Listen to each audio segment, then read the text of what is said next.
All right, what is going on, chat? Good afternoon. Oh, I didn't turn my camera on.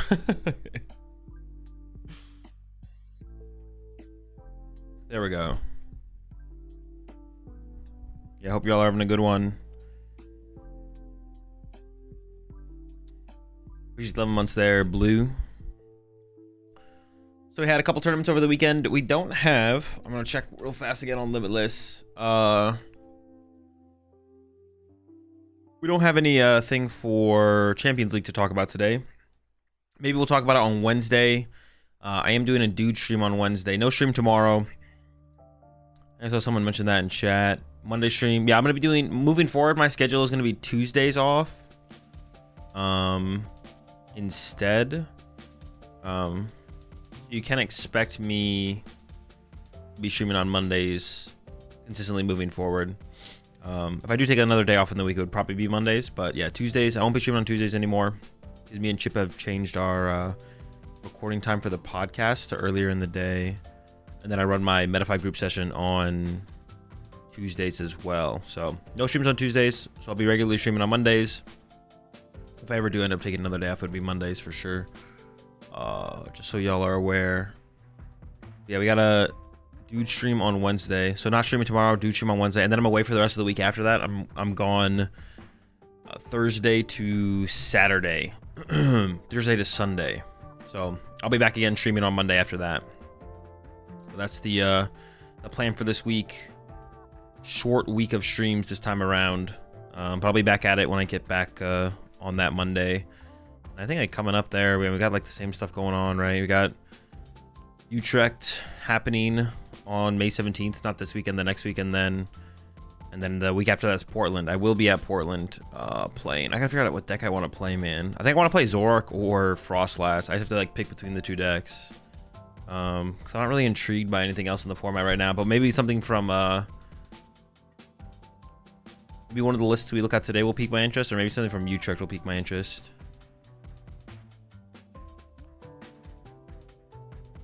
So you're gonna make any videos playing at locals for the Uncommon Energy channel? There will be more in the future, yes. Roaring Moon to Duns. I do want to revisit. I mean, there's a lot of decks I want to revisit right now. I want to go back and play some Gholdengo. I want to work on Gholdengo. I want to play Roaring Moon to Duns. I still have yet to play Joltik Box. So there's like so much Pokemon. This is what I've been saying recently. There's just like too much Pokemon to be played right now. You can't play it all. Well, I'm trying to play it all, but there's just so much to play, so much to watch. It's an overload of like PokemonTCG content and stuff like that in general. So check the 30-second Zard deck from Milwaukee. We'll look at all top 64 lists. We'll take a look at all the top 64 lists. Link down here. Why did Robin put this at the bottom?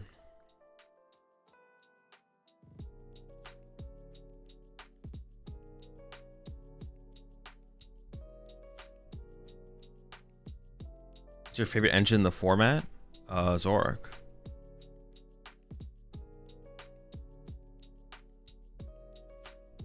Thank goodness these are getting grouped together.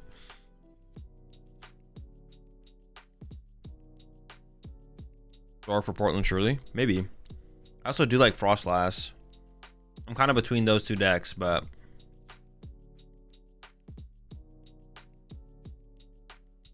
Got me trying Gholdengo Zoroark and it feels great. It's pretty clean, yeah. I got some thoughts on the go. I don't really have a strong opinion on Zoroark right now because I haven't played with it in a while, but yeah. Frostlass 1 juniors, it must be the play. It must be. Oh, I wonder if that was Kieran's student. Because Kieran didn't go this weekend, but I remember him saying that some of his students were playing Frostlass. That was like the deck he had been running recently. So I wonder if that was one of Kieran's students. It did win.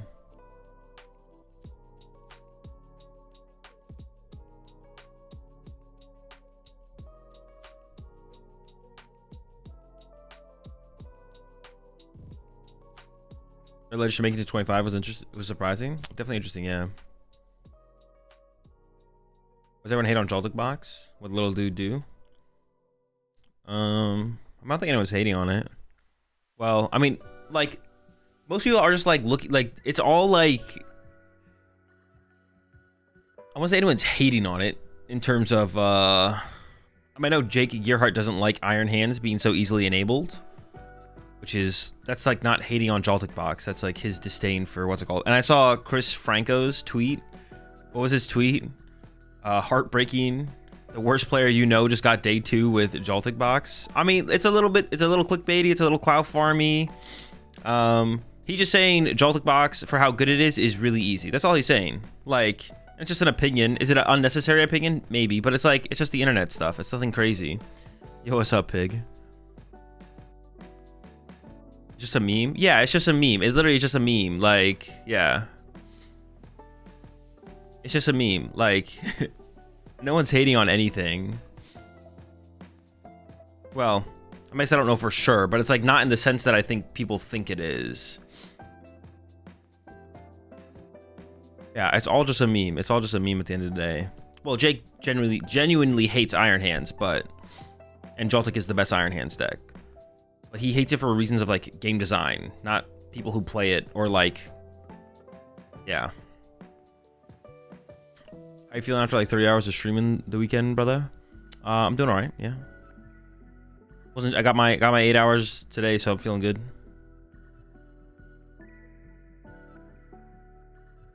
You like an Eevee Box or Terrapagos more right now? Definitely Eevee Box. That's okay. Jake's allowed to be wrong.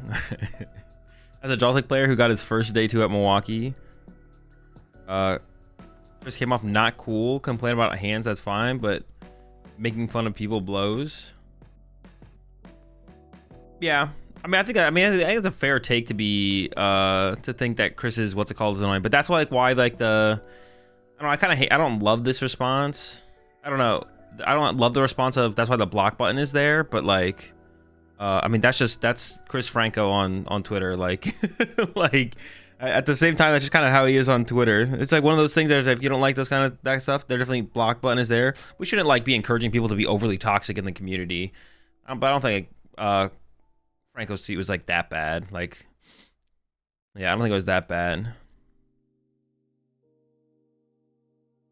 Well, yeah, I'm offended though. Well said. That made me feel better. Yeah, don't take it too personally. Yeah, we shouldn't encourage people to be overly toxic in the community, of course, but like that's just like how that's how Franco is on Twitter. So he doesn't hate. I know he like. I don't know the guy that well, but like I don't think he like genuinely hates anyone. Obviously, like he doesn't genuinely hate anyone. Just there for the memes and the cloud farming.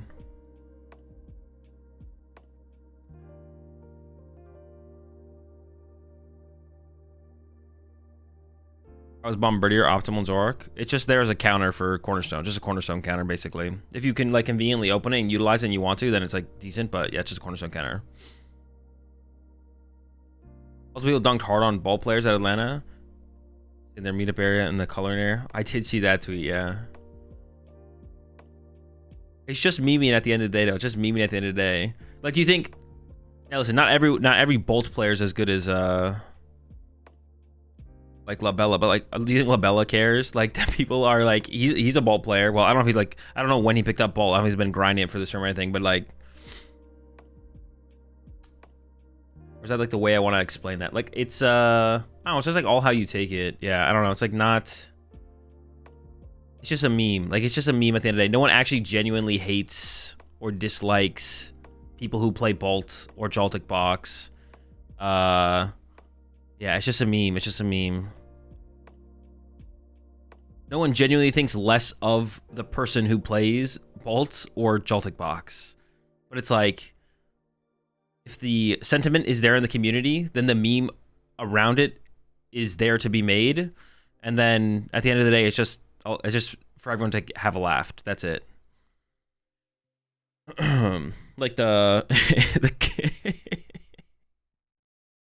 coloring area tweet where it was like, this is the Bolt player meetup area. And it was the craft section at the venue. Like, there's a reason that everyone like got it, right? Everyone got it. if you're a Bolt player or not a player, everyone got the meme, right? So if the sentiment's there in the community, and then the meme is then the meme becomes available, and then people are just gonna make the joke. But no one genuinely has any like hate or what's it called towards anyone who plays any deck. No one actually cares that much. Like I said, I don't think anything is pushing, like, going over the line. Nothing has gone over the line in a long time on like Twitter. Like, obviously we shouldn't encourage people to be like genuinely overly toxic, but all just for laughs at the end of the day.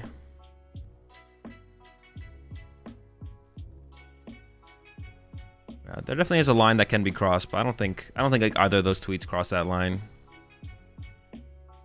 Look at Grant Manley's deck. Does it have? Why does it have a 1/1/1 Pidgeot? Isn't he unlucky? Does he always build his decks terribly? Wait, is it 1/1/1? I don't even know how Grant plays. Shout out Robin for the search bar. Oh, it's a 1/1/1. You put an extra 1 in there just to put an extra 1 in there. One more. Oh, the rare candy. Okay, you're counting the rare candy. You're counting the rare candy. I don't know if the way I feel about Pidgeot is like if I'm committing to Pidgeot, I'm cutting out, like in a deck like this, I would have 1/1 Noctowl for a 2/1/2. I am not prizing that guy.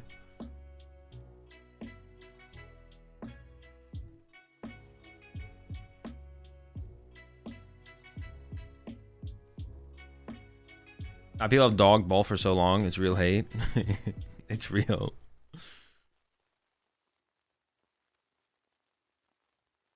Explaining memes.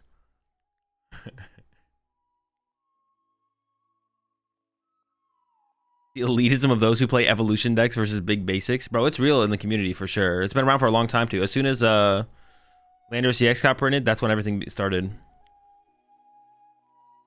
That's why you in regionals, he can't even top cut anymore. That's what I'm saying, Coos. We need more. You gotta play more birds, bro. If the birds are in there, bro, we need the bird. I didn't even realize there was a Badoo in here. What is he Badooing? Everyone retreat, I guess. Ditto to do. Start doing them. I don't hate it, I guess. For when you go second, yeah. Actually, like, what is it? Oh, I guess it's like really good against. It's like the Badoo can be really good against Dragapult, I guess, because like if you choose first in the matchup and you threaten turn 2 Water Pond, but if they go first, then you Badoo them to stop them from finding Treepies, and then you Water Pond them. I actually don't hate the Badoo. Push the 2 once there, Young Link.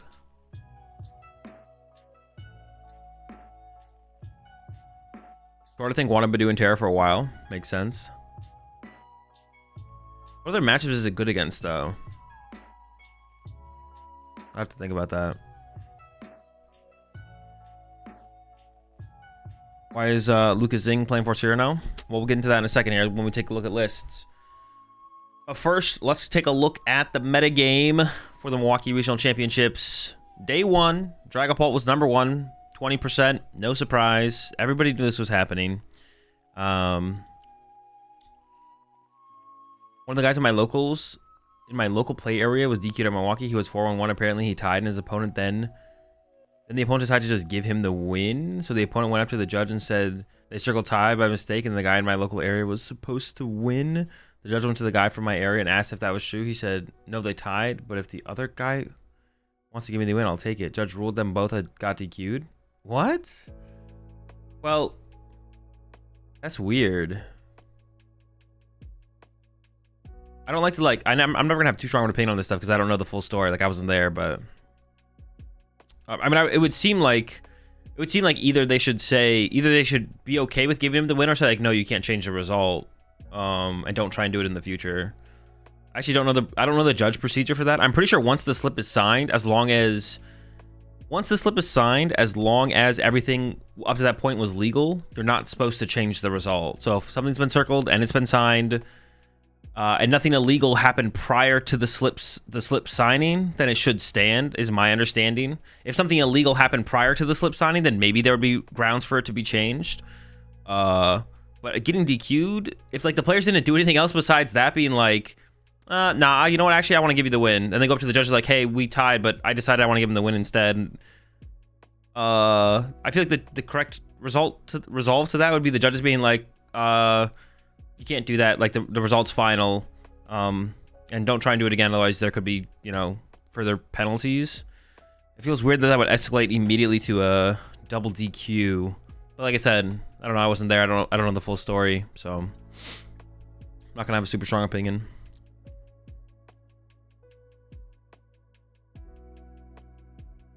They should have just submitted it as a tie, like the match slip said, instead of DQing. Yeah, I mean, if that's everything that happened, then that seems a little weird. You can concede at any moment. No, not once the match is over. You can concede at any moment until the match is over. Once the slip's been signed, it's signed. It's done. Unless something there is grounds, I'm sure, for the slip result to be changed if something illegal happened prior to the slip signing. But if nothing illegal happened, then the slip is signed. But yeah, the DQ feels weird. It feels like they just should have been like, nope, we can't do that. You guys already circled and signed the slip. It's going to be a tie. Yeah, don't try and do this again. That's like the procedure. Yada, yada, yada.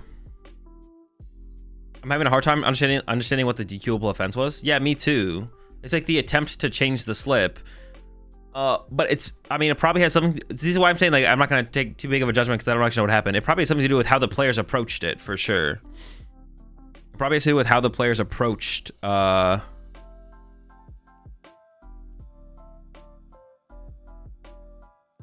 but the stories that the players are saying, hey, I'll take a win if I can get it. Wait, what do you mean, Locke? I didn't understand it either. It feels like something's missing from the story. Yeah, if the players were like, yeah, reread the story, it's DQable. The judge went to the guy from my area and asked if this was true. He said, no, they tied, but if the other player wants to give me the win, I'll take it. Judges ruled that both got DQ'd. I don't know, Locke. I mean, that doesn't seem like it should be DQable. It's like if a game ends and both players are in a situation where the board is tied.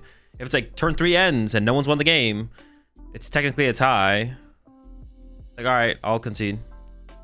Now there's 2 different stories. Wait, how do we have 2 different stories in chat right now? Did I misread something?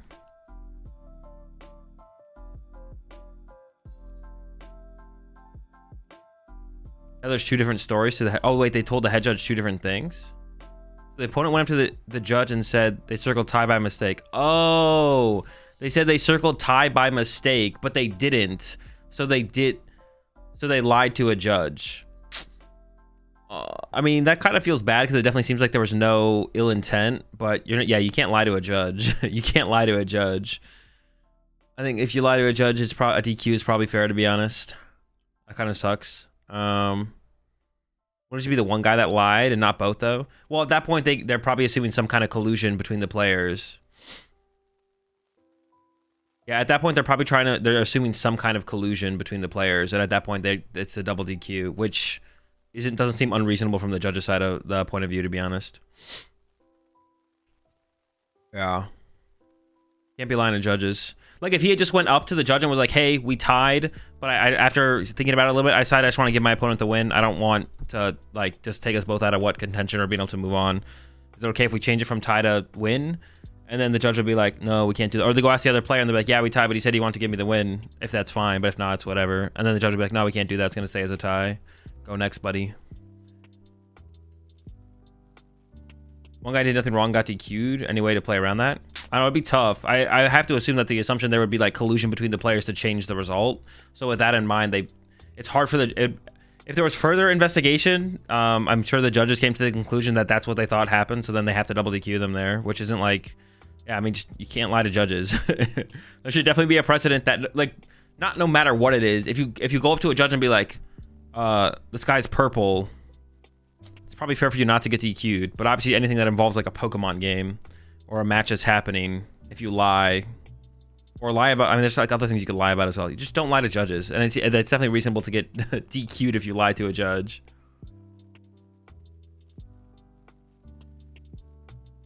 Hey, well, how's the Arceus rank work? It's just an ELO system. When you win, you gain ELO based on your opponent's ELO. When you lose ELO based on your opponent's ELO.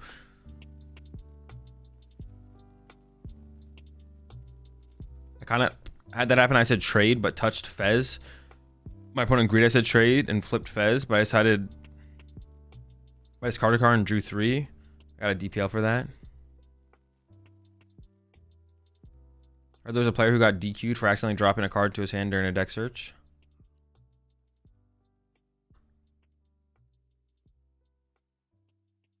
If I'm the judge, how do I know which story is the true story? Well, are you asking me that to that lock, or are you giving that to, are you replying to someone else? Oh yeah, you're just like putting it out there when both players say something different. Yeah, when both players say something different. Well, it's not even, yeah, when both players say something different, exactly.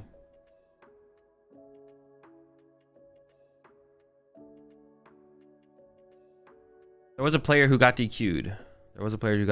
Yeah, for ending up with a card in their hand.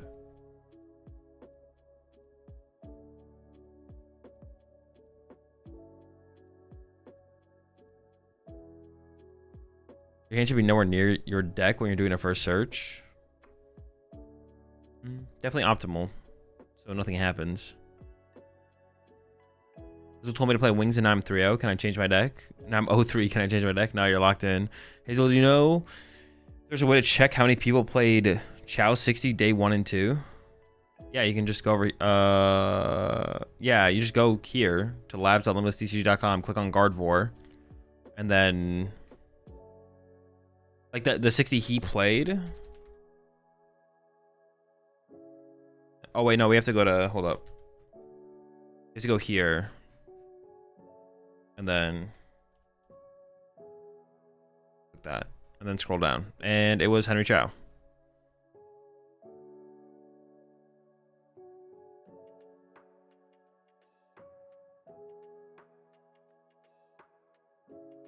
But if someone else played it, they would be here. If someone else played this same 60, they would be right here. But if you're talking about like the previous 60, if you want to see the Atlanta one, you'd have to go here and then go to Atlanta and then click here and then scroll down. And then we see there was one person in Milwaukee who played the exact same 60, 2 people in Seville, 3 people in Monterey, and then 5 who played it in Atlanta. Dude, Robin needs to add, all right, there's Robin needs to add this to here. And then also Robin needs to add the search bar to here. Needs to add the search bar to here. I remember one time Robin was in my chat and I was like, bro, why is there not a search bar here? I think it was, I don't know if it was for this or something else. And Robin was like, just use Control F. He's like, what's wrong with Control F? But I see him out here, bro. He's got the search bar over here now. Yeah, once I was looking at like a Limitless thing and I was like, bro, why is there not like a search bar to like find the players' names? And he was like, he was in my chat and he was like, what's wrong with just using Control F? But I see him, bro. He's got the search bar here now. And listen, I'm a big fan of search bars, you know? We can use Control F, but there's just something about the search bar being built into the page. That little bit of quality of life upgrade, bro. Something about it, bro. I don't know. Big fan personally. No, bro, shout out Robin as always for everything he does. Bro, I'm kind of scared, bro. I'm kind of scared. What if Robin just quits Pokemon? What if he quits the Pokemon community? Control F feels like hacking. Yeah, dude, you never know if the FBI is about to kick down your door after you Control F. Have people played the Tonneson list? Well, I'm not gonna do. Well, all right, we'll check one time. Yeah, actually, you know what? That is an interesting stat. I'm not gonna lie. That is an interesting stat.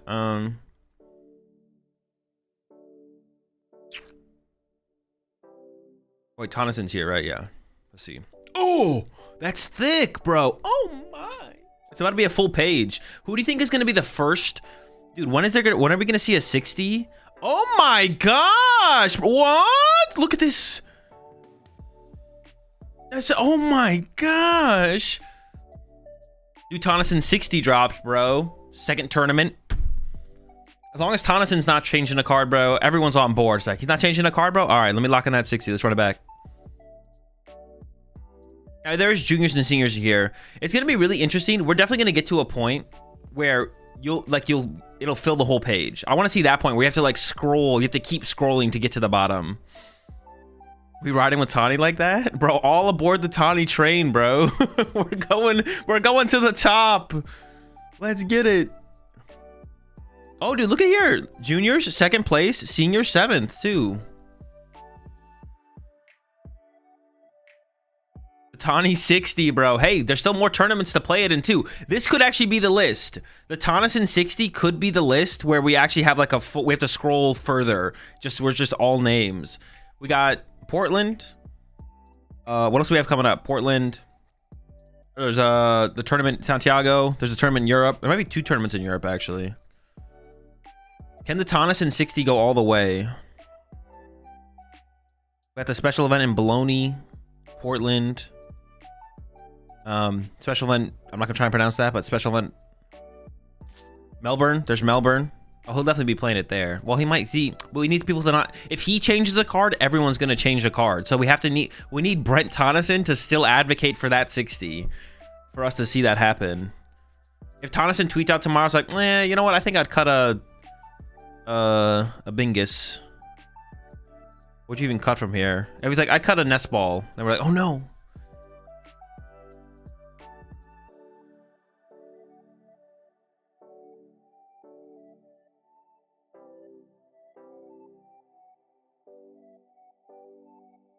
Dundango has a full page? Wait, what do you mean? Everyone take out a nest? But isn't that meta manipulation? What? Is that illegal per the Pika security crew? The Pika security crew? The PSC, bro? Is there such a thing as a perfect 60? Of course. But the only thing that you have to know about the perfect 60 is that the concept of the perfect 60 exists, and then that's all you need to know. You don't have to think about it past that. Look at your Maraudon list from Merida in Puerto Rico. But see, everyone cut a lightning instantly, bro. My Merida 60 didn't go very far because everyone cut a lightning. They were like, nah, Azul's capping C. We had I had one believer, dude. Everyone cut the 16th basic lightning, bro. Instantly, if you're like, 16 lightning energy. What is Azul doing? He's trolling, bro. He's trolling. Insta cut, bro. Oh. But if I had actually won Vancouver like I was supposed to, one of the few tournaments, there's very few tournaments I ever look back on and be like, that was my tournament to win. This 60 would have been everywhere if I had won the tournament. Well, the canceling clone might have got caught. People would be like, canceling clone, Azul, are you trolling? Cut. What the fuck, bro? Honestly, the canceling clone is like fine. It's not even that good. Yeah, the canceling clone is not even that good, to be honest. If people cut it, I wouldn't be mad, but we wouldn't be able to carry on the 60.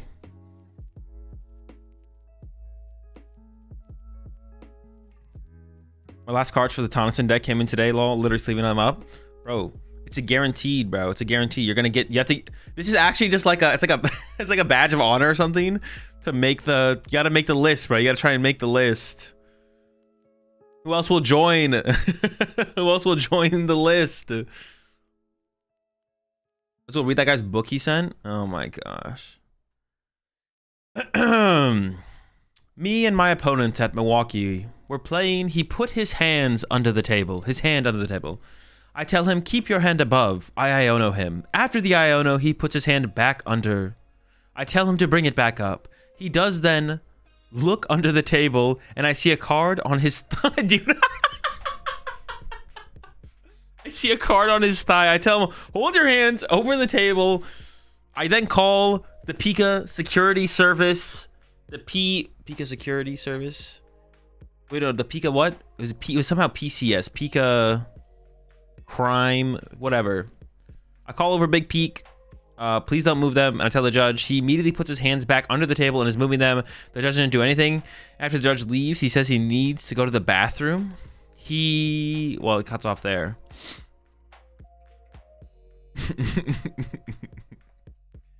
Pika security crew, yeah. The PSC. Pika Crime Crew sounds better than Pika. Yeah, the Pika Crime Crew, the PCC. Answer the table. I thought they were going a whole different direction. Yeah, dude, I thought this was about to be a copy pasta. Literally, when he said the hands under the table thing, and he kept bringing it up, I was like, oh, is this about to be a copy pasta? And then he said card on the thigh. I was like, wait, where's this going, bro?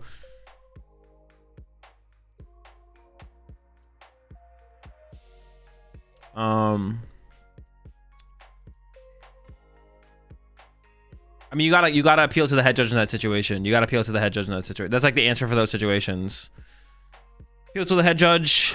Just be honest. Tell your side of the story. Try and make it as clear as possible. You know, if you need a make it as clear as possible. Explain your situation, and then whatever happens, happens. You hope for the best outcome. You hope for the most honest outcome, but you know the judges aren't there. They can't see everything. So sometimes someone's gonna do something weird. Not like that, but like cheating and get away with it. It's gonna happen, right? But all you can do is be honest and hope for the best outcome, and then appeal to the head judge. Of course, that's like step one is appeal to the head judge, and then step 2 from there is just be honest. Make a diagram, do a reenactment. Yeah, literally, they come over to the table and you look like Charlie from It's Always Sunny. You have everything, like you already have like a whiteboard and everything pulled up. The thigh, judge, the thigh. The card was on the thigh. Championship points do you think is safe for 125? No clue. Haven't looked at it. Haven't done the math. I'm not the person to ask. People will be out there spreadsheeting though, so I'm sure someone has a spreadsheet on Twitter somewhere that has done the information, done the stuff. Done the stuff.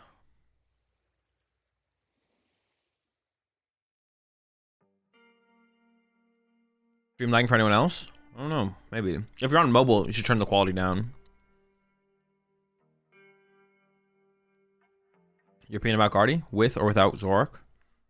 I don't really have a strong opinion on it, but you can't really argue against the Brent 60. That's like as far as my opinion goes. I just haven't played Gardy in a long time, so.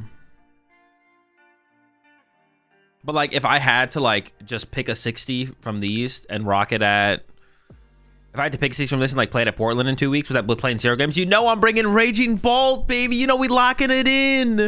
The Labella 60 is optimal, bro. Perfect deck, perfect archetype, perfect 60. No, I'd actually probably literally just play Brent. Like if I had to pick a deck and play it with playing 0 games, I'd probably just play Brent 60 to be honest. Like out of like picking a deck from these top decks.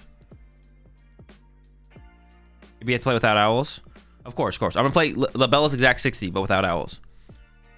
I have to admit that Blitzel was right all along. Dude, Blitzel was cooking, bro. He knew.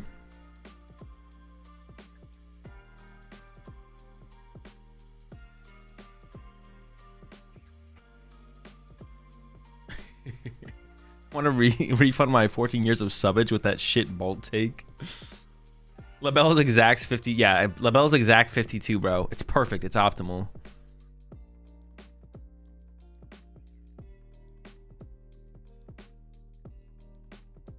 Portland's in 3 weeks. Don't scare me like that as well. Oh, 3 weeks. My bad. 3 weeks. Time to lock in. Pick an archetype. Get ready. Best Dango version. I have some stuff I want to try, but I haven't tried it yet, so I don't know how good it is. I want to try either a 2/2 Caesar or a 1/1 Caesar and a 1/1 Zoroark. I think having the flexibility to be a 1 prize deck is actually really good for Dango right now. You don't have to go like Caesar or like Caesar Baby Gholdengo, but I think you want a little bit of extra draw power, and I think the what's it called is literally just a scam. I think Gholdengo Dragapult, you're just playing a nerfed deck for like no reason. It's like you could play a good draw engine. Have you heard of Revavroom or what's the other one I was talking about? Zoroark? These are perfect. These are great. It's awesome. Or you could play Dracloak. And also you could play Dragapult that you're never going to set up or attack with. All right, good luck. Yeah, I think there's just better options for draw power. I think the Pult is a scam, I'm not going to lie. I think Pult Dango makes sense if having the option to attack with Pult is that strong in the meta. I just don't think it's that strong in the meta right now. It's just like, I don't know, there's no cornerstones. Like if you can set it up against Gardy and do some like multi-prize knockouts, that's kind of cool, but getting it set up is so hard. And one of Gardy's game plans against you is making your energy attachments really awkward. Yeah, it makes your one of Gardy's goals against Dango is just making it really awkward to build up to Monkey Dory, to build up like just energy in play in general. So it just doesn't feel like it works. Yeah. Draws for draws is like drawing for nothing, and Loke/Don are just SCR fuel. Changed my mind. Hey, bro, but that Thanasis Streepy, dude, that is my favorite meme from the weekend. Dude, the Thanasis meme is my favorite meme from the weekend for sure. Dreepy is the Thanasis of the deck, though. Same thing with Joltik. No disrespect to Thanasis. I'm a big fan. I'm actually like a big fan of him in general. And what he like, I don't know. He just seems like a really wholesome dude. But yeah, there are some Pokemon in the TCG that are the Thanasis of the deck. Joltik gets to the active, brings the energy, goes back to the bench, and sits there the rest of the game. Same thing with the Dreep. In the Dangle Pulse that we saw, there's a bunch of Dreepies sitting on the bench the whole game, bro. Just hanging out. But he's looking happy, bro. He's having a good time. Dangle with Zoroark. I'm thinking making a 1-1 Zoro, 1-1 Caesar. Thoughts? That's where I would start, I think. But I could see 2-2 Caesar instead of and then no Zoroark, just to have the other attacking option. Or do you think Bolt can get around Baby Bolt? Yeah, you gotta play a faster Bolt. I think Bolts might have to get faster. Bolts are so slow right now, and that's what Raging Ball is taking advantage of. Do you think he's on the team or something? He's on the team, bro. He's bringing the energy. That's my guy right there.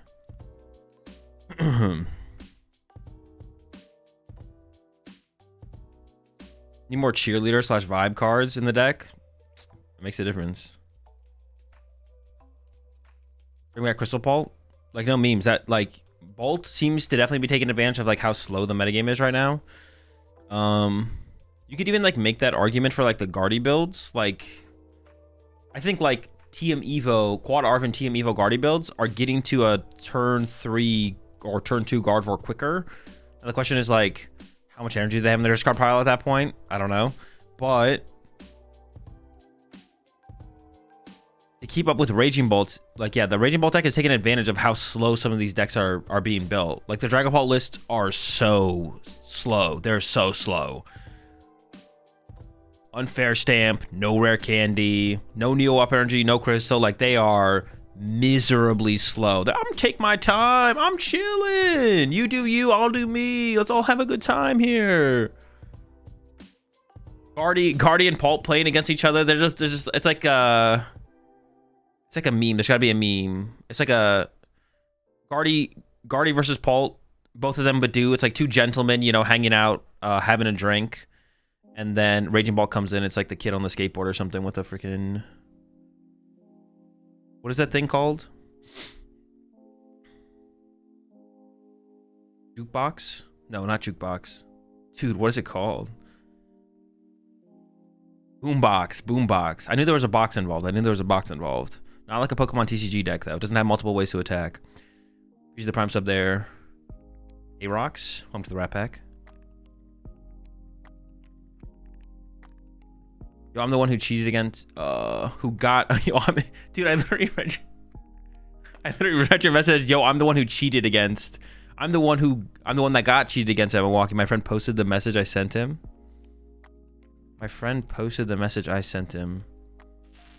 Oh, wait, in chat earlier with the guy with the thigh card. Yeah. Well, what I told them, I don't know if you were here before I said what I said. You just got to call over the head. You got to go over that. Like, the only things you can do. The one thing to understand is sometimes cheaters are going to cheat and they're going to get away with it. But now I'm not saying for sure that you're like, I don't know the full story. So I'm not like, I don't want to know your opponent's name. I don't want to say that they cheated for sure or not. But if you did, if something happens, the best you can do is call over a judge and then be honest.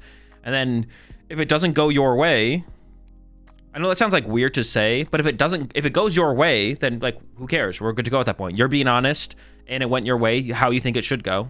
Cool.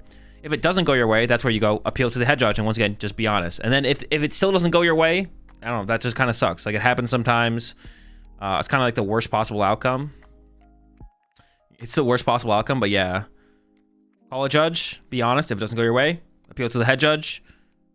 Be honest. And sometimes it's still just not going to go your way, and it's fine to be like mad and frustrated with the situation and the system, but hopefully once you've had some time to like kind of cool off and think about it, you'll be like, well, you know, that's just how it happens sometimes. Like, that's the way things go. It feels bad, but it is what's gonna happen. There's no perfect system or anything like that.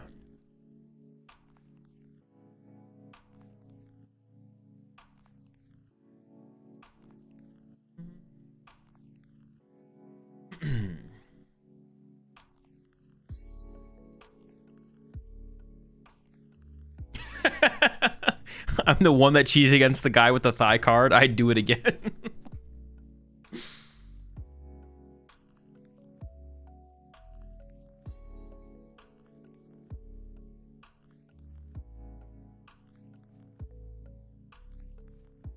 So the biggest problem in Guardy is Arven doesn't lead to draw. No, I know. Emevo, you need Arven and it doesn't lead to any draw power. I talked this over with Tonneson. Listen, I'm not saying you're wrong, but over in Japan, they have seemed to have made their way back to like, they've made their way to like builds that are like triple Kirlia Arven to like, you know, TM Evo into the Kirlias. Yeah, not saying you're wrong, but you're getting out the Guardia faster. I mean, even just getting to your Kirlias is sometimes just a headache. So if you can get your Kirlias for a turn, and then if you whiff Guardy next turn, it's like, all right, cool, I'll get the Guardy the turn after that. You know what I'm saying? Arven this turn, research next turn, good to go. But my opponent was also caught cheating in sides on Friday. What the heck? I hope they were DQ'd. What the heck? I mean, as long as they got written up from your situation, that sounds like a ban, bro. Like, what the heck? How are you not getting banned from that? They're probably getting banned from that. Cheating in sides, bro. Cheating in sides. What the hell on the prize wall, bro? What? Listen, bro, if you're gonna go out like that, there better be some big ass prizes on the prize wall. What the heck? Must be a plushie enthusiast or something.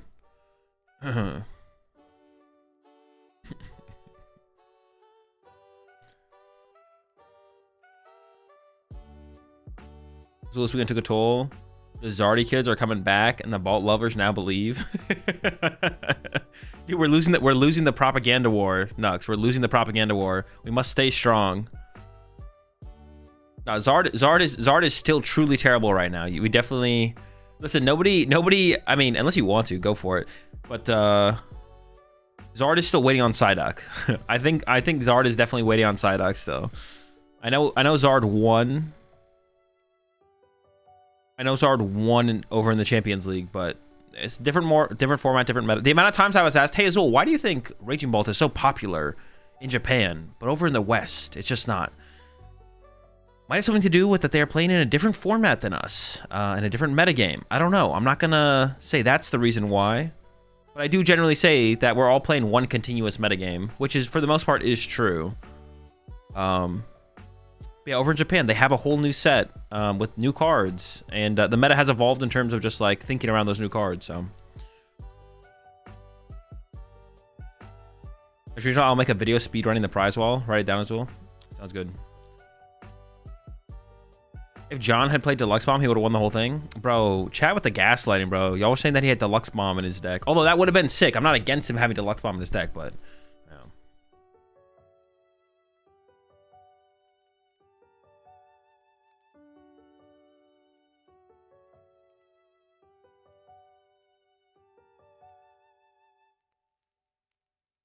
I was playing Grand Tree Greninja with Charizard.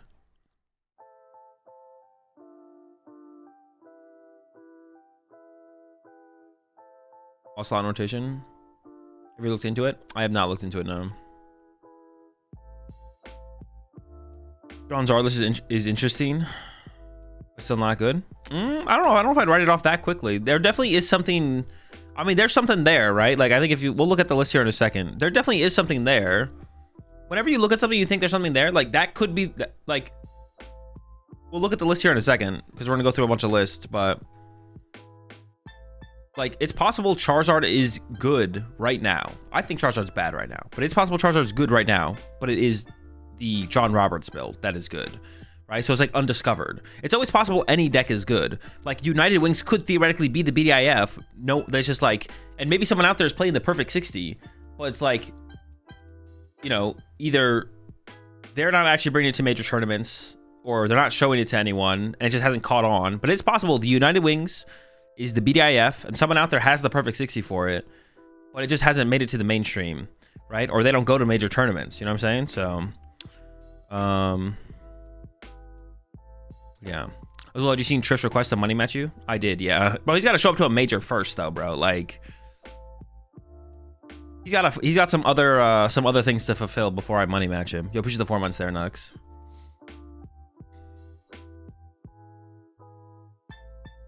Can I say once a person, why are you scared? I'm not scared. I'm just not gonna money match him until he shows up to a major. Is that everyone who asks me to money match, I should money match them? I say once a person plays Trolley, it brings me relief that it's not unfair stamp. Maybe. I mean, Trolley's pretty cool. I'm always a Trolley enjoyer myself.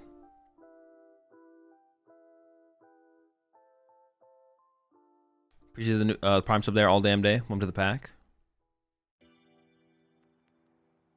He said 1K Pokemon money match, then 10K Yu-Gi-Oh money match. Oh, did he? If you keep signing up to regionals, they're not going. So what state has the biggest Pokemon seed in your opinion? I have no clue. No clue. It's more so, it's less than he quit Yu-Gi-Oh. Did he actually?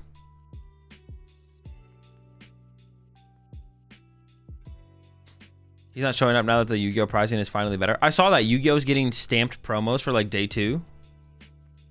That is pretty cool. That's what we need. I saw Nico's tweet. Nico quote tweeted that and was like, all right, Pokemon, you're next. Dude, how has Pokemon not done that yet, man? Come on. The stamped promos, the idea of the stamped promos is so cool. Like, I think that is just really, I think the whole community, I think everyone would be able to get, like a day 2 promo. Like if you make day 2, you get a promo card. That's sick. It's like stamped on it, says day 2. They do it in Champions League in Japan. Yeah, they do it a lot. They do it in a lot of games. They do it in Japan. They don't do it. Oh, they don't do it in.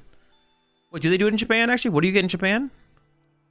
Did you see that one Yu-Gi-Oh guy offer? Yes, I did see that.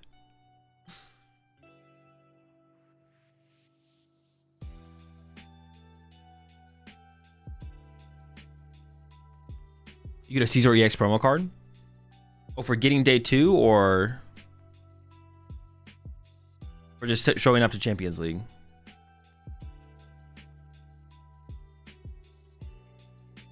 Did Japan has stamped Caesar this season? Yeah, but like, how do you get it? Is it just for showing up? Because we have those. We have a regional promo for getting day 2 in top 64. I think it's get special sleeves. Yeah, we just need more of that stuff, man. I think that'd be like, I think it'd be really cool.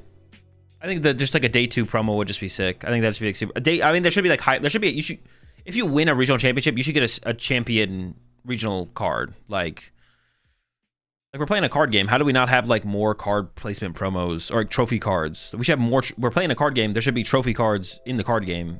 I don't know, kind of tracks for being a card game, right? Like, like where are our trophy cards? I mean, we've had them before. Like we have them for ICs. We have them for Worlds. We used to have them for cups and challenges. We don't have those for cups and challenges. What do we still? We don't have those for, I don't know. I don't go to cups and challenges. Is there still placement cards for cups and challenges? We've just never had them at regionals.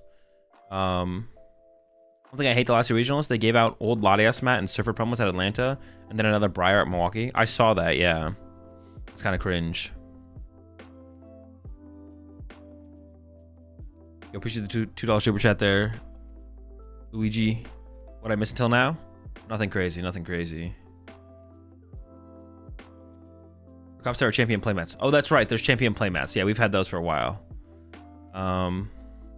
That's right. I forgot about the playmats. Yeah. I don't think we used to have placement cards at cups and challenges. I don't think we need those back. I don't think that's necessary. But we should have placement cards at regionals. And we should at ICs. It should be extended. It should be like you should get. Honestly, you should just get a what's it called if you make day 2. I think there should be a day 2 placement card. I don't know, I just think like that's like a. I don't really care about them, or I don't really care for it. I just think a lot of people in the community would really. I don't know. It just sounds like I think a lot of people would really like that. You know, I don't know. I don't put too much weight in like making day 2 in a major tournament, but a lot of people do, and I think something like a little card to like commemorate that is like kind of cool. I don't know. Big advocate for it. We'll see if it ever happens. All right, we're talking about Milwaukee.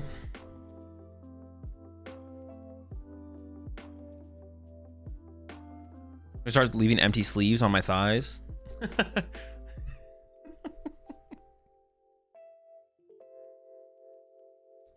went to a regional and but didn't get a playmat because I didn't know they were giving them out. Yeah, you get the tournament promo card and the playmat just for going to any regional. Would it be the same promo everyone gets, but that says day 2? Probably. I mean, keep it simple. It doesn't have to be anything crazy. So yeah, just like it's the same regional promo that is currently being given out, but it just says day 2 on it. It's like day 2, top 64s, top 32, top 16, top 8, top 4, or like semi-finalist, finalist, and then champion. I don't know where it should start. It could start in top 128. I think there should be day 2 ones. I think it should start with day 2, and then I don't know where it should start with top cut, but something like that. Super easy. Everyone wants it. Everyone would appreciate it. I think it'd be just like a big plus, big dub for TPCI to do.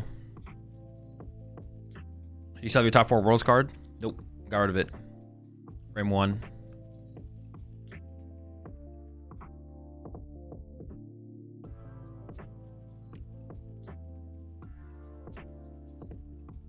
German, you and who is the 3 most... German is the 3 most known... Wait, do you mean Tord? And who is the 3 most known players to the casual people? To the casual player?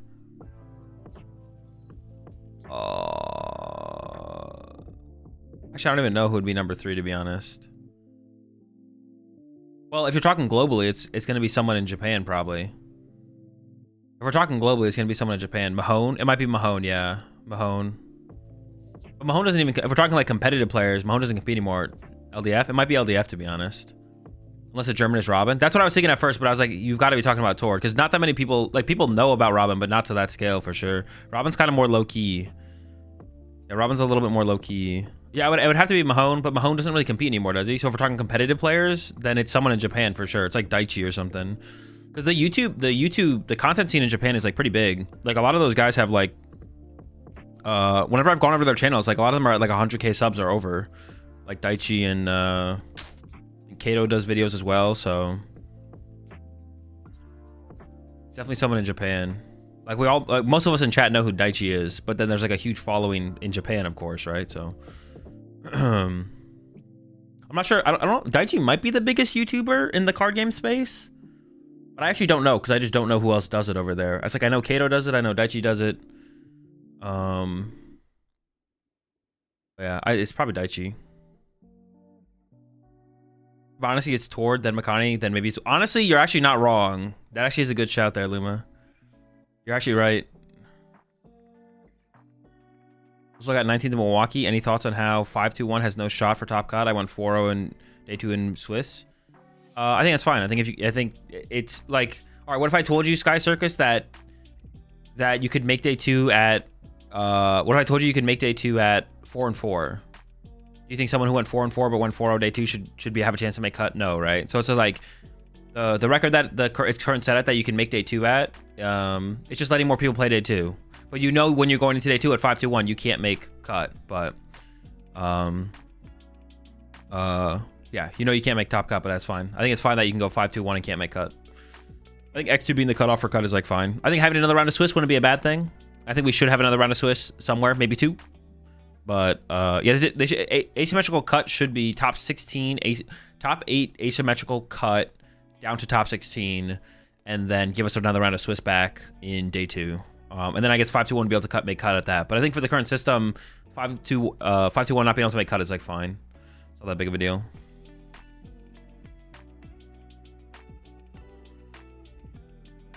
So I forgot Tord, the one he's doing a ton of videos, like blondish red hair. I think Tord is right.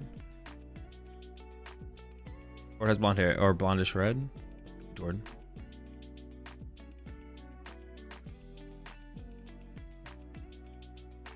Come on, guys. We all know it's Grant Manley. I mean, if he kept putting out Google Docs, then it could be Grant Manley eventually.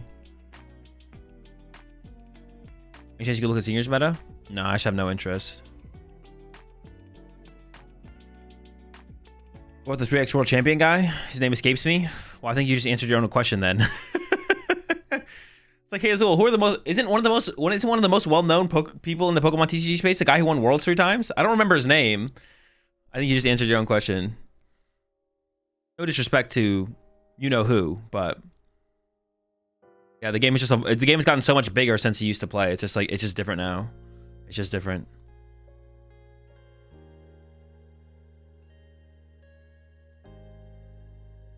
I'd like to see a top 32 tournament style after round 11 or something. More Swiss rounds is always better, Trash, but I personally don't hate the idea of that, to be honest. First, we should be advocating for more Swiss rounds before we worry about something else, though.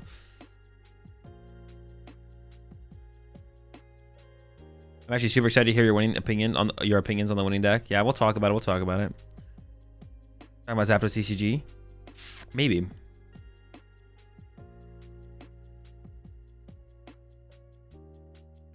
Oh, do most Dragapult decks in the top play Dusk now? Was that the result from this tournament? I mean, just both decks, both builds are good. It was actually, no, it's 4-3. There's 4 non-Dusk versus 3 Dusks. But it's just like, they're both good. It's just recently it's been lacking success. But Duskstone Dragapult is still a really good deck. It's just like, that's how the other tournaments played out. He read Grant's next season recap. Wait, did he post something new recently? How about roster? How many worlds he's qualified for? Well, we're not. I don't know what I don't know what answer to what question you're trying to answer, Mecha. But the question was who are the most recognizable names in the Pokemon TCG? It's definitely not Ross Cawthon. Like I said, it's not. There's no disrespect to Ross. It's just not the question. Or yeah, it's just not the question. Appreciate the 9 months there, Isaac. Appreciate 2 months there, Little Bigfoot. How big were tournaments back then? I mean, the game is just like continuously. To give you an example, I don't remember like. Well, actually, they were smaller than one before. Like Jason won 2 world championships pre. Wait, did Jason win all of his worlds before I even? No, I was there for one. Jason won Vancouver. Wait, yeah, Jason won Vancouver. I was at that. That was my first world championships. My first world championships was Jason's last world's win. Oh, should have been me. No, I'm joking. But yeah, the only numbers that I remember exactly, the first regional I played in had 125 people. You think Roster deck has any potential? Not competitively, no. Yeah, the first regional, the first Masters regional. I don't even know. I actually played in the regional championships and seniors. I don't remember how many players we had though. The seniors scene back then was huge though, to be honest, especially in my area, because I played in New England, so it was like a bunch of states. A lot of people drove state to state. A lot of people very condensed. Yeah,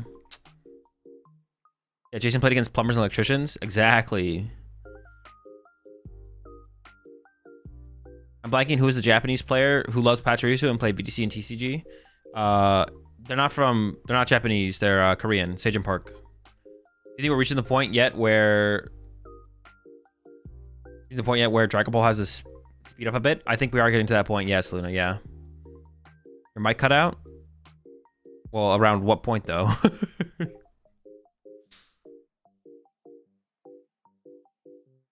Where from New England are you from? Like Boston suburbs.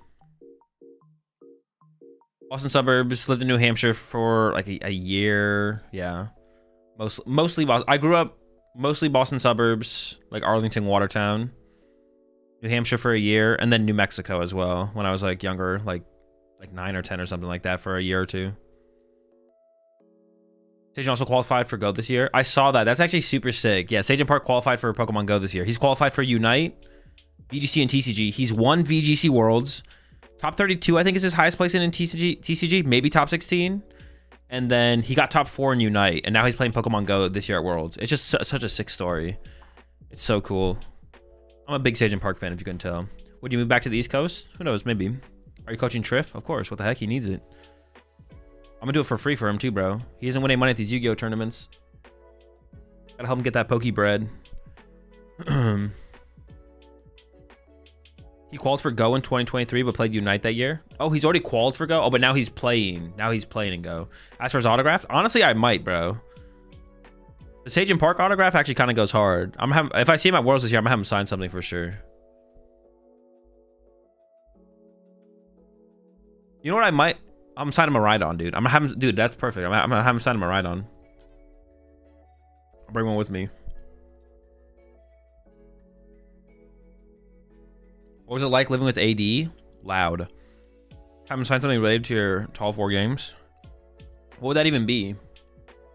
Pachirisu card? Oh, that's Genius Lock.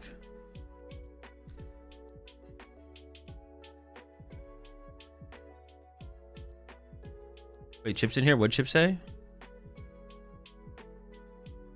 Oh, moving back to the East Coast. You ever qual for Pokken? Ooh, good question. Did he ever qual for Pokken? Honestly, nobody cares about Pokken, though. He gets a pass on Pokken. He's called for every game. Everything that's ever been played at the Pokemon TCG World Championships. Every one. Pokken? Wait, how'd you even say it? Was it Pokken or Pokken? For some reason, I think it's Pokken, but I actually don't know.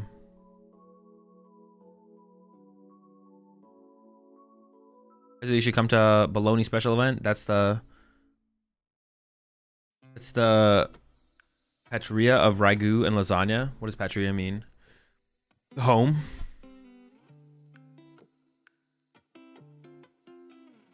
What coaches besides yourself would you recommend? Well, I wouldn't recommend myself because I don't coach, but I don't really have any recommendations, to be honest. I have no experience like hitting coaching, watching anyone else coach. Like you have to go out there and do a little research and just kind of start somewhere and see what makes the most sense for you.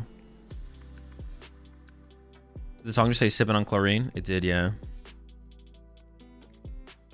Actually, wait, Chip's in here. Chip, how do you pronounce it? If you don't know this, you're fired, Chip. Where are you at? Is he in here still? Wait, was Chip even in here to begin with? Am I trolling? I swear I saw his name pop up. Pronounce what? Pokken or Pokken? How do you pronounce the fighting game? This is it. Your career's on the line, Chip. If you mess this up.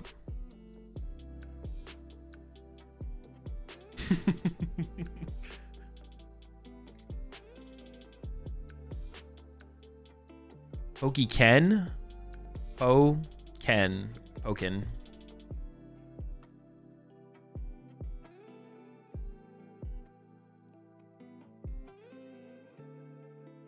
You know when Zards are playing Devo strictly for mirror, it would be plus EV for every Zard if they could all agree to cut Devo and just be better versus a field. Is that like a... Dude, a bond. That sounds like something... that literally sounds like something that belongs on like r/shower thoughts. Like... it's just so random. Bond's getting ready for the day, eating breakfast. Wait, what if every Charizard player had just agreed to cut TM Devo and be better against the field and take still an even mirror match? All right, gotta go to work. It's a similar issue now with Paltmore versus Straight. We should get all Pults to Gentlemen's to play Paltmore so we can beat everyone else. I mean, you gotta be the one to start the movement, Abon. Start hitting him up. Make a group chat. Make a group chat for Portland. Best of luck. Do we look at John? I haven't looked at a list yet. We're gonna look at a list here soon. Get all 5 Zards in a group call.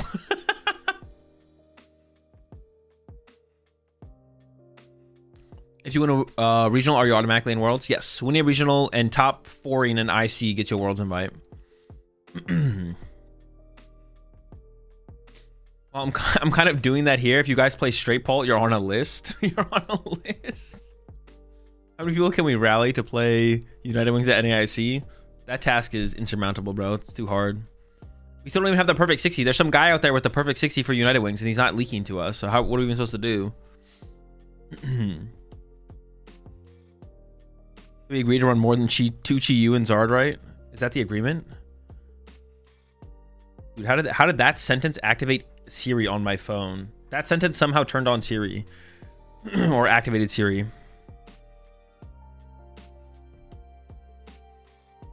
I think Gardevoir play rate goes up, down, or stays the same from here. Probably stays the same. It didn't convert well. It didn't convert super well. I think it probably stays the same.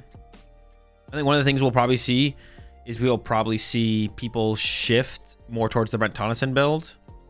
Would be my guess. And I think that might help its... Actually, we'll take a look at its... What were the numbers we came up with last time we looked at Metagame? We were like... 16, 17 is average. Below 15 is a bad conversion rate. And then like 20 plus is a really good conversion rate, right? That's what we were saying last time. All right, let's jump into it then. We were here 20 minutes ago, but we're here now as well. Meta percentages. Dragapult, 19. Gholdengo, 14.9. Chip, I know you weren't at the tournament this weekend, but it tilted. I don't know why. Listen, I can't explain these things. I just express what I feel to chat, and what you guys want to do with that information is up to you. It tilted the crap out of me that they had Gholdengo, Dragapult, and Gholdengo split into 2 different percentages. It was, I don't know why, it was beyond tilting. I was like, it is a Gholdengo deck. Gholdengo does 99% of the work. What is going on here? So we can blame Chip for that. But yeah, the accurate percentage, 15% Gholdengo. Gholdengo But the performance from Gholdengo overall, you wouldn't have known this was a 15% meta share deck based on its performance. I'm not gonna lie, did not have great performance. But yeah, Dragapult at its 20% on its BS still. Gholdengo, 14% there. Gardevoir up at 12, and I think so we'll probably see where we'll see Gardevoir kind of stabilize moving forward, probably around that 12% mark. If it had like a really successful event, I'm talking like 3-4 Gholdengo or Gardevoir's in cut, and it won again, we could maybe have seen it overtake Dragapult by Portland, possibly. But now I think we're gonna see it kind of just like stabilize here. Joltik Box here at 12, and I honestly like from what I've been hearing people say, like Joltik Box is kind of like the one interesting deck that's kind of moving around in the meta as it's becoming more popular. It doesn't sound like it has like that ridiculously good of a Gardevoir matchup. Is what I'm gathering from just listening to hearing people talk about the Joltik Box deck. It sounds like it's pretty close to the Gardevoir matchup. The Gardevoir matchup is pretty close. I just kind of assume there's like really favored.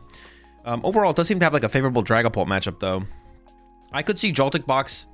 It's tough. I don't know. I could see it getting more popular. I could see Joltik Box getting more popular, but I think with the win from a Labella, this 8% for Raging Bolt that it fell down to is not going to be 8% for very long. Yeah, Raging Bolt all the way down to 8% at this tournament. From what were its highs? This this format. Let's go to Atlanta. I feel like it was pretty popular at Atlanta. Let's see, metagame.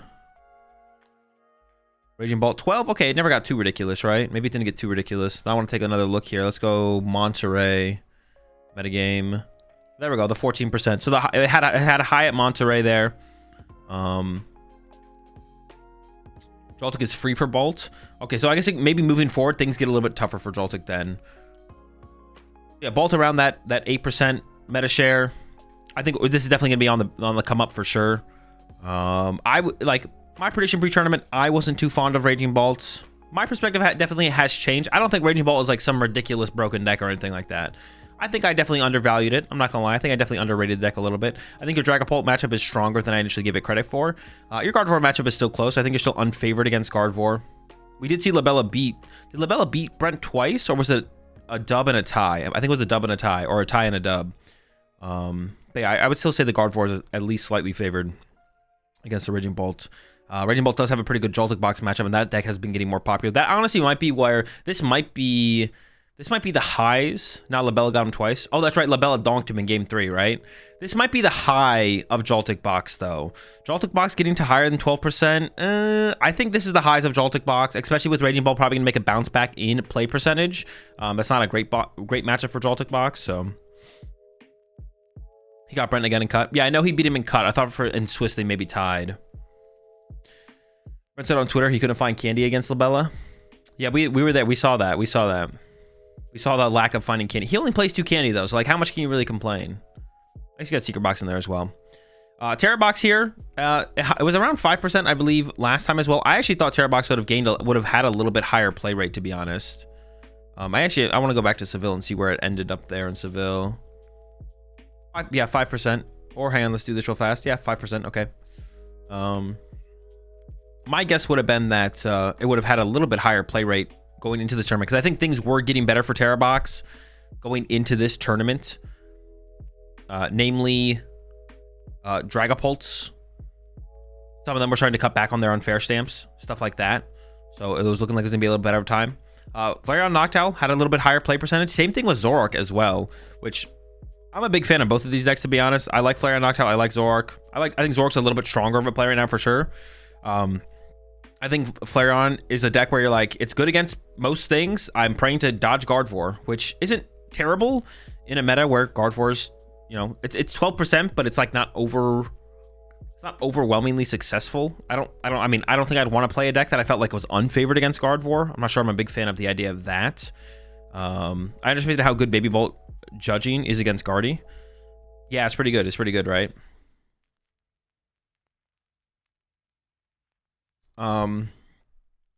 Yeah, it's cool to see these two decks gain some play percentage, to be honest, 'cause I think they are pretty solid decks right now. Like I said, Flareon's main weakness is Gardevoir, bad matchup. Zoroark's weaknesses are Joltik, bad matchup. So, but both decks besides that have like decent matchup spreads and their own strengths as well. Flareon has a really good Dragapult matchup. And Zoroark, really good Guardian matchup, and I think a favorable Dragapult matchup as well. And Zoroark starts to fall short to some of the less popular meta decks from there, of course. Zoroark is favored versus Guardy, right? Yes, very favored. That one's like, honestly, that just seems like a free matchup. Your Dragapult matchup, I think you're favored, but it is a lot closer for sure. I think you are favored, but it is a lot closer than the Guardian matchup. But still, at least like a 60-40. The Guardian matchup is probably like an 80-20 or something ridiculous. Like, how do you lose? It can't. It's impossible to lose. It's always a dub.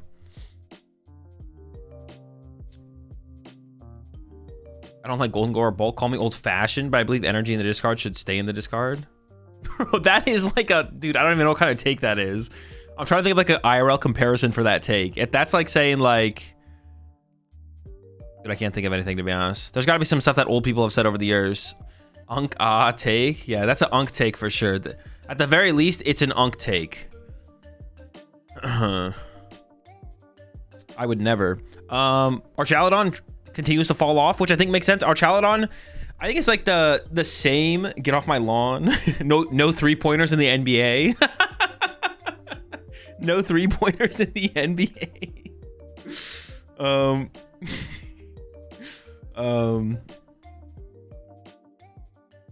Horse and buggy type take for sure. Archaladon, yeah, Archaladon, honestly, like, I was a big fan of the idea of Archaladon going into this meta, into this format, I should say, but the more I've seen stuff like Archaladon just is, like, still underpowered. Like, not underpowered, it's still just, like, the deck is, like, it's self-sufficiency, its consistency still doesn't make up for it, for the lack of power in the meta, the lack of power it has in the format. And with rotation, you would have assumed that Archaladon would have got better because everything just got less powerful. But Archaladon honestly kind of stayed about the same in terms of power level. But yeah, it's still not enough. And we see as the meta continues, Archaladon keeps falling lower and lower. Of course, Guardian matchup's tough, Gholdengo matchup's tough, Dragapult matchup's tough. Like, it's kind of all tough. Now, the Poison Archaladon, I will say, that is only some Archaladons. Poison Archaladon does have a very good Gholdengo matchup and competes a little bit better with Guardian Dragapult, but I feel like, honestly, all of them are just kind of unfavored against the top two. A Gholdengo is the second most popular, but I consider the top two Dragapult and Gardevoir, not just talking about in terms of play percentage, but also, like, expected success. I think, on average, Gardevoir is going to have more success than Gholdengo, despite being a less played deck. And almost matches Dragapult's success, despite being, you know, quite a bit less played deck in that regard. And then looking down here, a couple of things that maybe to look at here. Frostlass Monkey Dory, more than 1% of the meta share, and then Roaring Moon, 2%. I am actually curious. And let's take a look at this real fast. What does this mean? Okay, like Poison Moon. I was like, what is Roaring Moon in this format? What does that mean? Oh, Dodun! Yo, I'm down. And Dodun, apparently. The Dingus, mostly. Oh, okay. All right, and some Dodun. Dusk Ball. What, dude? This is Stephen Bates out here, like, bro. Sometimes the card you want is on the bottom of the deck, but most of the time it's on the top of the deck. Just one Dusk instead of 4 Great Ball. Dude, that would be so tilting if you played against them and you knew. If you played against them and you knew they played 1 Dusk Ball and 7 Great Ball, and they played the Dusk Ball against you and hit the card, bro, that'd be so tilting. Yeah, I was just curious what that was labeled as. Tank Terapagos, man, all the way down, 1.3. Dude, this deck was 10% of the metagame at Atlanta. That fall off is actually crazy. Now, I think it is warranted. I think the deck seemed like a really solid play going to Atlanta, and I think that was the best time to play the deck was at Atlanta. But, man, the fall off is crazy, all the way down to 1.3. Yeah. I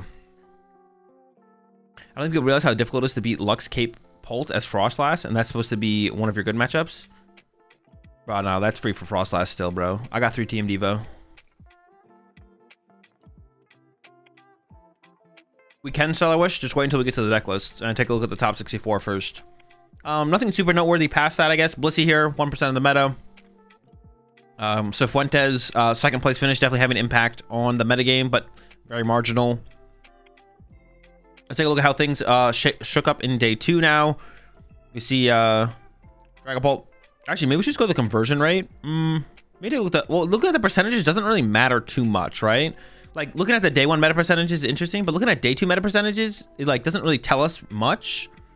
I feel like the conversion rate is what tells us stuff, right?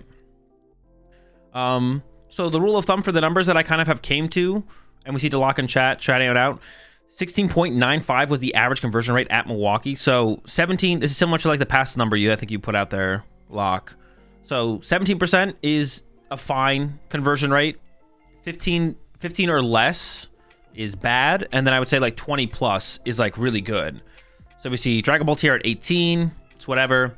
Gholdengo, not a great conversion rate. Gardy, also decent alongside Dragapult. And they have stuff like Joltik Box, I think.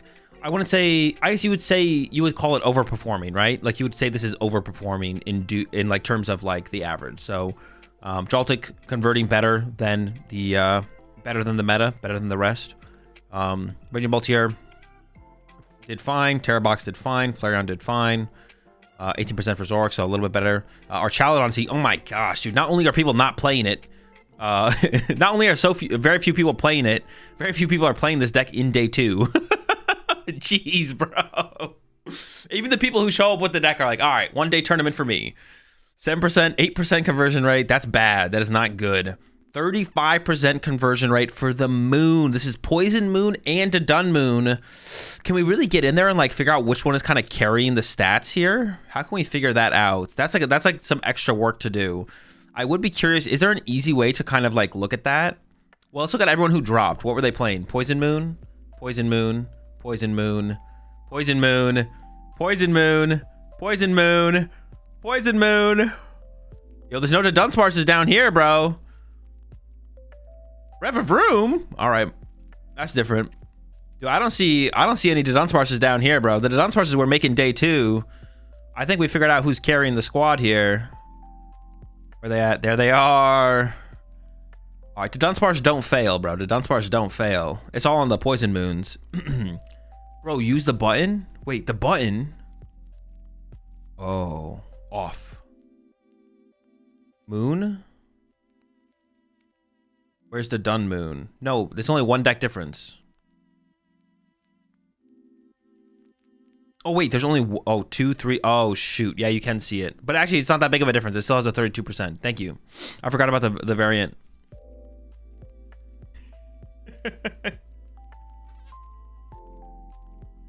Place was also Moon. Yeah, we'll get there. We'll get there. Yeah, Moons, pretty good conversion rate. Poison and non-poison, doing well. Poison and non-poison. Very good, very good. Oh, geez. Frostlass Monkey Dory, 11%. That is not good. Charizard here had a pretty good conversion rate. And it wasn't like, it's not like there was just like 5 people playing.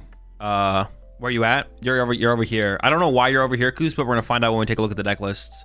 What did you do wrong? How did you mess up your list so bad that Robin was like, nah, bro, you're not playing Roaring Moon, bro. Charizard here, yeah, 23 people play Charizard, so it's like not a terrible, it's not like 10 people playing Charizard or something. 21%. This is like where I think the number I said like last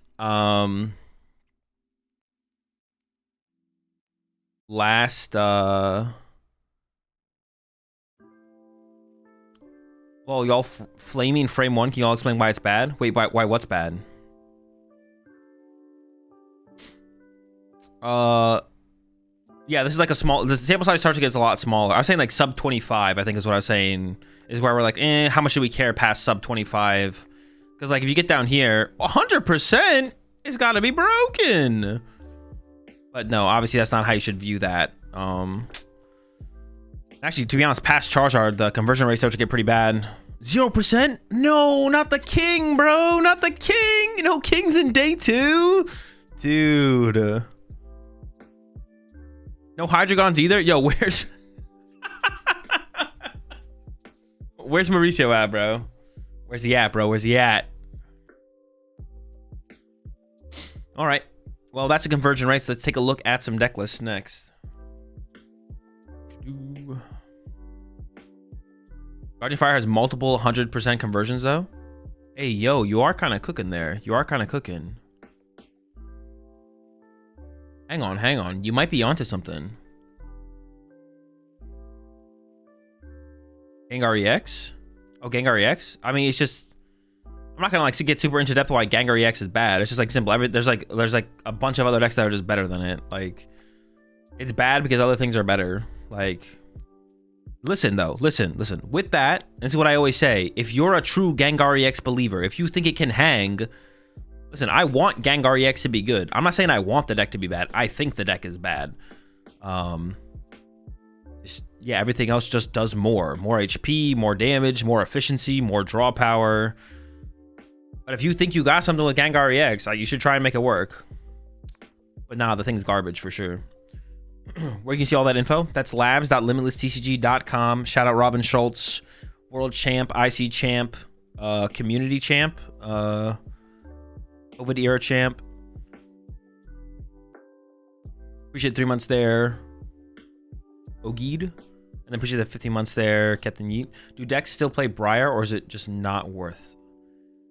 Well, yeah, some decks do. Yeah, it's played. In some decks, it's kind of a meta thing, though. Like Raging Bolt, like Briar is good in Raging Bolt if Charizard is really popular, stuff like that. Robert Schultz greater than Tord as my Pokemon Go. There is an argument that Robin Schultz has had the most. Actually, it's not even an argument. Robin Schultz has had the most impact on the Pokemon TCG than any other player. I don't know. It's like you could put a lot. You could combine a lot of Pokemon players together into like one super, like a Transformer Pokemon player, and Robin Schultz still has more impact on the Pokemon TCG than them.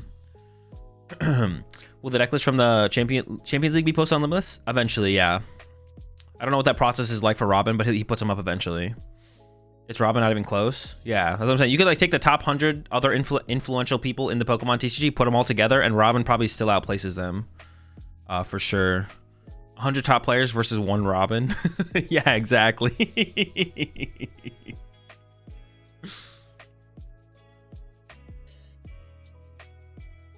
No, that's valid. I accept that answer because it's for sure. Well, just saying it's bad kind of confused me. Okay, sure. Yeah, it's just like the explanation to like fully break down why it's bad is like more like too much time. Just too much time. So I keep it simple. I call things uncompetitive. Well, I would say Gengar EX is uncompetitive. I call decks 4 things: uncompetitive, and then if it's competitive, it's either bad, fine, or good. Or unless like I'm feeling enthusiastic, I'll come up with some gibberish to call it. But what happens if you Devo Cinnabar Lure on Tatsugiri EX? The game bugs out. Like on PTCG Live right now, the game bugs out, and because we follow PTCG Live rules for IRL, the game just ends.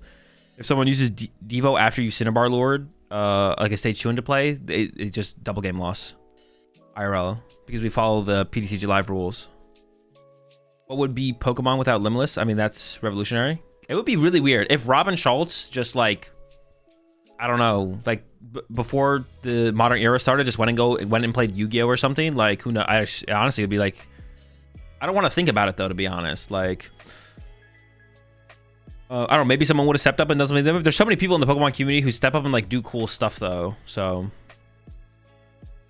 Robin is definitely on a different level, but like even people like I think JW helped do like the thing that comes to mind right now is like the training court site where like you can log your tournament runs. Like that stuff's cool. There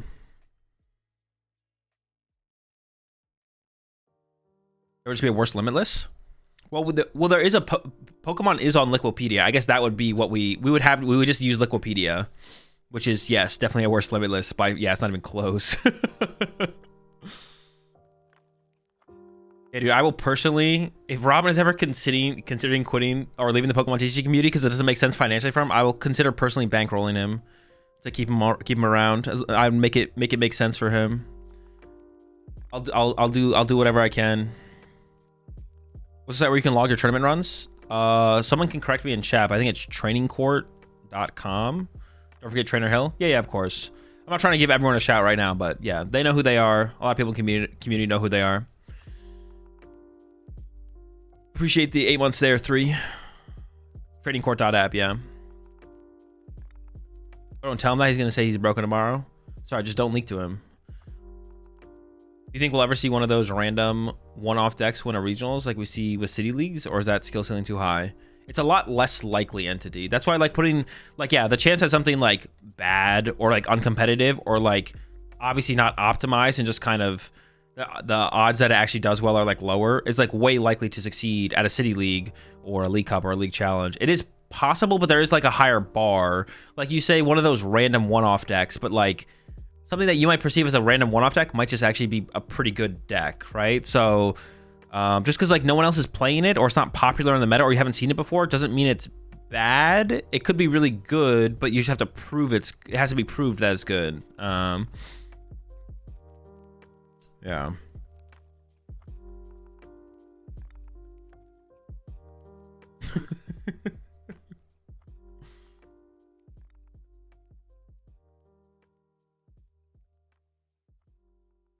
It's because there's no real meta killers right now, but something else could become meta. It doesn't have to be something that like just only beats Dragapult for it to succeed, or like to be a deck that comes out of nowhere, kind of like, yeah. Trapulco first versus Noctowl decks? I think so. All right, but let's take a look at these deck lists.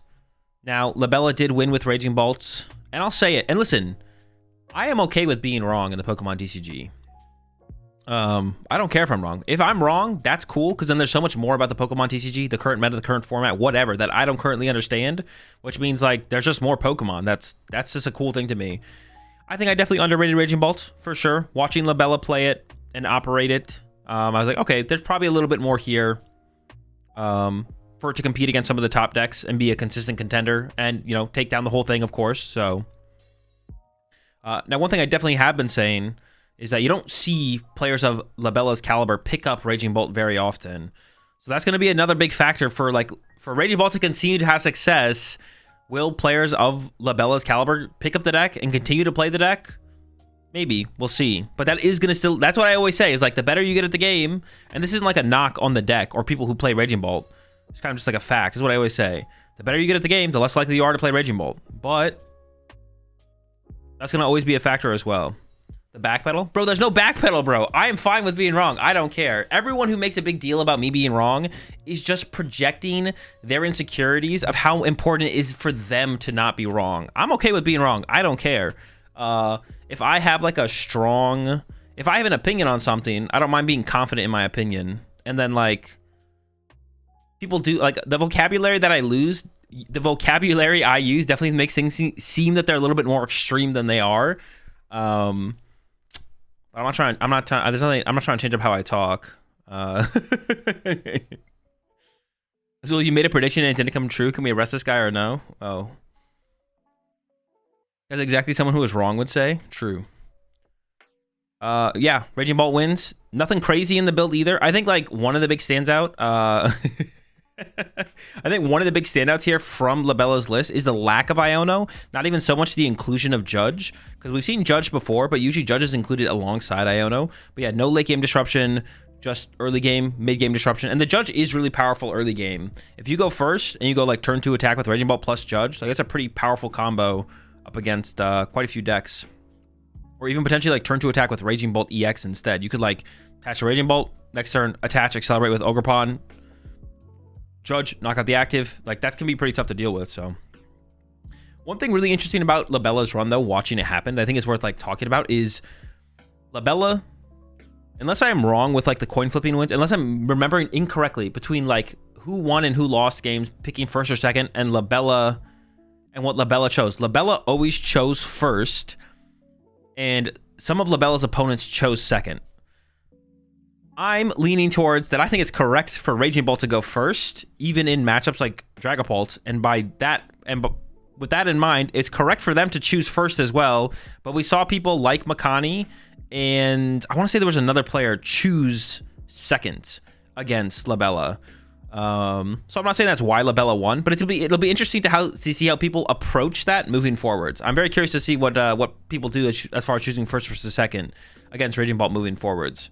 Because I think it was a mistake. I think it was a mistake for people to choose first. Labella chose second game 3 against Brent because it was so low on time. He was just praying for a donk. Oh yeah, that's true. Yeah.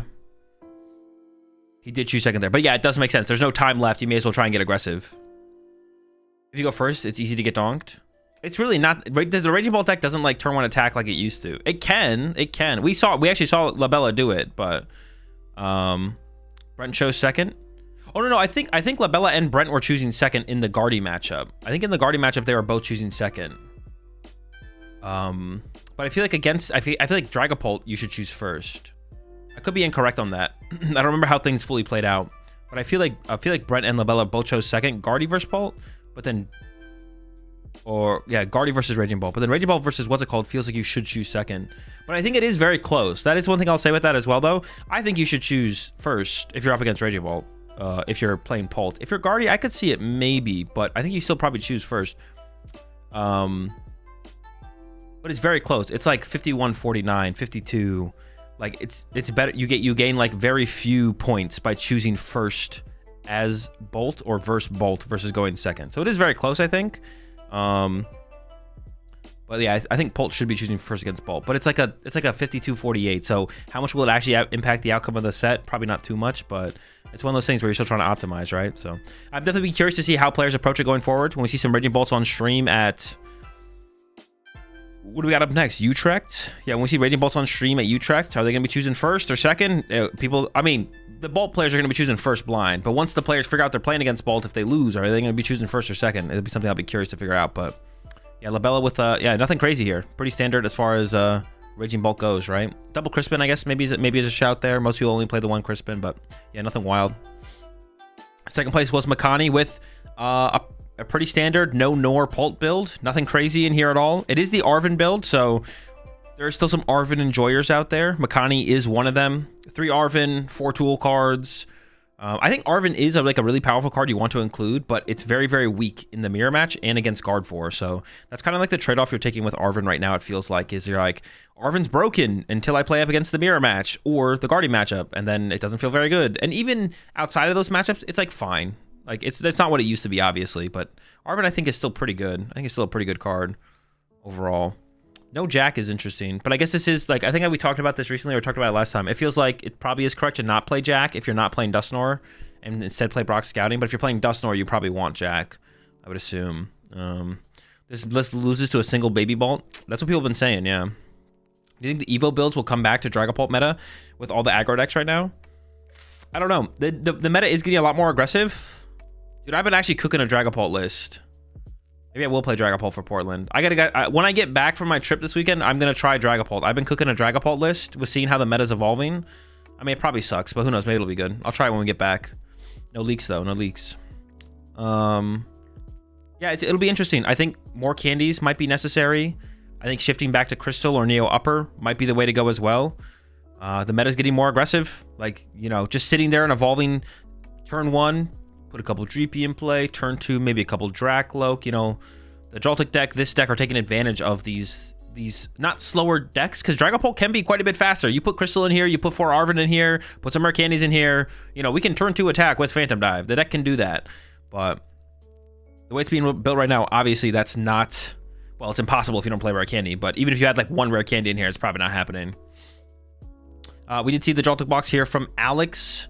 First year senior as well, already into top cut, got a top 4 with the Joltik box, a deck that we continue to see rise in popularity and success. I think has Joltik box like steadily gone like placed a little bit better like every tournament. Who knows? Is the dub on the way? It could be if players keep playing Dragapult and Gardevoir. Joltik box could be on the rise. Of course, I think we are going to see first year senior, first year master. I think we are going to continue to see Raging Bolt. We're going to see Raging Bolt raise in popularity, which is actually tough for Joltik box. So I don't know how far Joltik box is actually going to go.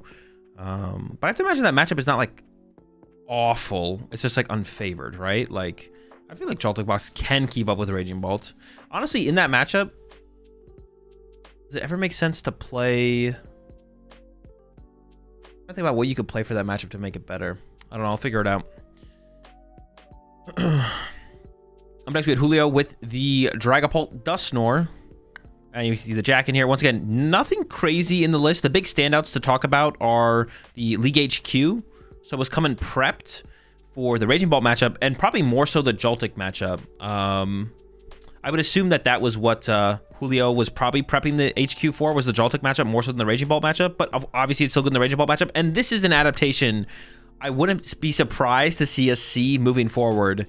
I don't know how many League HQ, but dude, we could see 1, 2, 3, 4, 5, 6 League HQ. No, 1 to 2 League HQs, I think moving forward could become a standard in Dragapult. But now it's like, as Dragapult here, it's like, bro, I gotta play Jamming Tower for Gardevoir. I gotta play League HQ. We can only fit so many cards in here. We see no Jamming Tower in this build, or this build actually. The top 2 Dragapult builds don't play Jamming Tower, which in my opinion, going into this tournament, I felt was like a necessity. Like, I think if you don't have Jamming Tower, dude, I feel like Gardevoir's walking all over you, creating unbeatable board states pretty consistently. So the lack of Jamming Tower is interesting for sure, but you see League HQ in here. You can only play so many tech cards. You also have to still set up your Dragapult, right? So we can't play, you know, 2 League HQ, 2 Jamming Tower. What else we got to get in here? What's another tech card we can throw in here? Let me get a 1/1 Rabsca. Like, we obviously can't play all of them. So League HQ here. That's going to be, I think that'll be the, if you are going to play a tech stadium in Pult, what one do you play? Do you play the HQ or do you play the Jamming Tower? Gardevoir need to fade the Badoo versus no Pultnor, and it's super good for them. Fade the Badoo. Wait, what do you mean? Just like don't go into Badoo. Just like set up and play the game and you just win. That makes sense. That makes sense. If that's what you're saying. I think I saw someone else talking about that on what's it called? Twitter. It's like you just set up and you just win. Don't use Badoo for that matchup? Yeah. That makes sense. Yeah, I mean, what are you shutting down anyways? Nothing. The issue is going second and getting their hand Saspika KO'd with Prime. So that's Raging Slitherwing. Oh, sure. Yeah, I guess like Raging Bolt can really put on the pressure early, right? They can literally be like, okay, cool, knock out your peak. And it's not even that hard for them to do that play as well. Very good point, very good point. All right, Owen Dalgard here. Once again, Pult Dusknoir. So this looks, this list here, I actually really like this list from Owen. I like the triple Duskull. Bro, I've been for someone who's played 0 games of Dragapult since, I don't even remember how long. It's been a long time. 0 games this format. I'm a huge fan of 3 Duskull. Just watching people play games, 3 Duskull looks so much cleaner than 2 Duskull. This is really only big takeaway here. This is basically the Hedrick 60. No Ursaluna. Actually, that's interesting. The lack of Ursaluna is definitely interesting. Maybe it becomes a little bit less important because you have, I mean, walls isn't a thing you have to worry about anymore if that was ever a reason to include the Ursaluna, which at some point in the meta it probably was. The lack of Ursaluna is interesting, though. I feel like we see Dragapult players consistently get value out of Ursaluna. So it is interesting to see the lack of Ursaluna in here. I don't really love the idea of it. It just seems like such a powerful card in the deck. Watching how people operate the deck and how often it comes up to be like an option. And it's even that much better with Dusknoir, I would assume. It's even that much better with Dusknoir because you can activate it so much sooner and really put the pressure on for like a comeback. So that lack of Ursaluna is interesting for sure. I do like 3 Duskull, though. Big fan. This is basically the Drixty with EXP share. Yeah, I guess if we're directly comparing this to the Hedrick 60, the Drixty, there's an EXP share, no Ursaluna, 3rd Duskull, right? You just really need Bear or Tower in Pultnor, or else Guardy can be really tricky.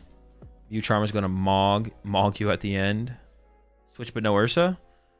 That is interesting to have Switch but no Ursa. Do you really need the Switch if you don't have Ursa? That's a good point. I don't know if you do. I mean, an extra mobility card doesn't sound bad, but yeah. Do you think it's worth to try a Gholdengo build with Amari, draw 4 at the end of this turn if you have 5 or more cards in your hand? Discard your hand? No, I don't think so. Actually, I see what you're saying. I don't think so, Crooks. I don't think so. I think like stuff like Zephyr Maniac is always going to be more value because drawing a decent amount of cards to begin with is easy. So then cherry picking certain cards from your deck is always just going to be better. I might play a second board, to be honest, if I cut Bear.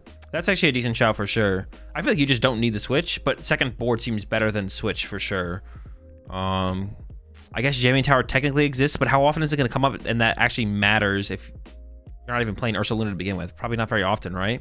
Yeah, I feel like the second mobility card probably in this situation should be a second board, to be honest. Or maybe just a Turo, so you can do cheesy stuff with Turo. I mean, it's a supporter, so it's kind of slow, but Switch definitely loses a ton of value if you don't got the Ursaluna in there.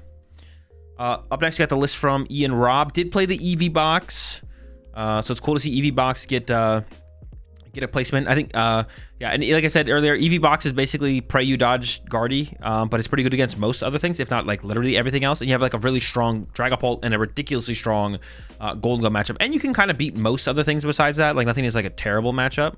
But yeah, Flareon Box getting a placement here. Is playing the Sparkling Crystal. Ian is playing the Sparkling Crystal. Unfair Stamp has been most recently the most successful ace spec we've seen in the deck, I want to say, for sure. But I mean, you can't really argue against Sparkling Crystal. It's kind of broken. It's really just reprising and also raw drawing the board. Without Crispin, it's really annoying to lose an energy to retreat. Definitely for sure, yeah.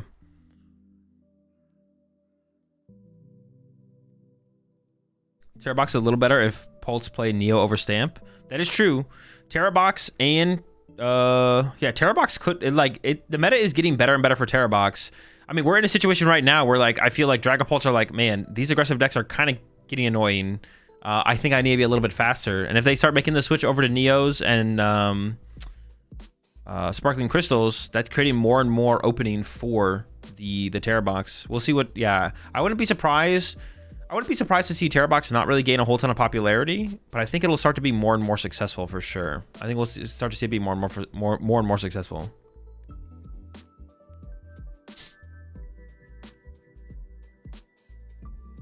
Isn't Joltik Box kind of annoying versus Eevee Box?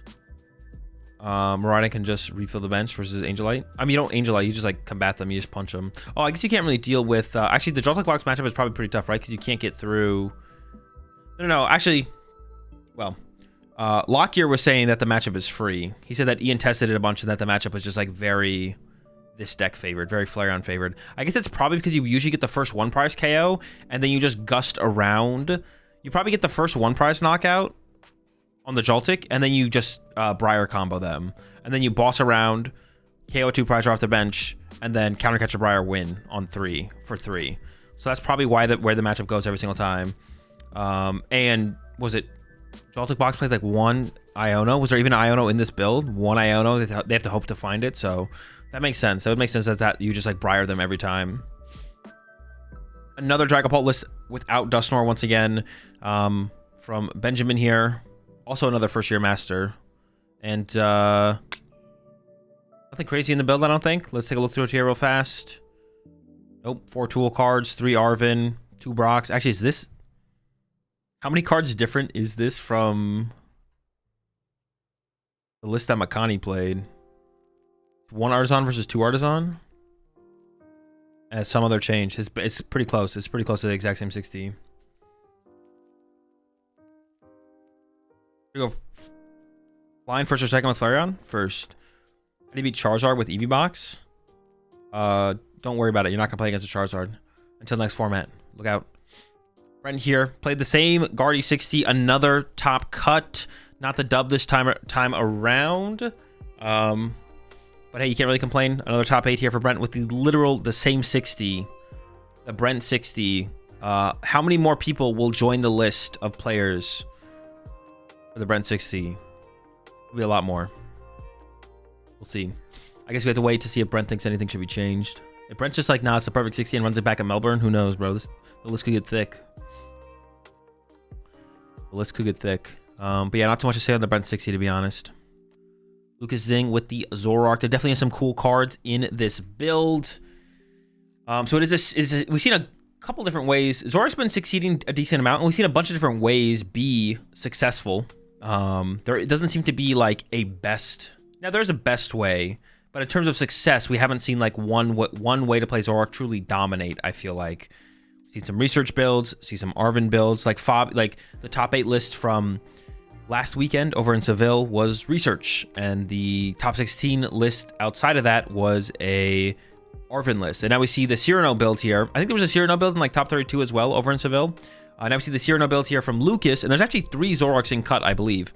Cyrano build here from Lucas, 4 Cyrano in here. So the way the way this deck is trying to operate, for anyone who's curious, off it early or Artisan, get your Zeruas, then you go into the Cyrano. Cyrano finds your Zoroarks, you go from there.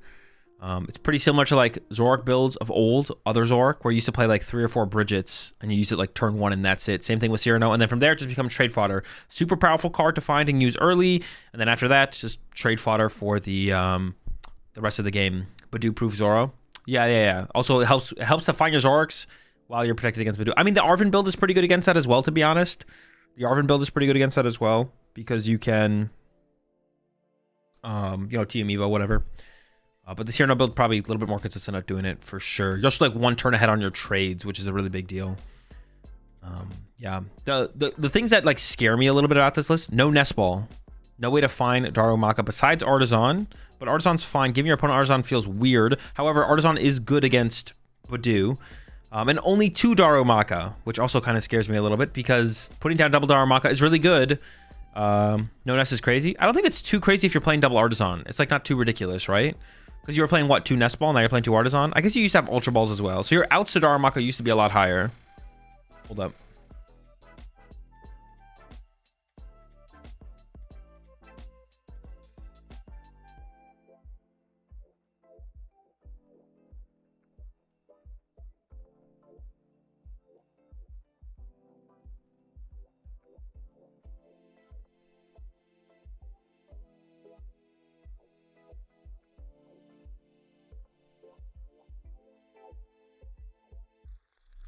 Dude, something is rattling in my AC unit, and I can't de-rattle it. Can you guys hear the rattling from my AC unit?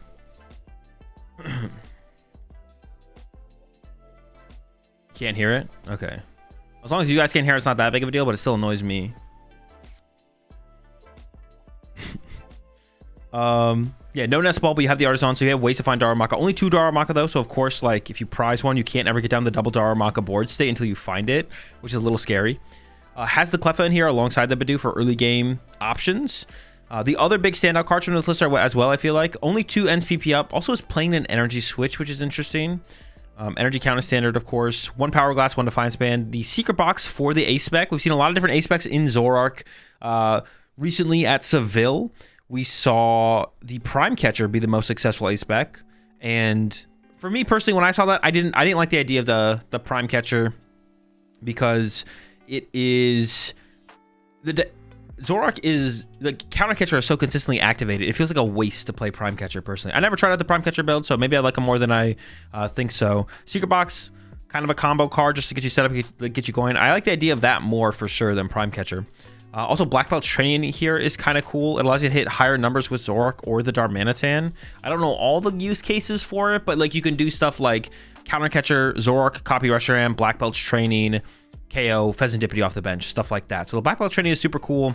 One of the things that stood out to me that I thought was lacking here was the second Defiance Band. There's only 1 Defiance Band, but you do have kind of the Black Belt to kind of make up for that as well. Black Belt into Blood Moon to 280. Oh yeah, the endgame Blood Moon with the Black Belt is like super sick for sure. It's for the Dango matchup if they are really good and manage energy in the discard well. Oh, this kind of gets you, the Black Belt gets you over the top. That makes sense. But the yeah, Black Belt training is cool.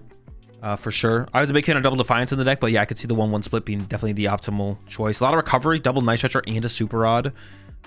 Usually we only see like 2 recovery cards. So I say a lot, but it's 50% more. 50% is a pretty big number. So in comparison to the average, that is a lot more, right? I ran the numbers myself. 1 Bombardier EX, which I'm sure a lot of you are like, the Bombardier? All right, Bombardier, I'll explain it real fast. I mean, if you can get it in the active turn 1 and Fast Carrier through Turo, retreating your little guy, or End's Castle, and like it makes sense to use it, you can hit him with the Fast Carrier. Like going Fast Carrier isn't terrible, but it's not why it's here for the most part. Fast Carrier, if you go first, you can use this attack during your first turn, search your deck for up to 3 basic Pokemon and put them onto your bench and shuffle your deck. I guess like one kind of cool combo is you can like, there's no Ultra Ball in here, so you can't even Ultra Ball for the thing. You have to like open Cyrano and then Cyrano for the Bombardier EX, or just naturally have it in your hand. But it is an answer to Cornerstone with the Shadowy Wind attack. 130, you may put this Pokemon and all cards attached to it into your hand. It doesn't have an ability, so you can punch Cornerstone. So what you do is you bench the Bombardier, you put an energy on the Bombardier, you put an End's Castle in play, you retreat into your Bombardier, and you put the Power Glass on it, and then you get punched by Cornerstone, and then you go, okay, cool. Shadowy Wind, 130, go back to my hand, and you get all the cards. So you get the Power Glass as well. You get the Power Glass as well, and it's in your hand, chilling. And then your opponent goes, Cornerstone, punch your Zoroark that you sent up, and then you go bench Bombardier, Turo your Zoroark, push Bombardier, attach a Bombardier, attach Power Glass to Bombardier, pass, accelerate energy to Bombardier, repeat until the Cornerstone is dead. But the Cyrano for the Bombardier can also be kind of cool, right? Because you have a decent amount of outs to get into the active. You can have the End's Castle, you can open a 1 retreater. So it's possible if you go second, turn 1, or oh, if you go first, you can use the attack during your first turn. Oh, no, you can still do it going second. Okay, I was like, wait a second. But no. So yeah, if we go second, if we open Badoo or we open Cleffa, you can Cyrano for the Bombardier, and then you can Fast Carrier. I feel like most times you're not trying to pull off the Fast Carrier. And also, that's not going to consistently happen very much, because if you open a Zorua or a Darumaka, you literally just can't do that unless you have a Ends Castle in your hand. So it's just not happening very often, but mostly there as a cornerstone answer. Sometimes if Fast Carrier looks good, you can hit him with a Fast Carrier, though. Never know. I guess you have 3 outs for starters with that, right? Badoo, Cleffa, and the Bombardier itself could get you into that Fast Carrier.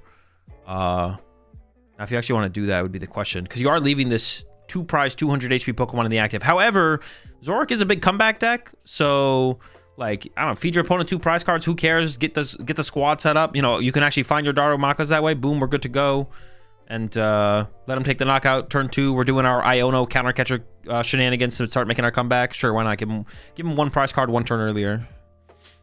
Antonucci here with another Dragapult, no Nor. I mean, this is what is like the 3 lists that are in cut that we've seen so far. How many cards different are these 3 lists? Benjamin, was it Hebert? Or is it, do you pronounce it Herbert? Hebert. Benjamin Hebert. Makani, and then now Ryan Antonucci. I don't know. Ryan Antonucci plays the Jack. I guess maybe that's like the standout difference. Instead of 2 Brock Scouting, 1 Jack, 1 Brock Scouting. Yep, that's it. Next, Cal Connor. Once again, same thing. Cal Connor's list is a little bit more interesting. Hold on. A little bit more interesting from Cal Connor. Cleffa, you don't see this very often. Actually, you just never see this thing. You never see Cleffa in the Pult No Nor. Actually, you never see it in Pult Nor either. This guy, you just don't see this guy with Pult. They're actually enemies. They're not very good friends, so that's why you don't see him hang out very much. But Cal seems to have talked it over with Cleffa and Dragapult, got them to come together, get them both in the same deck, and also a lot more anti-Badoo of a build here from Cal. Also a lot more pro-Badoo. We see no Artisans here from Cal to not give your opponent more resource. So instead of like having one of your outs to basic Pokemon being Artisan and then potentially giving that to your opponent while you're Badooing them so they're still able to play the game. Because one of the big things that Badoo can do to take over a game by itself is when you go second and your opponent whiffs turn 1 Poffin. Then you're like, oh shoot, they whiffed turn 1 Poffin, Badoo, and they just don't find basics for the rest of the game until you start attacking with your Dragapult. So if you have to use Artisan to get your own Dreepy or your own Badoo, all of a sudden it becomes like, well, now they just get to use Artisan like 3 turns in a row while I'm Badooing them, and they still set up, right? So that's kind of like, Artisan is like anti-Badoo, which makes it a little bit weird to include in a deck that is so pro using Badoo. So Artisan, honestly, in these builds doesn't make a ton of sense, and we do see people cutting down on it from the original Tanner build of this deck that people are kind of building off of a little bit. 1 Artisan here from Ryan Antonucci. Still 2 Artisan here from Benjamin. I think we had 1 Artisan up here from Makani. We still see an Artisan in here from the Dusknoir build here from Julio. So people are trying to cut back on the Artisans because it's like, well, if I'm item locking them, I don't just want to give them basic Pokemon at the same time. It doesn't make any sense. And on top of that, like I said, Calvin here, the build's a little bit more anti-Badoo. 3 Brock Scouting and 2 Jack. 3 Ultra Ball. Now that is kind of one constant that we've been seeing from the Dragapult builds. I'm not sure how I feel about 3 Ultra Ball. Finding Dracloak is just really good. So any opportunity I find Dracloak is pretty good. 3 Ultra Ball is interesting for sure. It's definitely in favor of more of these supporter Pokemon search cards. Cleffa makes really little sense to me in No Nor. I thought the whole idea is your deck is constantly just Badooing and attacking turn 3. Yeah, maybe, I mean, maybe they're, but like, what about like up against Raging Bolt Abon? Like, what is Raging Bolt really gonna do? Like, this is what I talked about also against Joltik Box, right? We talked about this a little bit as we were watching some of the games play out, but we saw people like forcing Badoo against, well, yeah, we saw people like forcing Badoo against Joltik Box and Raging Bolt when it felt like they didn't really need to. It's like, bro, they have a Noctowl in their hand. You're not stopping them from doing anything. Well, Joltik Box is a little bit different. It's like, bro, they have 4 energy on Iron Hands. They're gonna retreat and Iron Hands you if you item lock them or don't item lock them. Like we saw like a really questionable play from Benjamin. Benjamin like turn 1 retreated a Dreepy into a Badoo against Joltik Box, and it was like, I don't know about that. Probably would have been better just to attach to a bench Dreepy, let them Joltik, and then have another energy next turn and have 2 split energy. So the Cleffa there all of a sudden is like, ooh, okay, wait a second. If we can really get a ton of value out of Cleffa on this turn, obviously against Joltik Box specifically, you don't really want to bench more Pokemon so you can play around Clefairy, but if it's between playing the game or getting set up enough so that you can play the game, then all of a sudden the Cleffa is a little bit interesting against stuff like Raging Bolt. And I'm sure Makani wishes that... I'm sure Makani wishes he had a Cleffa up against Christian in the finals for sure. So So that's another adaptation. Well, again, Joltik Box, I often fade the Badoo. I just keep my board tight. Yeah, for sure, for sure. Clef is another adaptation we could see happen to Dragapult decks to combat some of these more aggressive decks. Although they are aggressive decks. And generally, aggressive decks do like playing items. Stuff like the Raging Bolt deck and the Joltik Box deck are very not item reliant at all to start to be aggressive in the ways they want to be aggressive. So, I think Cleffa... Honestly, I don't hate the Cleffa. The Cleffa definitely has some value for sure. Definitely has some value. But it was worthless versus Bolt, and Joltik as a Guardy player use Cleffa to try and set it faster. Yeah, for sure, for sure. Dude, if any Joltik Box just slides in an E-switch, it's so over. I never play around the Mew out of nowhere. Oh, shoot. Yo, no one leaked that. No one leaked what a bond just said. With the emergence of Jamming Tower being played, would you play a Stadium Bump in Cal's Poltless? Or do you not care about Jamming Tower? I don't think you... Yeah, I think you just take the L to the... You let the Jamming Tower do its thing, for sure. Just let the Jamming Tower do its thing, for sure, Horsey. I mean, it's probably not going to come out super aggressively, so you can get your like, immediate value from Messy Board is probably not going to be taken away from you, and your early protection from the Bravery Charm, you'll probably also be able to get value out of that as well. You kind of lose the... Like, if you're playing up against a Jamming Tower deck, the Defiance Band and the EXP share become, like...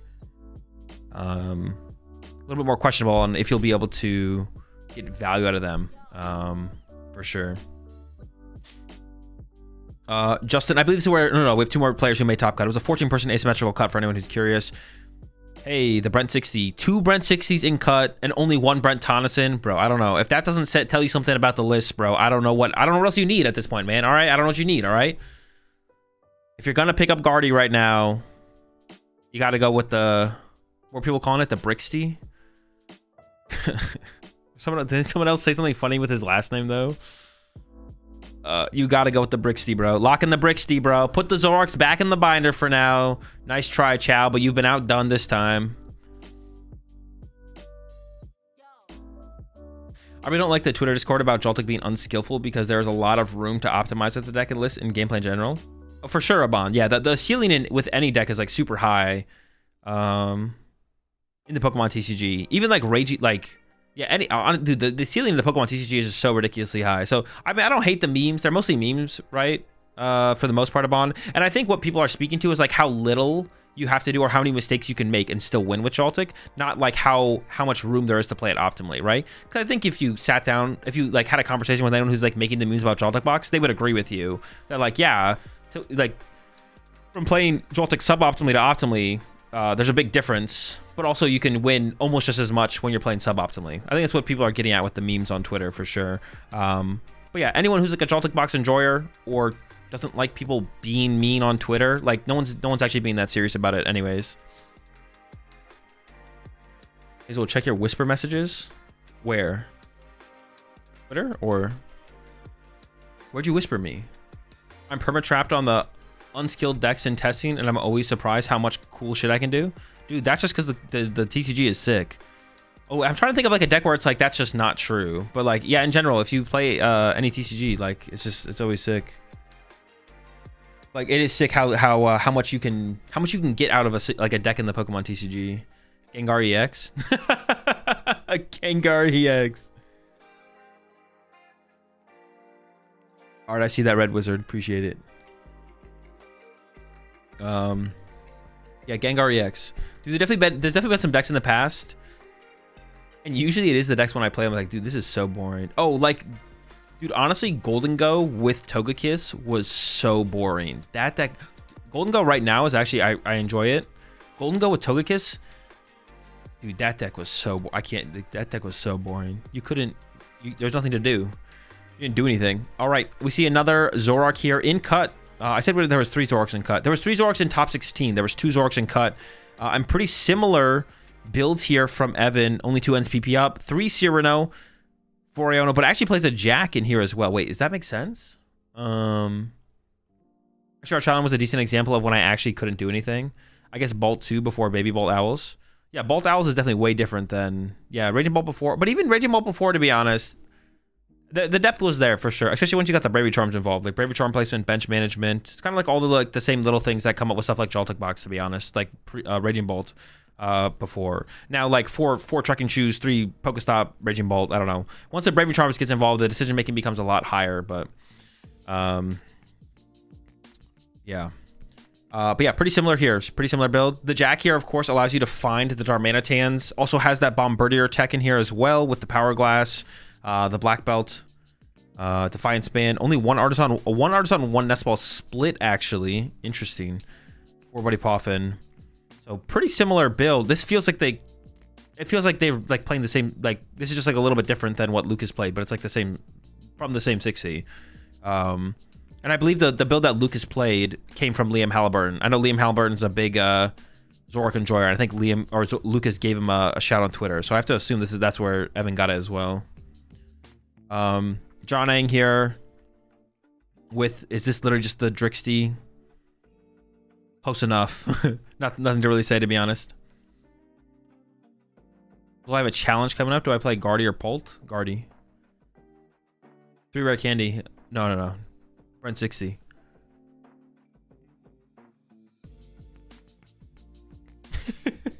I don't consider not benching random cards and charming my whole board particularly cool. I got you. I feel you on that. I guess for me, it's just more so from the sidelines. I see the mistakes people make, and I'm like, oh, there's like, I don't know, there's better plays to be made. Picnic Basket Bolt when? Honestly, I think Picnic Basket, I think Picnic Basket is potentially an underrated card in this meta right now. The basket goes hard for sure. Updated Drixty 2.0 right here. All right, we're outside of cut now. Rogerson did not make it into asymmetrical cut here. Gholdengo, Dragapult once again. I think Rogerson played the same 60 as Grant Shen. We saw Grant Shen on stream at some point. Actually, we saw Rogerson on stream at some point. So we got Jamming Tower in here. Compared to the list that I believe Rogerson and Grant Shen played the same list at, was it Atlanta? Is that when it was? Dude, when was it? It wasn't Atlanta. It was the tournament after Atlanta. What tournament was it? Was there a tournament after Atlanta?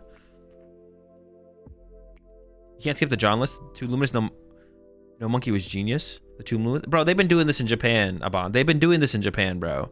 They've already been doing this. This technology's been discovered. Just Luminous with no Monkey. Y'all are behind on the times. How does this handle Pikachu? Gust around it. Monterey? Oh, Monterey.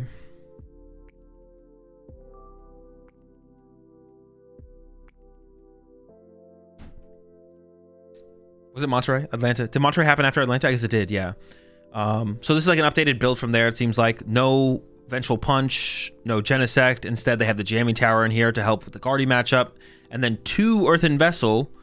It's like the next level. It's like, well, if all other Gholdengo players are going to be playing Genesect, we could play Genesect ourselves, or we could tech for Genesect and play 2 Earthen Vessel. So it looks like that's where the tech space has gone to in the build now. Jamming Tower, Earthen Vessel. Seems okay. Everything else basically the same. Nothing crazy. Petty Grudge is broken. We'll get the job done eventually. Petty Grudge the Pikachu. Is Black Belt and Joltik tech for Pult? Is Black Belt and Joltik tech for Pult? I lost to 3 Pults in Limitless tourney today. It's just too hard to find. You're just never going to find it. Well, I say that. Yeah, you're just never going to find it. It won't happen. Picnic Basket seems like a good tech. I think a Picnic Basket would be better. Solar, put the Picnic Basket in. Arvin for your Picnic Basket. There you go. Arvin, Charm, Picnic Basket. What are they going to do? Even with the gear? Yeah, the gear's not enough for like a 1-of stadium in the way you're trying to use it. The problem with something like Black Belt is like you need it on a single turn right now. Gravity Mountain is also decent. No. Gravity Mountain's also garbage. It's like, well, Gravity Mountain is worse than Black Belt because Black Belt you can actually Poke Gear for. Like the problem with cards like Gravity Mountain and Black Belt in Joltik Box is like, this is a 1-of card that I don't have a ton of access to that I need right now on a single turn. It's different than something like, what was the example I was doing recently? Oh, like the 1-of Turo and Guardy. It's like the Turo you necessarily don't even need on a single turn. There's like a span of turns where it could be useful or to be able to get advantage of or something like that. So, yeah. You actually Petty Grudge Pika. It's pretty solid against Joltik Box. It's really awkward for them to play. No, that makes sense. I feel it for sure. Preferred Goldie build? No, I need to work on a Goldie build. I've been slacking on that. Well, I haven't been slacking. Listen, I've been streaming a lot. I've been playing a lot of Pokemon, but there's just too much Pokemon to look to watch and play. So I was about to excuse myself for the reason I haven't worked on Gholdengo recently, even though there is some stuff I want to try in Gholdengo. But to be honest, I've been streaming a lot and I've been playing a lot of Pokemon. I still haven't gotten around to it, so no slacking going on. All right, the third Zoroark build in Top Cut here is not the Cyrano build, and it is also the only one that didn't make asymmetrical cut that's in Top 16. It's the Prime Catcher build, Research, 2 Jack as well. So this is a little bit more similar to what we saw get Top 8 in Seville. In fact, it might be like really close to what happened over in Seville. We can take a look at the Seville build here real quickly, because I am curious now how close it is.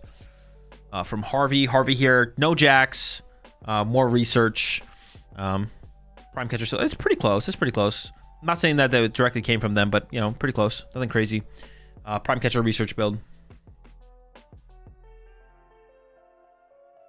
There's so much Pokemon to play. I have like 5 different matchups on my list of things I want to explore. Yeah, there's like infinite Pokemon to play right now. And then by the time you feel like you've maybe caught up, new sec drops, and all of a sudden it's like, oh no, Charizard's good again. You two who? Okay, this is why. An Unsparse Moon, 17th place here, aiding Koos. This is why it didn't get placed with the other Moon decks, is because there's only one Roaring Moon EX. I was wondering what the reason was. But yeah, only one EX, and has the Koraidon in here. Also has the Iron Bundle, which is interesting. I'm actually a pretty big fan of this deck. This deck is super sick. It's pretty fun. I think there could be something here, to be honest. I don't know. I need to like play with this deck more. When I played with it, it felt pretty good. The only change I made to the list that came out of Monterey, I want to say, is where it came from. I added a 7th Dark Energy, which felt really, really good. But I don't hate some of the changes here from Aiden. Aiden kept the double Fan Ornament here, went down a Poffin, cut a Roaring Moon EX, adds the baby Koraidon in there as like an alternate attacker to have. Yeah, I don't know. It's cool. It's cool. I added an 8th? Bro, all right, that's overkill. What are you doing? You're just trolling for that one. Deck's less than $20. Also, only 1756. Bro, that's pretty good. That's value right there. Play 1756, get top 32. What do you get? $1,000 for top 32? 2,000 something? Booster box, maybe? Promo card in the future at some point? That's a dub, bro. It's a good day's work. Ethan Hagee with the Gardevoir here. Is it just the Tonison 60? I feel like not, because isn't the Tonison 63 lines? Oh, the one of Poffin here. Bro, why is he trying to be different out here, bro? We have the Brixty, and this man's like, oh, I could play the Brixty, but what about a 1 Poffin? Dude, wait, 1 Poffin just doesn't make any sense, does it? If you don't find the 1 Poffin literally on turn 1, it's just better as a nest ball. Because Poffin after like turn 2, Poffin is still good, but once you get to turn 3 plus, Poffin is just a dead card, right? What is this? What is it? Bro, Ethan's just out here trying to be different, bro. He just in case he did well enough, he didn't want to give Brent the credit. He's like, played my own list. No, I actually think he did give Brent a shout out on Twitter. I'm just trolling. I'm literally just trolling, bro. I'm just trolling. What the heck? Stealing our flow. What the fuck is the Brixty? I don't know. People are saying it in chat, bro. I just follow the trends. Yeah, Higgy here playing basically the Brent 60, 1 card different. Higgy trying to be different, bro. What the heck? Nate here with another Joltik Box. So Joltik Box not just having a one-off in terms of a decent placement, top 32 finish here with this one. Only 3 Crispin, bro. No Iono, just the 1 Judge for hand disruption. That's interesting. I'm not sure how I feel about that. I feel like this, I mean, you just can't find it early. If you can't find Judge early, what's the point of playing Judge kind of dealio? Yeah, I don't know about that 3 Crispin, bro. I don't know about that 3 Crispin. I feel like getting Crispy is like literally the best thing you can do in this deck. If you're not getting Crispy, what are you doing?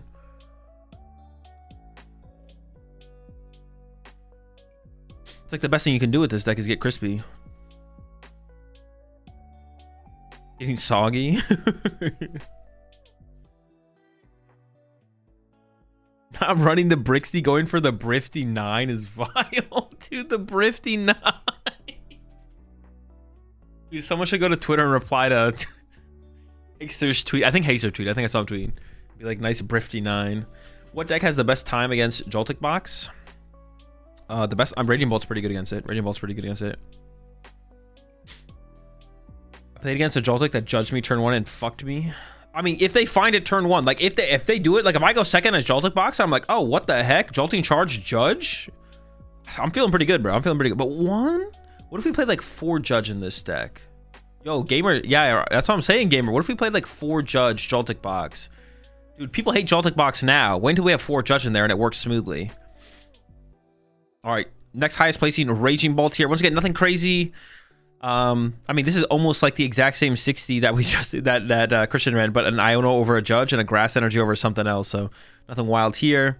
Emmett Hurley, another Zoroark build, bro. This Zoroark build to me, this is super cool. I've seen, I don't know if maybe it was Emmett actually, that we saw playing this one. Heavier on the reversal energy, and then also includes the baby Luxray in here as well, which is super cool, and double Defiance Band.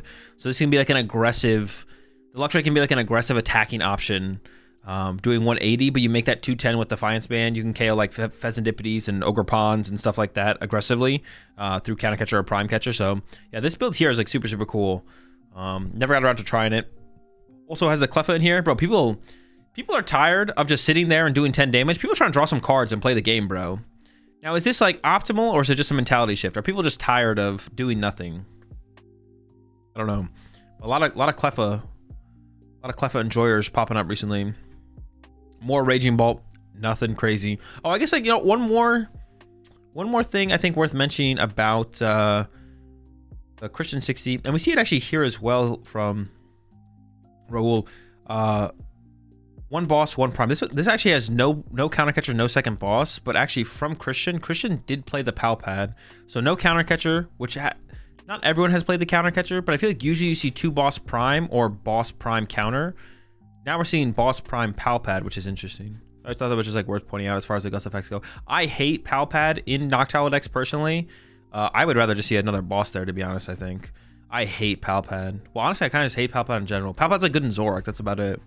Where were we? Right here, Emmett's deck. Jared here, Raging Bolt. See, here's the counter catcher, prime catcher, boss's orders. Counter catcher and Bolt feel so good. When I played the deck, counter catcher did feel really good, to be honest. It did for sure.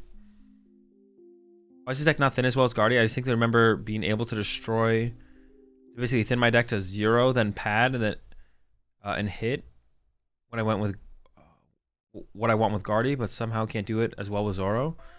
I mean, you don't play stuff like Earthen Vessel or TM. Well, honestly, even like the TM Evos. I mean, it depends. If you've played the research build, I mean, if you play research, you probably thin pretty quickly, but you're not getting as many. You don't play like Greninja for concealed cards, but you didn't always play that in Guardy either. I mean, mostly it's just like kind of probably Vesseling, to be honest. You don't cycle. You just don't. Not as many cards in your deck cycle your deck, I guess. That could be part of it.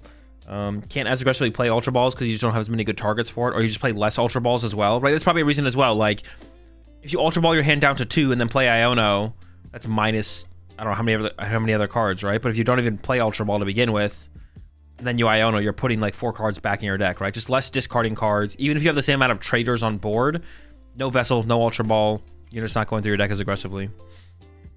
Appreciate the 38 months there, Sonny. 23rd, Jose Marrero, Raging Bolt, Cornerstone, triple the whole lineup for one prize attackers here. We got Slytherin, we got Raging Bolt, we got Koraidon, we got the squad. Definitely a lot more stuff in this build than something like the Christian build. Frank Mintmeyer here with the Gholdengo Dragapult 60. It looks like the same 60 that I don't know, who do we see up there having it? Rogerson. Here we go, Joey. I do plan on playing this build. Okay, that's a really good point. I'm often owning some fat hands with Zoro. Yeah, exactly. Just less discard cards, or less cards you'd even want to discard in Zoro compared to Guardy as well, probably. Guardy has like 4 good cards in the deck at turn 5 or something like that. Yeah. Well, I guess Ionos as well, like 6. Yeah, Cerulege Rev Room. We're gonna hopefully play some games with this deck today. I don't know how long I'm gonna stream today. This might be the only deck we play with. I might actually even play. I was gonna play with Zoroark, Cyrano, but honestly, I kind of just want to play Cerulege. So this is probably the only deck I'm gonna play some games with today once we get around to it. Is Cerulege. 23rd place here from Joey. Cerulege Rev Room. Already built here. It is Mimikyu. What is Mimikyu for? I guess against Joltik? That's the only thing I can think of is against Joltik Box is to slow them down, but I'd rather play a Klefki, I feel like, for that matchup if I'm going to play anything to slow them down. Secret Box. I honestly don't hate the 3 rare candy in here. This is pretty similar to the Brent 60, not quite there. I don't hate the 3 rare candy though, just having like more candy outs. Yeah, I don't. The Mimikyu feels off to me. Like, what is that good against? Zoroark and Zoroark. Oh, I guess it can. And Zoroark actually deal with the Mimikyu. If you put that in your act, you can just scratch it to death, right? No, you can Monkey Dory back, force the gust. Okay, maybe. Yeah, okay. I could see it. I could see the Mimikyu. I guess it can slow things down. Yeah, I can slow things. You can slow things down with the Mimikyu. I don't hate it. I don't hate it. Hunter here, Raging Bolt. We're just gonna skip the Raging Bolt. Raging Bolt. What the? Wait, what if we just keep scrolling and it just becomes more Raging Bolts? Okay, thank goodness. Kianamini here, Dragapult, Dusknoir. Looks like the Drixty 2.0. Jones here. Not the finish, not the back-to-back finish that they were probably hoping for, but you know, 32 is not that bad. After all, coming off what was it, top 8, top 4, and this is like we're seeing some more. There's still more innovation to have apparently in Dragapult. We see the Pidgeot. It's like we're coming full circle. When Dragapult initially dropped, people were playing with Pidgeot. We haven't seen Pidgeot and Dragapult for a long time now. And we're back. Pidgeot in the Dragapult. Definitely an interesting inclusion. It feels weird. Oh, no, there they are. I was like, we got 3 Brocks. I was like, 3 Brocks, no Jack. It's weird to play Pidgeot EX with no Jack. But no, there is 2 Jack in here.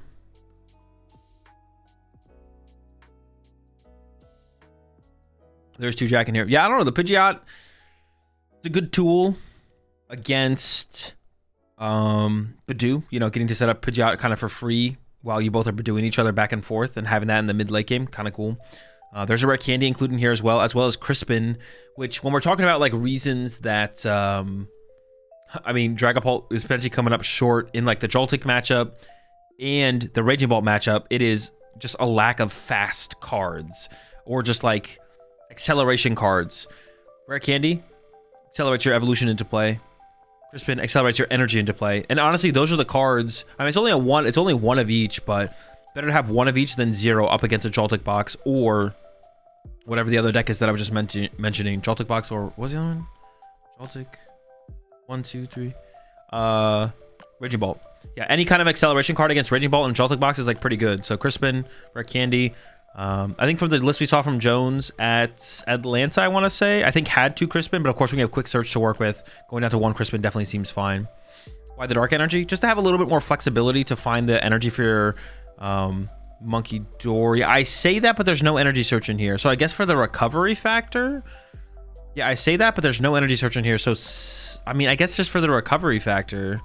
Crispin? Oh, also like Crispin synergy. Yeah, the Crispin synergy has to be the reason, yeah. Recovery factor, but more so the Crispin synergy for sure. I was gonna say, otherwise, like, second Luminous just seems better here. And Crispy. John Roberts here. We're about to exit top 32 here with... Now, this is an interesting build. This is definitely a build I want to try out. It's pretty interesting. We did see John on the win-in. For anyone who doesn't know, John Roberts is the 2013 U.S. Nationals champion. 2013? Dude, I don't remember. It's so long ago. But he quit for a while. I don't know if he came back this season or the season before. 2012? Was it 2012? 2012. It's a long time ago now.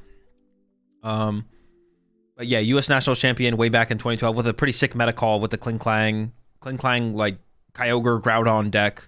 It was a pretty sick meta call. No one really had an answer for it at all in the tournament. Most decks couldn't keep up with it. It's pretty interesting. But yeah, Charizard deck. Man, and it's I mean, it's a trolley build, obviously. But it's like an Arven trolley build, and then you have TM Evos. You have 2 TM Evo. So it's a TM Evo Charizard Dusknoir deck. And that's all you play. It's a 4-3-3 Charizard line with 2 rare candy. As well as a 4-4-2 Dusknoir line. You have Chi-Yu for a single prize attacking option. Probably mostly into like Gholdengo, that's super effective. A Badoo to slow the game down still, and an Iron Bundle as well. A lot of supporters. Like, it is an Arven build, like I mentioned, the trolley, TMU. I still have some Poffins in here, some Ultra Balls, of course, but You have Jack and Brox help you under Badoo, 4 Iono, 2 Research, a Boss, a couple Counter Catcher. I don't know. This is just a crazy build. Yeah, I definitely want to give this a try at some point. This is a crazy one here from John. Like I was saying earlier, like if you asked me, well, no, I mean now, I don't think Charizard is good this format, this meta, from everything I've seen from it. But I've not seen this. This is something I have not seen. If Charizard is good, I think it's more likely that this is the best way to play Charizard right now than basically any other build of Charizard. So, yeah. He posted on Twitter, only had 1 candy. That's not good. Did he have a... Oh, no. Did he have a deckless error the whole time? Would that be possible? It's possible he didn't get deck checked the whole time, did he? Does it have 60 cards? Uh-oh. That's not good. I mean, at this point, it's kind of whatever. It's just kind of done. Yeah, at this point, it's kind of done. The list he posted on Twitter had 1 candy, 8th fire. Well, this is pulling it straight from Arcanine, right? Limitless pulls the deck list straight from Arcanine. So the deck he had submitted is probably this list. Unless there was like an error in the Arcanine, like the transfer from Arcanine to Limitless. But this should be correct. Because this pulls it straight from Arcanine is my understanding.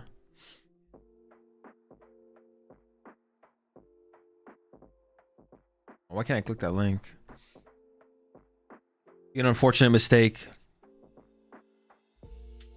Yeah, the list I'm seeing here on Twitter. 1 rare candy, 8 fire.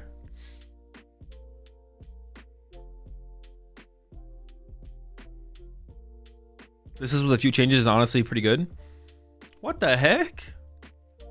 Listen, John, you're on your winning. You got top 32. I've never seen this deck before in my life, but listen, I got some notes for you. Can you retrospectively DQ?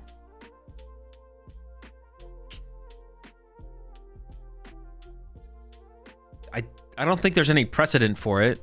Oh, they mean retroactively. Yeah, I assumed that. I read retrospectively, but I thought retroactively. I'm just messing with you, by the way, Jolly.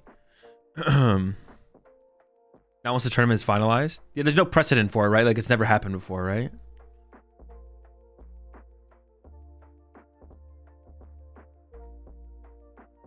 Well, even a deckless error, the last card is changed to a basic fire energy anyways. Oh, that is kind of funny, yeah. So if it... Wait. But no, that's not how it works anymore, Locke, right? You have to play what you submitted on Arcanine. Wait. Dude. Wait, is that how it works? Who's to say the list he posted on Twitter is the list he played? That is also fair. Maybe he made changes to the deck afterwards. Oh, wait, what does he say in his Twitter post?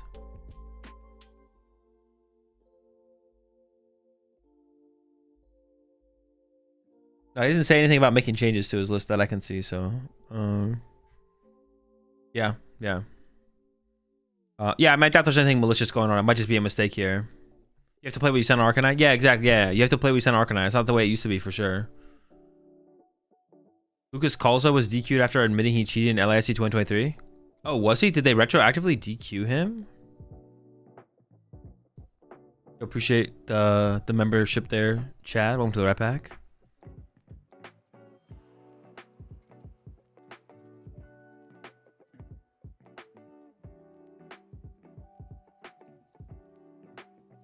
Did they retroactively DQ Calza? I don't know if they did, actually. Are you sure about that? Well, they probably just, like, removed him from, like... They wouldn't mention him at all anymore. No, I don't think he did get retroactively DQ'd. They just wouldn't mention him anymore. Wait, did Calza even get banned, bro? I don't even remember. Did Lucas Calza even get banned? I thought he just, like, dipped. I thought he was like, yep, I messed up. I'm out of here. I don't even think he got banned, did he? Yep, he's 12 months there, Phil. I don't remember, though. I actually just don't remember. I don't think he's coming back. I remember his Twitter post where he's like, yep, I messed up. I'm out of here. I'm pretty sure he posted on Twitter. He moved himself from before he could. Oh, did he like delete his Pokemon account or whatever? Hypothetically, if there was definitive evidence someone was sideboarding like Tina promo versus Greninja, I think a post-event DQ is just, and then 33rd should get 1k, etc. Oh wait, that is interesting, especially because like the well, that is interesting for a situation like... Listen, I don't want anything bad to happen to John, but this is interesting. It should be talked about because like there should be a conclusion. Yeah, I don't think there's anything malicious going on here for John. I don't think anything bad should happen to John, but prize money from this tournament hasn't been paid out, if for some reason they think you cheated at the tournament or whatever, not cheated, but like, yeah, I don't think John did anything malicious here, so I wouldn't say cheated, but made a mistake. Like, you're not allowed to do what John did if that's what happened. Should that lead to like a lack of getting the prize money potentially? I don't know. Just like a thought. Just like a thought. Are there any one prize attackers worth adding to Cyrano GX? I'm also curious about possibly adding in some number of Cyrano. Oh, Cyrano's not very good in Ceraledge. You only need like a single Ceraledge per turn. You don't need like that many EXs. Chill out, chill out. I'm kind of leaning towards Cyrano being too slow. Yeah, it's way too slow. Could help versus Badoo. Nah, just draw to your guy. You got this. What did John allegedly do? Just the list that he submitted to Arcanine. Well, the list here on Limitless. So there could be an error as well between Arcanine and Limitless. So Limitless pulls all the lists from Arcanine. Arcanine is where you submit your deck list for a tournament. This list does not match the list that John tweeted out. The list that Limitless pulled from Arcanine, or theoretically pulled from Arcanine. Well, it definitely pulled it from Arcanine, right? We know it pulled it from Arcanine. Is one card off the list he posted on Twitter. So, we're obviously not talking about John, but I think it's interesting to engage with this hypothetical. He got a game loss round 11 and had to change his deck. Wait, John did or what?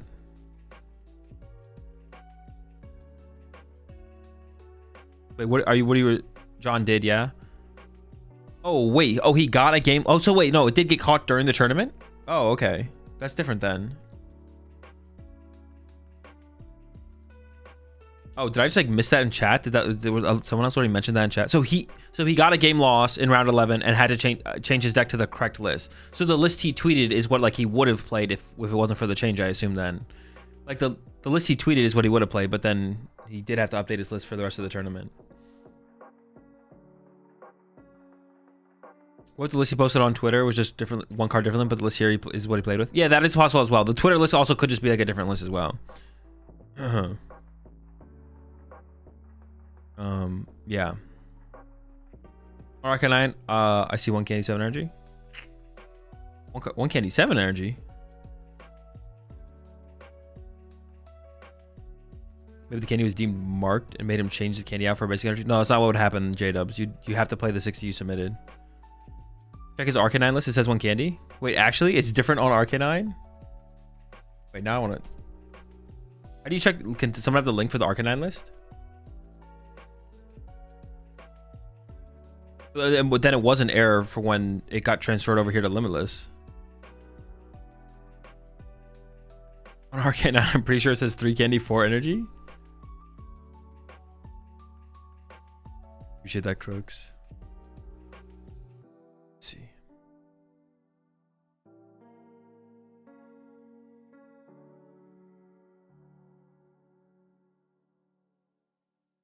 Dude, what the fuck?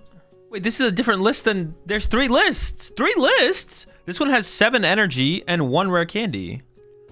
The list that John tweeted has 1 rare candy and 8 energy. What's the card that's different here? Oh no, there is 2 rare candy in the list. There's 2 rare candy. No, they're just separate. They're separate. Why are they separate? What the heck? There's 1 rare candy and 1 rare candy. That's weird. How deep does this go? That is really weird. That is really weird. The list on Limitless is this 60. It's like 1 rare candy and 1 rare candy. They're like split up for some reason. Wait, I can show y'all. Wait, can I show y'all? I should be able to show y'all. Looks like this. Y'all even see it? Oh my. Yeah, you see 1 rare candy, 1 rare candy. 1 here, 1 here. But then there's 7 energy. Uh-oh. Different candy art? No, it always stacks them. It doesn't matter if they're different. It stacks them, doesn't it? Am I trolling? Isn't that how it looks on Arcanine? Doesn't Arcanine always stack them? Or if you submit 2 different arts, it does it differently. Like if someone tweets after the event they cheated, should they be removed or just banned going forward?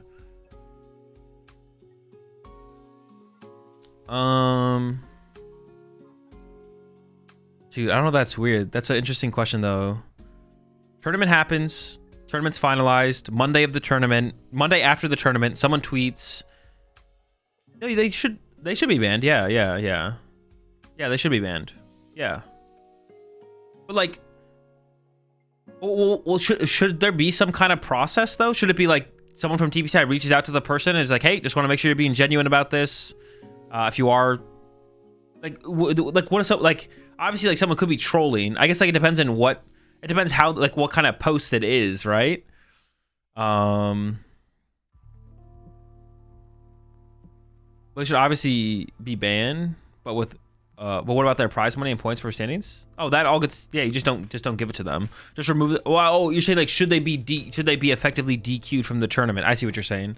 I guess if you can go back and DQ them, it just well, like if that isn't, well, actually it depends like when they initiate. Yeah, they should just go back and DQ them. Yeah, and then because they haven't sent out the prize money yet, so like if that changes prize money send out, then that should adjust, and then just adjust the points. It shouldn't be hard to do. And if it is hard to do that, that means their software sucks, and they need to update their software so that that's possible. Like if they're like, well, doing this would be like really difficult. We have to get like some hackers in here to like actually be able to implement this into the system. Then they need to update their software. Yeah, if you seriously said you cheated after a tournament, then you should definitely be banned, and they should try and retroactively DQ them for sure. Definitely. Our 33rd here is Rahul with Terra Box, actually, for Crispies, the Super Rod. This actually looks really similar to the Yurko 60 that I feel like more people have been picking up. I actually really liked the Yurko 60 as well.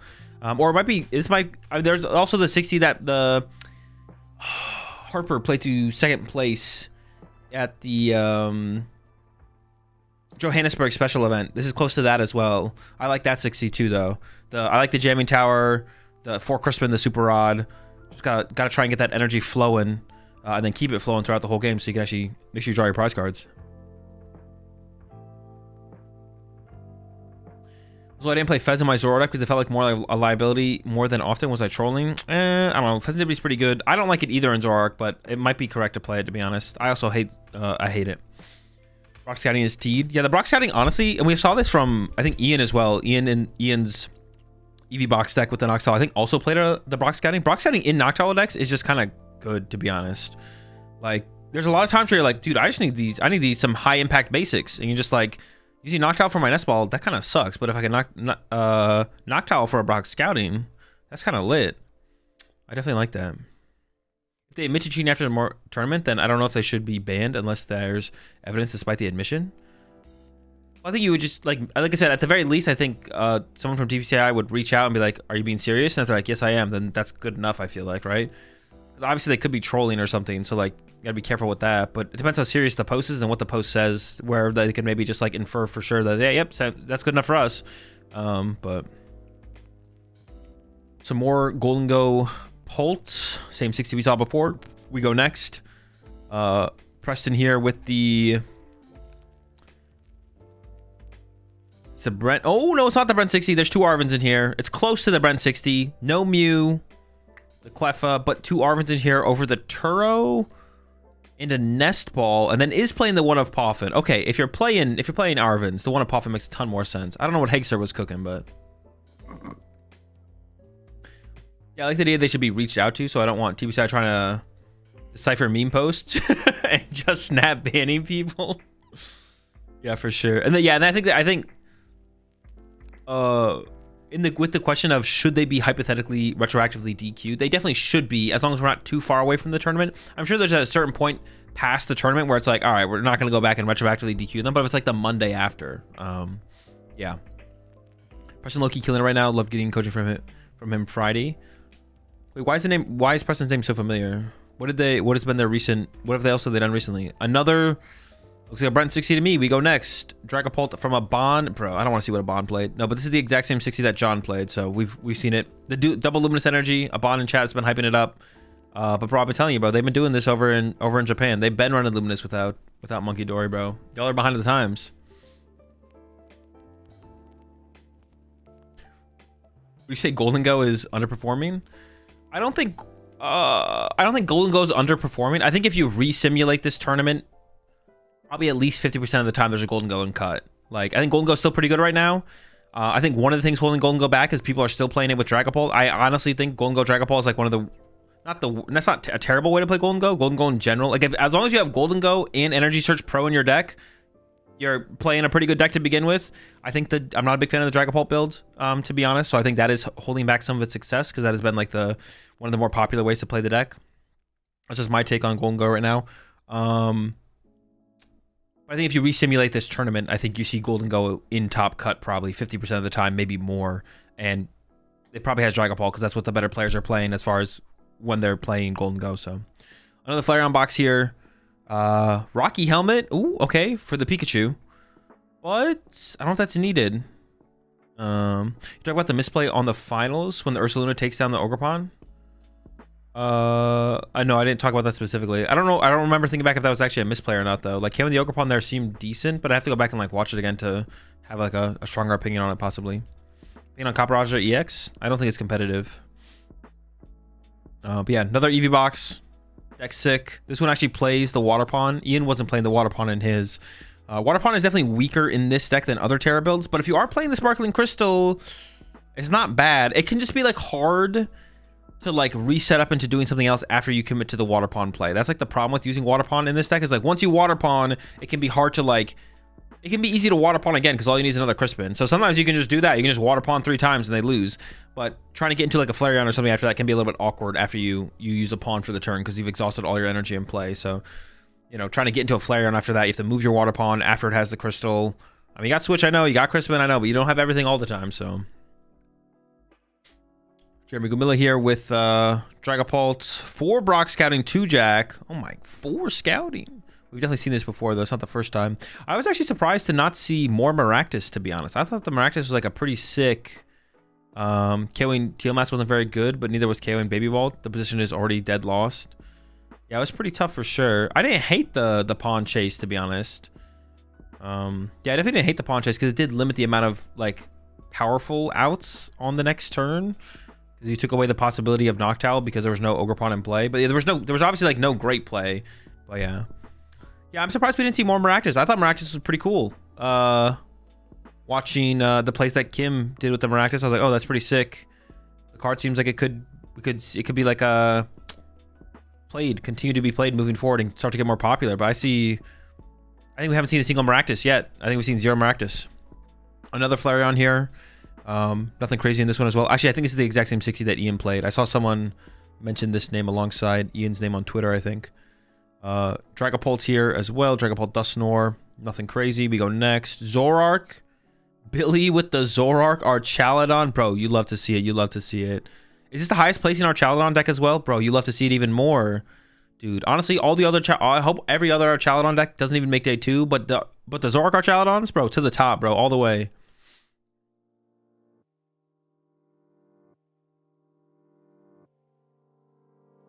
The problem is he's getting Dreepy KO'd, and he has to switch KO Baby Bolt, and then he's stuck for 2 full turns, then they will lose. And if he kills Baby Bolt first, he has never taken all 6 prize cards. Oh, yeah, that's true, because like if he... That's what I remember. I remember the play now. If he KOs the Ogerpon, the Baby Bolt just snipes him again. No, I think it was a mistake. Yeah, I think he should have KO'd Baby Bolt. I mean, nothing feels good there, but KOing Baby Bolt was definitely correct, because all he's going to do is just get sniped again by the Baby Bolt, yeah. Like, you had to hope that Christian's hand was just, like, garbage. Yeah, you have to hope that Christian's hand was literal garbage, but it's like, yeah, if Baby Bolt just snipes you again, it doesn't matter if it's like truly garbage, you're just getting sniped again, it's like feels bad. Yeah, Archaladon Zoroark. It's cool to see this be the highest placing Zoroark Archaladon deck, to be honest. And it makes sense because this is definitely the best way to play Archaladon, or at least the most fun way. More Joltik Box action. Nothing stands out to me in this build. No, actually, all right, the one thing that stands out to me, no hand disruption card at all. No Judge, no Iono. Dude, they can keep their hand, bro. We're beating them in the prize exchange anyways. Who cares? Let me Crispin again. Chevelle here, playing the exact same 60 from Ian. I feel like we're seeing a little bit more of that recently in recent tournaments. A lot more people... I don't know, maybe it's like, is it groups of players? I mean, sometimes it's just people playing the Brent 60, but sometimes it's like, you know, Chevelle, Ian, and... Michael up here, you know. I feel like we're seeing a little bit more consistent success from these groups of players who are like bringing the same 60, which is cool to see. Raging Bolt here. Is George who we saw? Is this the same George? I don't remember George's last name. Was George the... Is this the George that we saw play in the last day of day 1 where the fan rotom wars were going? Bro, he only plays 1 fan rotom. And he was winning and he was out here there fan rotom warring, bro. You need to bring 2 of those things to the fan rotom wars. Azul, have you seen that Dragapult Joltik box list going around? No. When the Ursaluna knocked out the Ogerpon, the area 0 shuts down. Then Christian should get rid of 1 Pokemon, but he got rid of 2. That bench spacing on the win in the last game. Christian played it. What Christian did, Maverick, was correct. So what happens is Ogerpon's in the active. Ogerpon dies. Discard your bench down to 5. Push active Pokemon, gain bench space. The way Christian played it was correct, Maverick. If you think it's incorrect, go back and rewatch it. But what the board state that ended up getting played out from Christian was correct. There was no illegal action taken. Ogerpon dies, you lose access to area 0, you discard your bench down to 5. Now you have 5 bench and then need to promote. You promote. The Bell technically did something incorrect. He wasn't supposed to draw first. That is true. That is fair, yeah. Hedrick here. Dude, wait. Hedrick got outplaced with his own 60, bro? Pack it, wash, bro. Pack it up. Him and Henry Shaw need to go play Yu-Gi-Oh! Or something. What the heck? Shemansky here with... Is it Terra Box? I see the Volcanion here, so it had me second guessing what I was looking at. Terra Box. Standouts here. Includes the Volcanion, which you don't see very often in Terra Box. Besides that, though, pretty similar. 3 Crispies. Dude, gotta get the 4th Crispy in there, bro. What are we doing? Top placing Poison Moon here. It's really hard for me to talk too much about this deck because I don't know what this deck really plays on average. I don't look at lists too much for this one, but yeah, Poison Moon getting there with top 64 from Tiger. Another Polt. Oh, dude, we were talking about this. Another Polt. Is another Polt no Nor. When we looked at Julio's list, I was like, got the League HQ in there, but you kind of want Jamming Tower. Also had the Artisan in there, but we see here from Nathaniel is like, nah, I want both tech cards. I like this. I kind of like this, to be honest. Both of them are so powerful right now. You go up against Raging Bolt. You go up against Joltik Box. You got the League HQ. You go up against the Gardevoir. You got the Jamming Tower. Now, it is only Gardevoir where the Jamming Tower is truly powerful, but it's I don't know. The Jamming Tower, I think, is like a pretty big deal against Gardevoir. So yeah, I kind of like this split, to be honest. The 1-1, 1 League HQ, 1 Jamming Tower split here. 2 Brox and 2 Jack as well. Really trying to play around that the Badoo shenanigans. I don't know. I'm kind of just like a fan of this 60, to be honest. I'm just kind of a fan. Are most pulse lists cutting the 1 of Earthen Vessel? Good point. I didn't recognize that as well. It's a good call out there. No Earthen Vessel, despite playing 3 Arven. I don't want to say yes to that. And I'm not gonna lie, I also don't like that. You have 8 dude, cut one of these psychics. Get a Earthen Vessel or an energy search in here.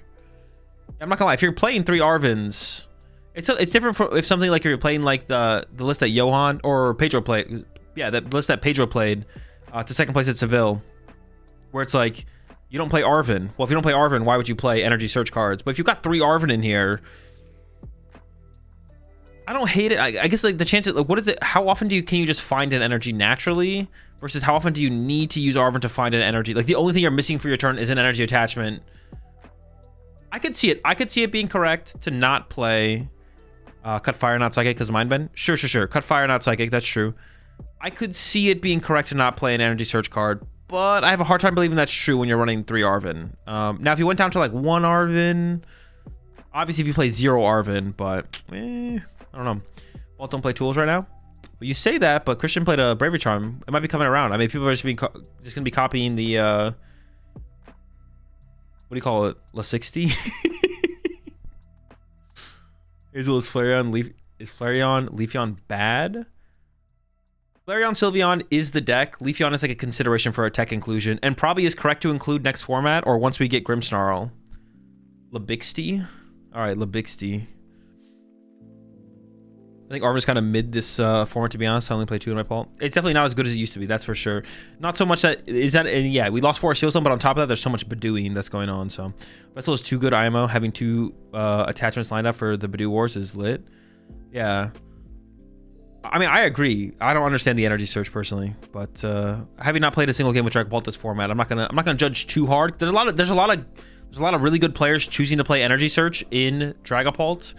So I'm not going to judge too hard, being someone who hasn't actually played a game of Dragapult this format, but Nah, I'm right, bro. What are they doing, bro? They're throwing out here. Energy Search instead of Vessel? What are we doing, bro? Are we even trying to win here, bro? Come on. All right, we got Kobe.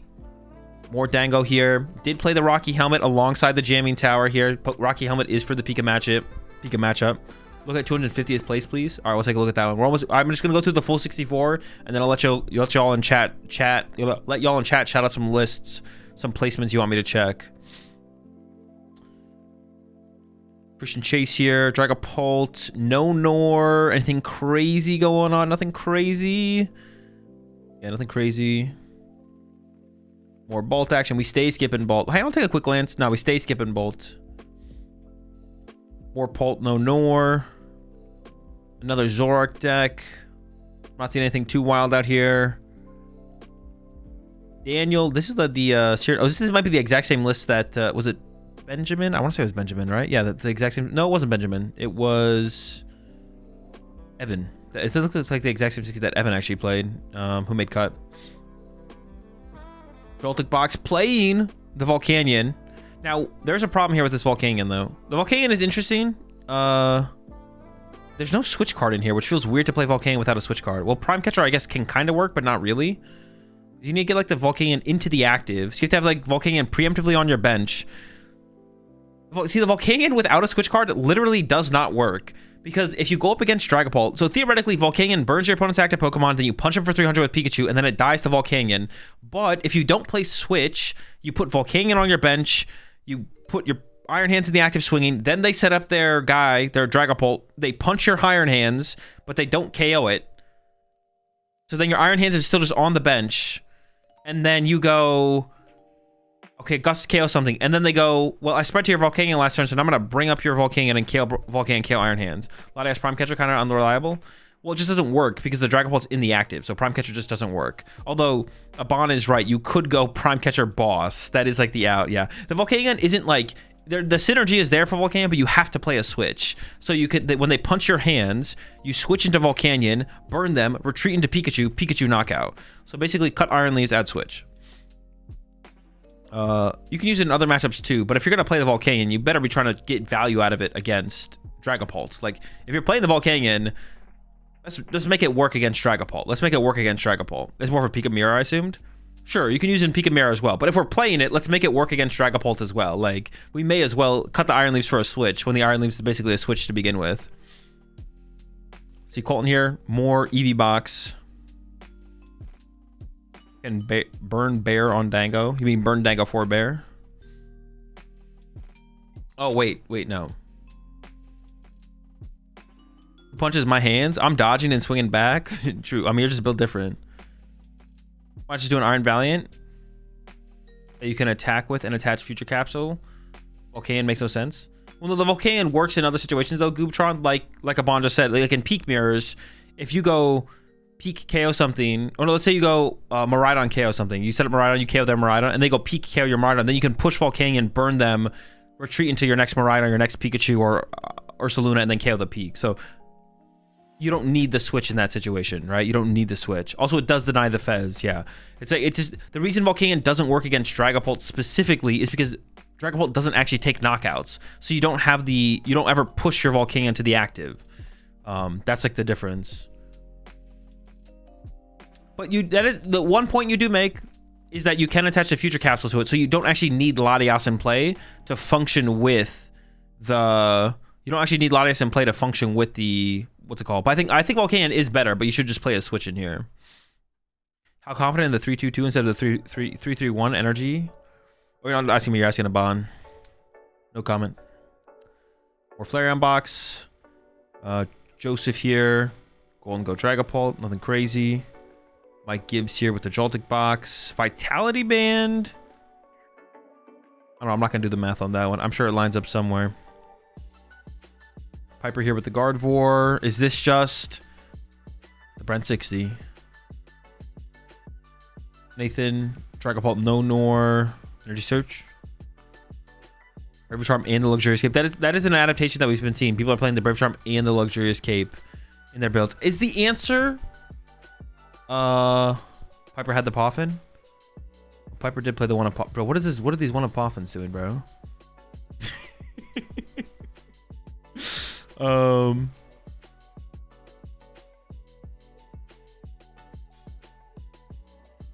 gonna say, is it ever possible double luxurious cape is the correct way to approach dealing with baby bolts? Like, what if you play 2 of them? Put them on your Lokes. Oh, they still have jamming tower though. Yeah, never mind. The jamming tower still gets us every time. Labella always had it. Kirby here. Joltik hands. Played the Gravity Mound. Had the modifier to get the Pikachu over the hump to get to that 320. And also played the Power Glass. You don't see the Power Glass very often or like at all. Doesn't really do anything. Either they have jamming or they don't. Second cape doesn't change anything. Yeah, that's fair. That's fair. Well, I guess it would allow you to like bump their jamming back if you can find your one of Artisan, or if you even play Artisan. Yeah, right. You're right though. You're right. Appreciate the 12 months there, Phil. And then final here, final of the top 64. I was just about to say Phil again. Matt here. Dragapult, Badooz, Ursaluna, no Nor, nothing crazy. No, nothing crazy at all. Nothing crazy at all. We'll check 65th just in case. Nothing crazy. All right, chat. Now is your moment. Feel free to shout out the lists in the chat. We'll take a look at. It's got to be something interesting though. If y'all are just like shouting out,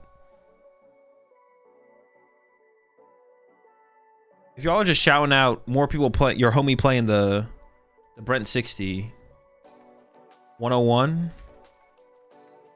Grant Manley. Oh, we want to talk about Grant Stack? Didn't we already talk about this? 120, 120, and 277. Yeah, Grant played Terra Box with a 111 Pidgeot. That seems a little bit light on the birds, I'm not going to lie. 120. Frostlass. I mean, we've seen it before. This one, actually, this got some interesting stuff in here. Oh, wait. Patrick, I think, was in the chat. I don't know if Patrick's in the chat right now. Patrick was literally in the chat yesterday and was like, check out my 60. Plays the Course's Tenacity and the Neutralization Zone, and said the reason for the Neutralization Zone is so you just kind of beat Joltik Box. Because most of them, pretty much none of them play stadiums. Even if they do, can they find it? I don't know. And then actually has the water. The water pond is actually what intrigues me here. Water pond instead of Maractus for the Saw block over whatever Maractus's attack is called. I don't know what it's called. Not sure how I feel about that. I don't hate it. Like, look at it. I'm like, okay, I mean, that's... Sob's good. Sob's good. I mean, the other one was good. Corner. Yeah, Maractus is good. Sob is good. I don't know. It's interesting. I don't hate it, though. Oh, 3 TM Devo, though. I like the 3 TM Devo. 210. Gouging Fire, Poison Box. We've seen it. 86th. All right, bro. You guys better have some sauce here. Tyler Matthews' deck apparently costs $86. Let's see. Charizard, Pidgeot, Charizard Owls with the Crystal. So, of course, we have the Water Pond and the Clefairy. I hate everything about it. I hate everything about it. Although, I will say, it does kind of seem like Charizard's making a comeback. It does kind of seem like Charizard is making a comeback next format. 277? All right, I'll go to 277 here. Give me a second. 75. Oh, wait, it's got to go up. Maddox. The 4/4 Loke. Okay. Oh, interesting. Okay, that's kind of weird. No Cypher. Ooh, I don't know how I feel about that. 250? What was it? 211 and 250. Okay, we'll do 211 and 250. The 4/4 Loke is interesting. I don't hate it, honestly. I actually... it was tough, but 3 Ano was nice. I don't hate the 4/4 Loke, to be honest. Just more draw power and Gholdengo is just kind of good. The lack of Cypher. I'm not sure how I feel about the lack of Cypher, though. Your just chance for like a turn 2 big combo attack is just less. Just less. 260 Fraligator. Bro, we've seen Fraligator, bro. What do you guys say? 211?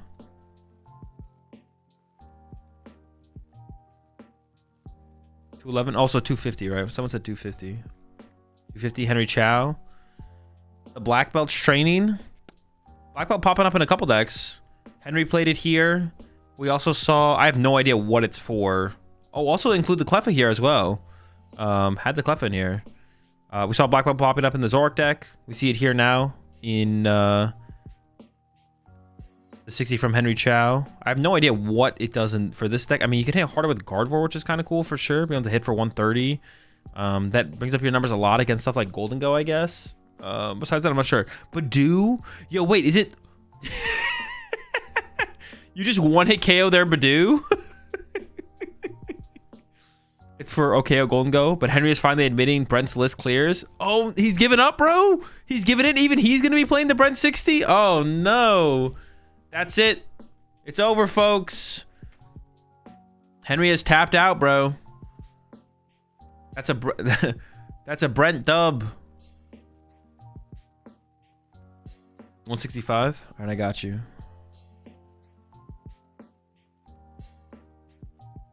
Oop.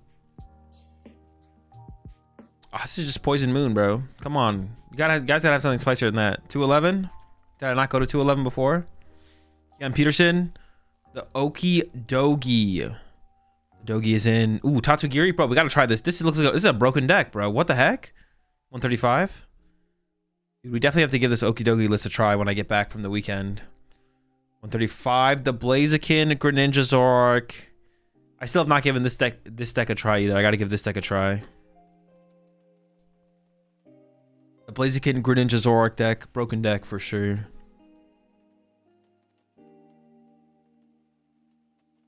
$143. Dude, what is this guy doing here, bro? Tatsugiri?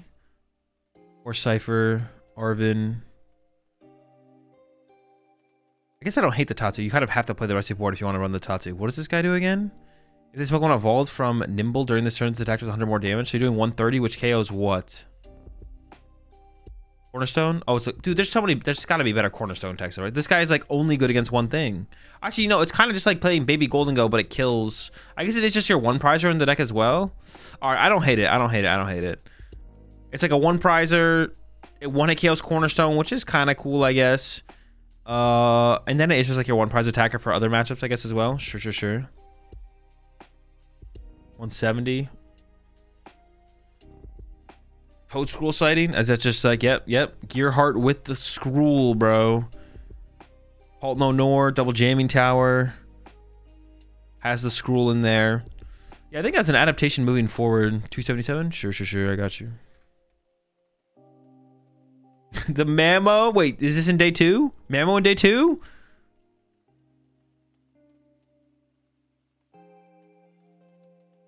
Double Luxray, Cornerstone, Trolley build.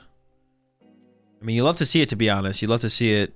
Dude, I wish Mamo was... I still have hope for the future of Mamo. I still think the Mamo Swan is a really cool card. I think it's a pretty good card. I have hope for the future, for sure.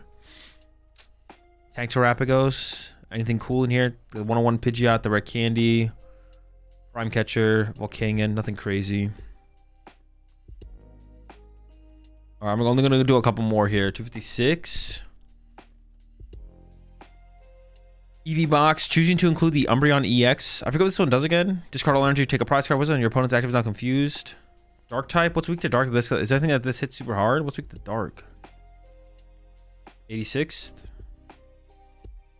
How much Henry get egregiously scammed in a gentleman's? They agreed to board state, and his opponent was writing like a 10-page long fanfic about how he could win that evolved swinging. Dude, it's just so hard. It's so hard to do. Gentlemen's honestly have been kind of disappointing. The result of gentlemen's agreements in the PokemonTCG have been kind of a disappointment.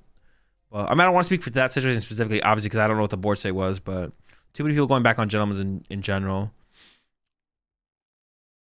I'm not saying Henry's situation was super clear cut, but because I don't know the situation, so I don't want to speak on it. But 390. Oh, that's out of day 2. 114th. All right, this is it. Last one. 114th. Wait, 163. Oh, it was that. This is Brooke with the hops. We saw Brooke on stream. What, day 1? We did see Brooke on stream day 1.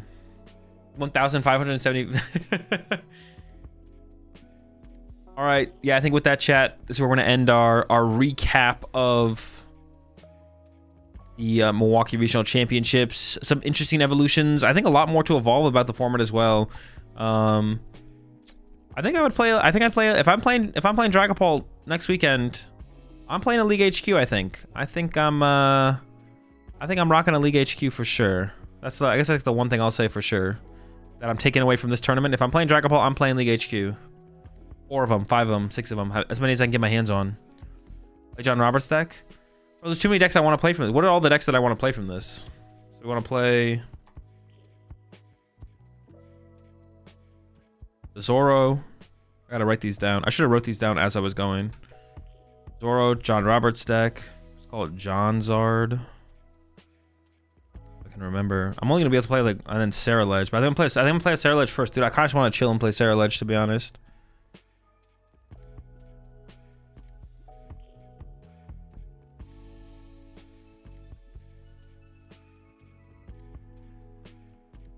What is League broken into? Joltik and Bolt. League HQ headquarters.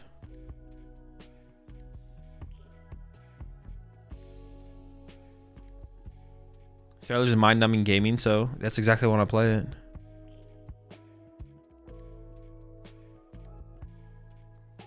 League isn't that hard versus Ball because they have 3 bumps. I mean, you do it. It's an end game comp. You're not putting it in play turn 1. You're putting it in play to combo with like a late game Iono. Like it's Iono League HQ is the play. And you try and remove as much of their power on board as possible, so they need that much more to make the comeback. You think Jamie's good in Paul still to counter Guardy? Probably, yeah. I'd probably like do one League HQ on Jamie Tower. Probably rock the 1/1.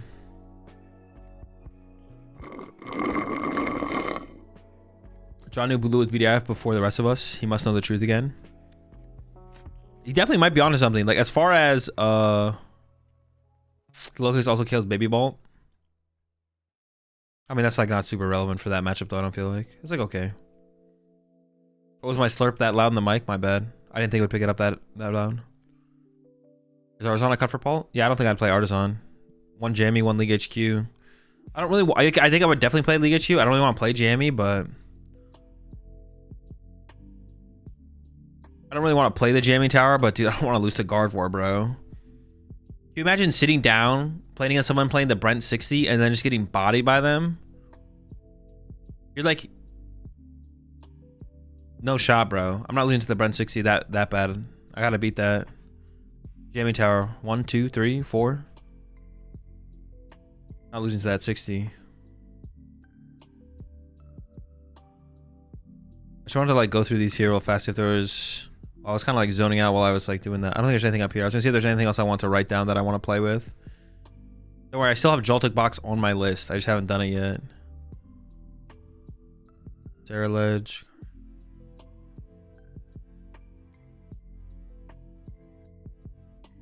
Zard, got that.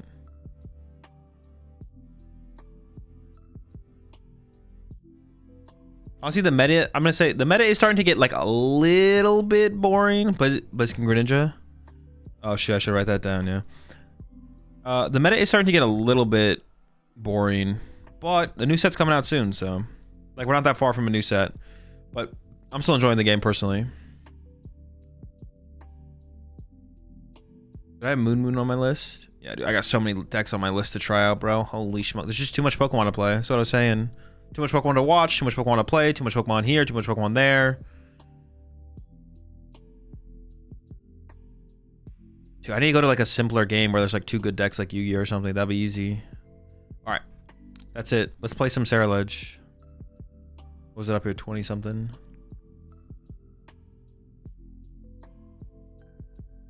Hour stream. Dude, if I didn't have to sleep, dude, I just get tired too much. I just get tired. Was it? I thought it was like 24th. No, apparently not. 25th. I was close enough.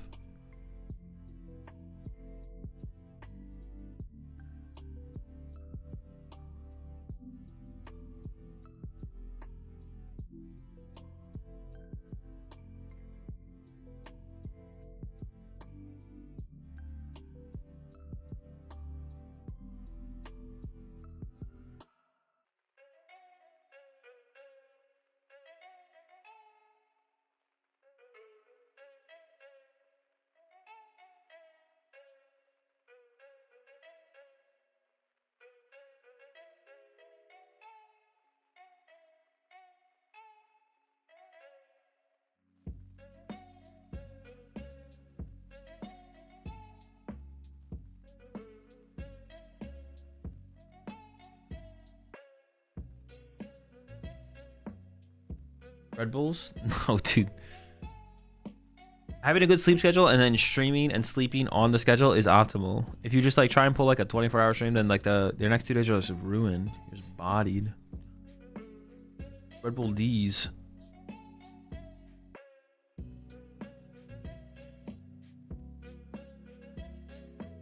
What's on plus 4 Vessel plus Bombardier, EX, and Bolt?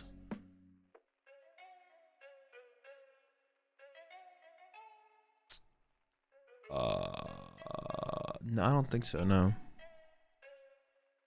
G maintenance is scheduled for 5-6. Us tomorrow. We're chilling.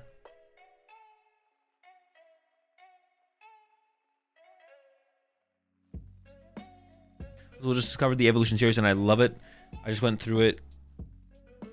I just wish it went more in depth in your decision making process when constructing your decks.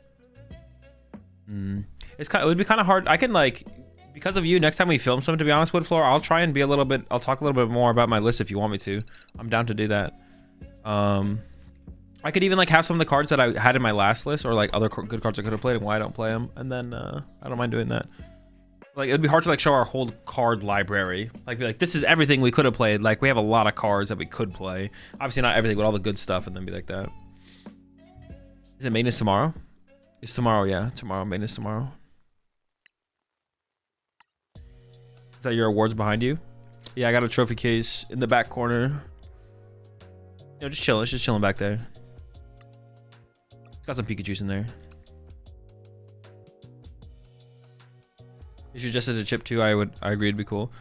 Yeah, we could definitely talk a little bit more. Like if we both talked about our lists for like 5 more minutes, if that's what you guys would want, we can do that for sure. I'm sure it wouldn't affect anything about it.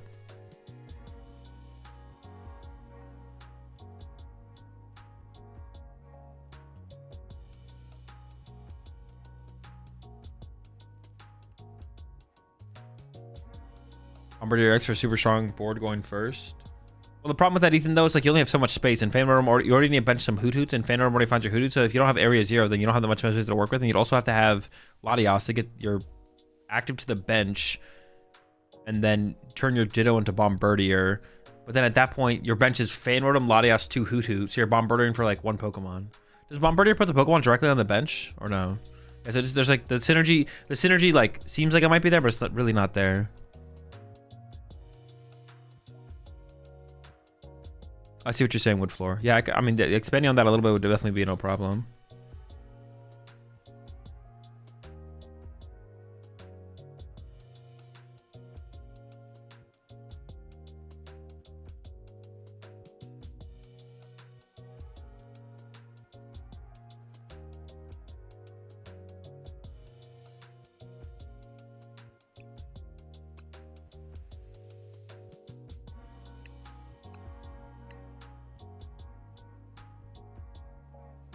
Wouldn't Zoro be a really good partner for Ceruledge since you can trade away energies? I mean, it's kind of like the same thing. Except you cycle. What the heck? Where'd these come from, bro? I gotta have the. We gotta be rocking these. What the heck? We can have the. Dude, how have I never noticed these before? Those are the ones.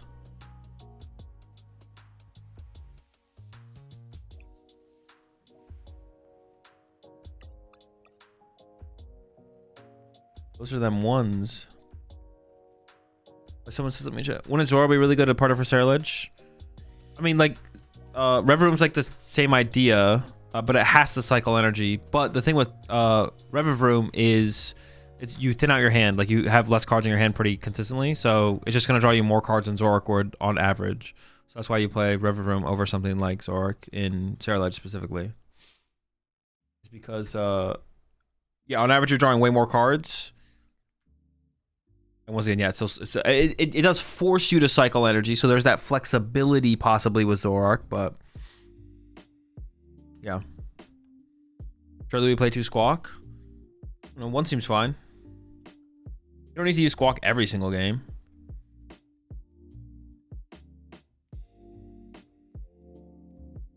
Yeah, it's chilling, it's chilling.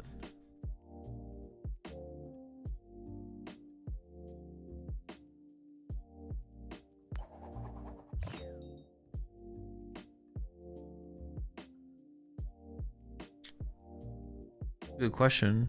Nah, we definitely go first, right? Not that good of a question. There's only 3 Carmine in here. I don't know how I feel about that. I feel like there should be 4 Carmine and 3 research. But yeah, sometimes lucky.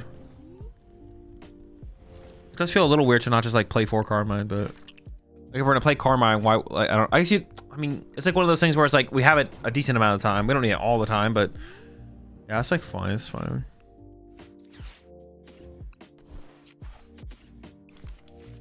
I probably should just discard the energy here because like I could attach, but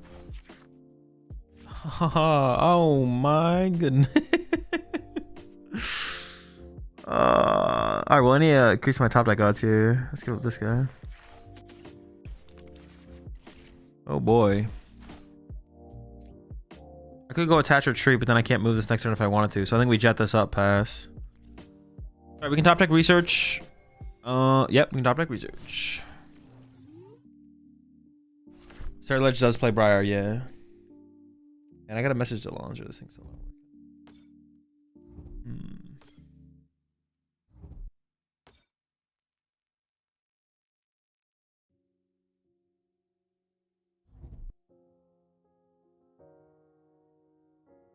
Dude, wow, real original. The one of Bravery Charm. Let me guess. You copied this 60 from Christian Labella's winning list, bro. Wow.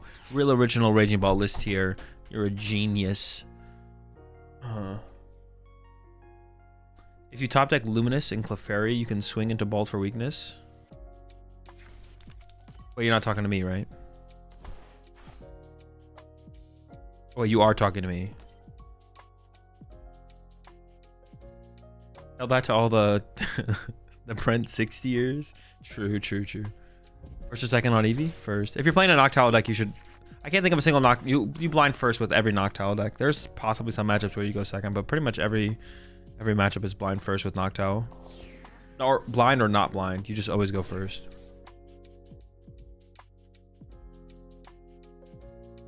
All original decks being played on the AzulGG YouTube channel. Of course, dude. I make everything, bro. Where do you think Christian got that 60 from? That's right. Except for Raging Ball. I don't make Raging Ball lists. That's disgusting. That's gross.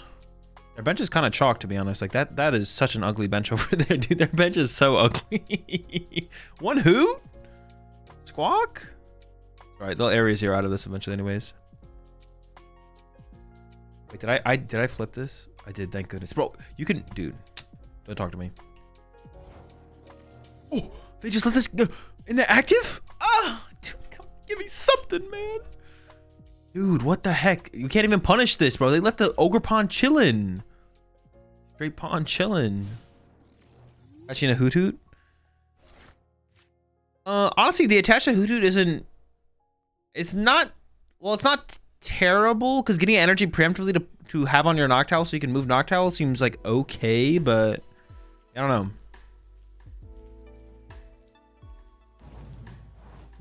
Is this really a burst? Wait, why didn't they burst Roar last turn?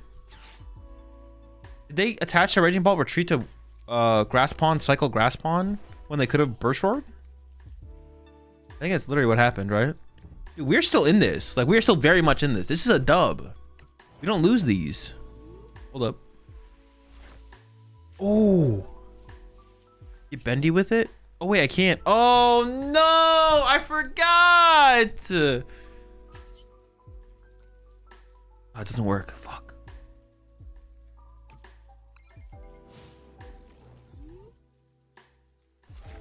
Dude, I'm just not lucky, man. Relevant? Where's my basic psychic energy, man? So do you know Big Pikachu personally? Of course. That doesn't work. Judge, my deck is broken. Dude, what the heck? This deck plays no Pokemon search cards. 1 Buddy Puff and 2 Nest Ball. That's it. Actually, play a lot of draw power, though. Like, we're card mining turn 1. We got Squawkabilly. So it's like, we're just hoping to draw into everything naturally. But golly. Golly gosh, that's not a lot of draw power you got there.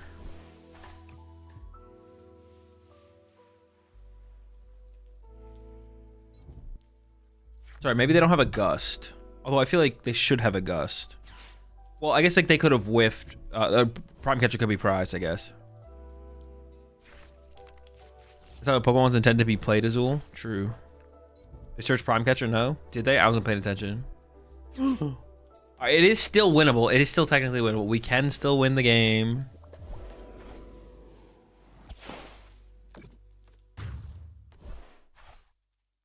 It's gonna be tough, but it's winnable. We do play an Iono. Dude, these belly ball sleeves are awesome. Look at him.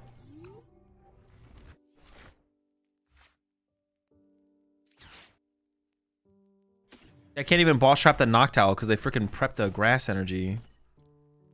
What the heck? I could boss it this turn so I could boss it next turn. That doesn't seem worth it though. Wait, what could I have done with this? Oh, I could have retreated it. It was glowing. Dude. Card is glowing.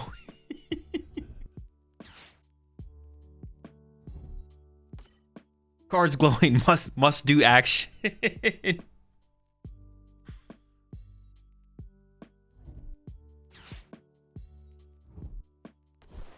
Literally what was about to happen there.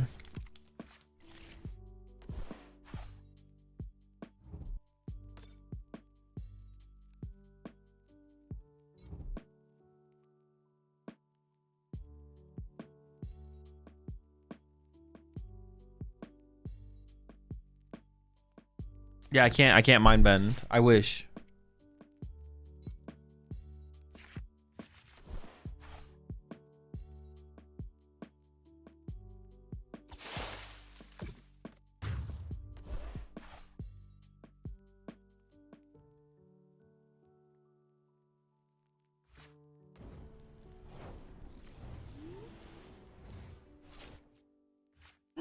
We're back, baby. Let's go. And they left this guy in the active. Wait, it's not even that. It's gonna be tough still. We're in it. We're in it. I mean, that's fine. Yeah. We'll make it work. We'll make it work. There's 4 Ultra Ball in here, I guess.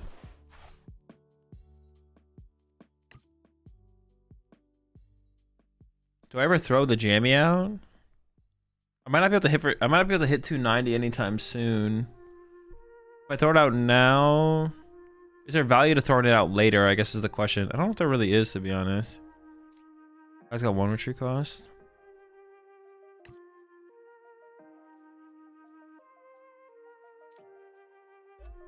They were just swinging. Got him. You're just winning once there, Kayla. Yeah, I guess like if they run to this next turn, like if I put this in play now, they could have the area 0 in the hand and then replace it, and that I might whiff 300 or 290 next turn. So this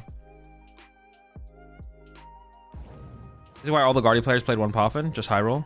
True. You can win this still. I mean, yeah, I technically, yeah, I guess I technically can. In the most technical sense, yes, a dub is still possible. 9, 10, 11 plus Jamie gets a KO. Okay.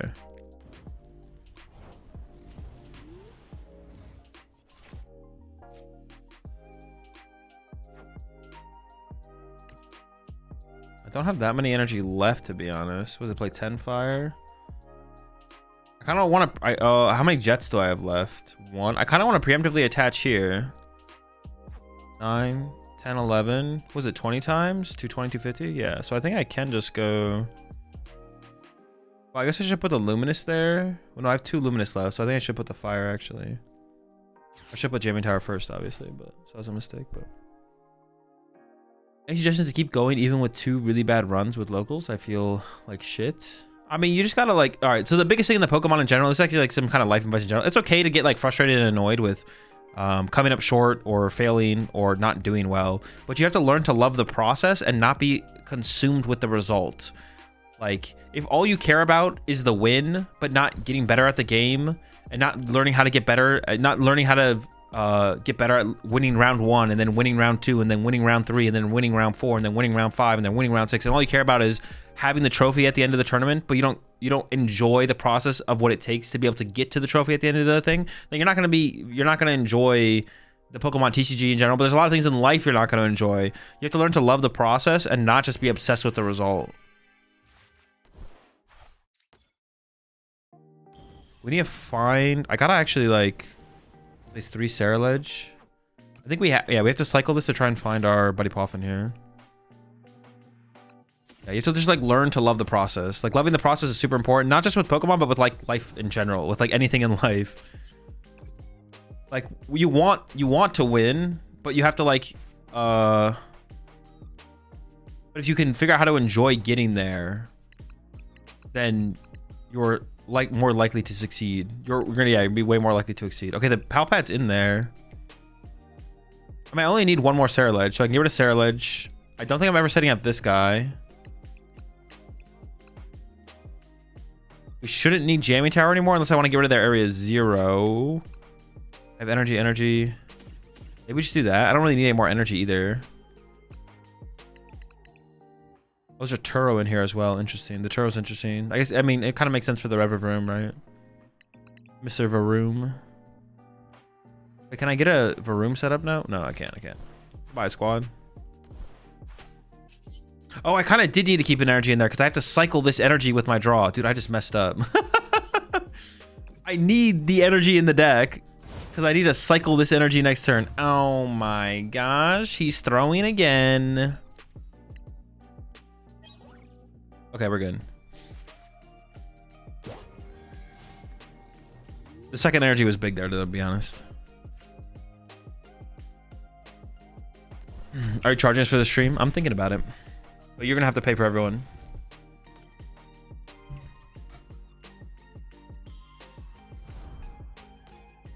Been feeling discouraged. I like that concept. Well said.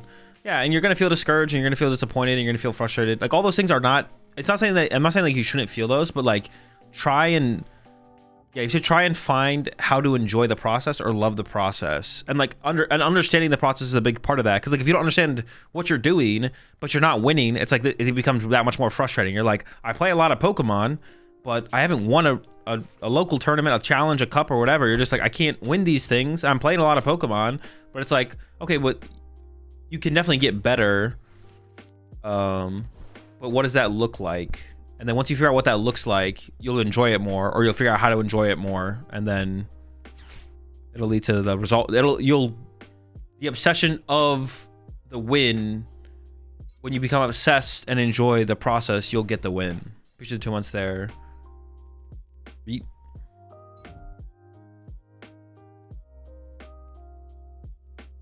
I feel that. Then you just call it all luck. Well, for you, Akka, but you're just like, you're really unlucky. You're like one of the most unlucky players. Like you're not as unlucky as me or Grant Manley, but you're like number 3 on the list, on the leaderboard.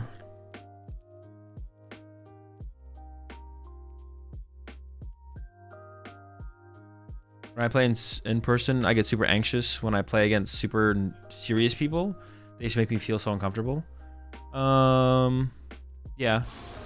I mean, I can see that, like it becoming more nerve-wracking or whatever when that happens. But I mean, they're not like, yeah, they're still just showing up to play Pokemon.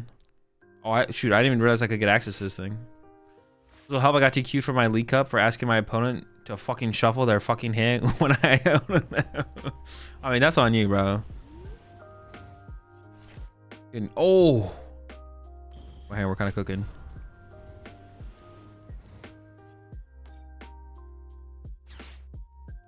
Comeback is on the cards. I kind of need this boss. That kind of sucks to have to put back in the deck.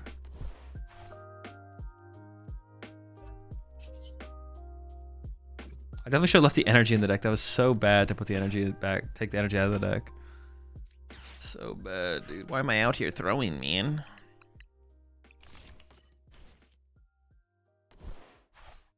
Oh, why? Dude, if I whiff the Iono at this point, I'm so mad.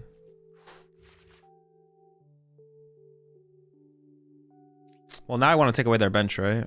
Yeah. Did I mess up? No. So we get 4 off this. I need boss. I don't need Briar and research, or Carmine is just bad research. Turo could come up and boss could come up, I guess. So I get rid of, I Ultra Ball away Briar and Carmine, I guess. Wait. Play 4. Okay, yeah. I don't want to deck out. Play 5-4. Yeah, we're chilling.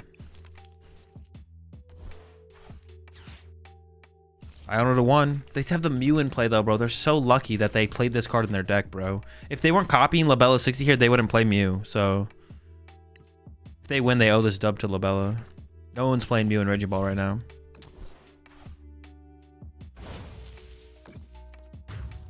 Been away from the TCG for a while. When was last rotation? A month ago? 2 months ago? Turbo Moon still a thing? In a different form, yes. Yeah, rotation is every April. Or end of March, early April.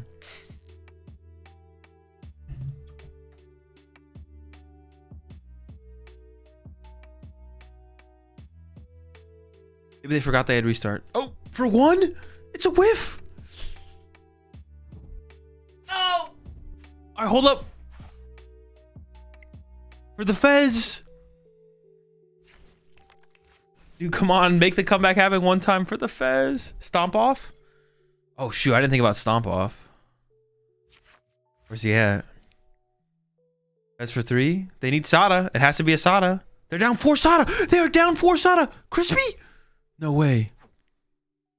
They didn't leave a lightning in the deck. Every time. Dude. Oh my gosh. Why they just give on Judge? Because Judge doesn't really do anything. Well, actually, I don't know. It depends. It depends what they had left in their deck. Have you ever played against any really unsportsmanlike players at regionals? I had one at my last one. I was unsure how to handle it. Not that I can remember now. Most people are pretty chill. You were joking around with Chip about taking Mousehole to a regional. Do you think the Colress Farfetch engine would be good enough to at least take to a league challenge? Colress Farfetch? What? The thing with that though, Mike, is you appreciate the 7 months there, Sims. The thing with that thing is, Mike, is like it just depends how competitive you're trying to be. Like if something is bad, it's bad at a regional or a league challenge. Like that, your chance for success at a league challenge is higher than it is at a regional with something bad. But if it's bad, it's bad. It doesn't matter what you play it at. So as far as the Colress Farfetch engine goes, I don't think there's any deck that it's good in. It's only good in bad decks. So no matter where you bring it, it's going to be a bad deck. Yeah.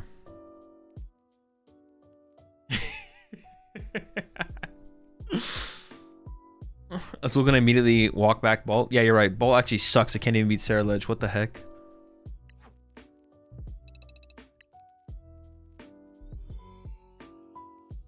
That's 4 Dark Energy. I don't think I'm doing that today. 4 Metal Pokemon in your deck? Oh, we have 4 of those. Let's go. Dude, literally it's the perfect one. We have exactly 4. So can I play out of rotation cards like Energy Retrieval F? Yes. If it is an exact reprint of the card, you can play it. And there's some cards that have been errata to allow you to replay them. Like you could... There's not one... I don't know if there's one available. Yeah, you can play Old Super Odd. Like here, I'll show you a card that you can play with if you wanted to. Hang on.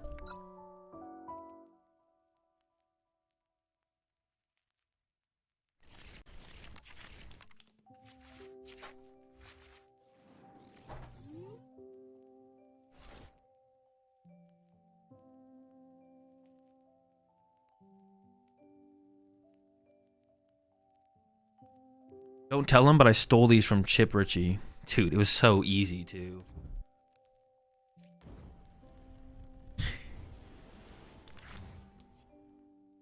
And I'll show them. I'll switch cameras and I'll show you guys.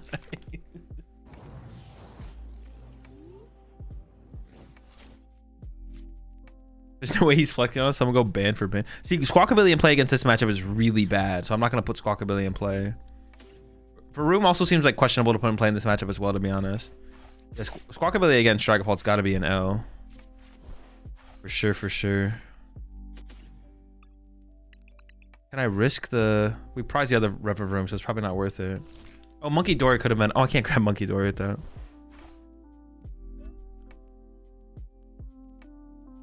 You punching? Oh my gosh, we're not even punching like that.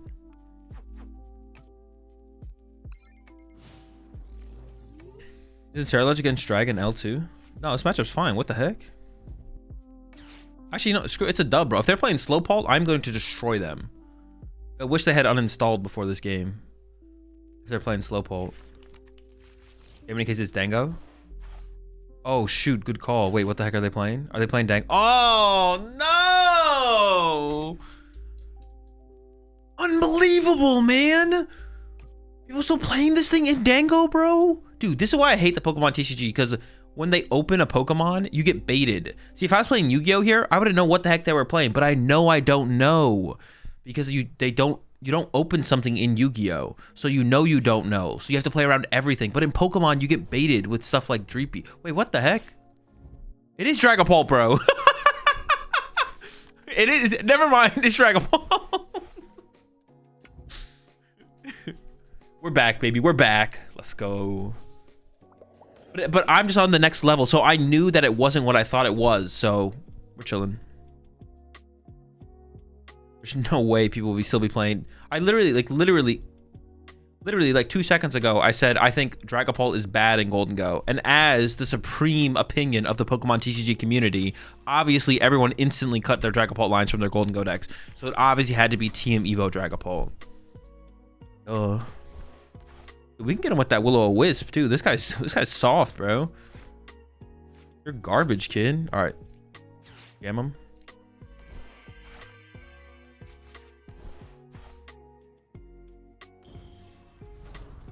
I guess I just get Monkey Dory established here.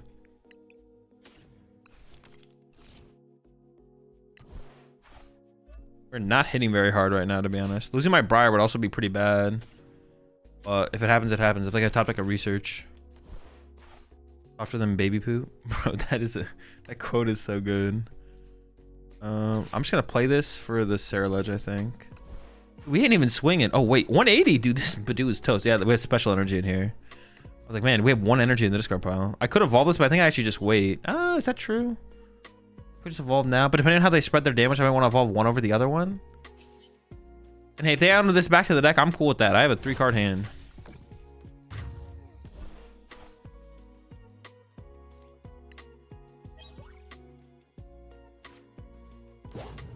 Three Night Stretcher in here.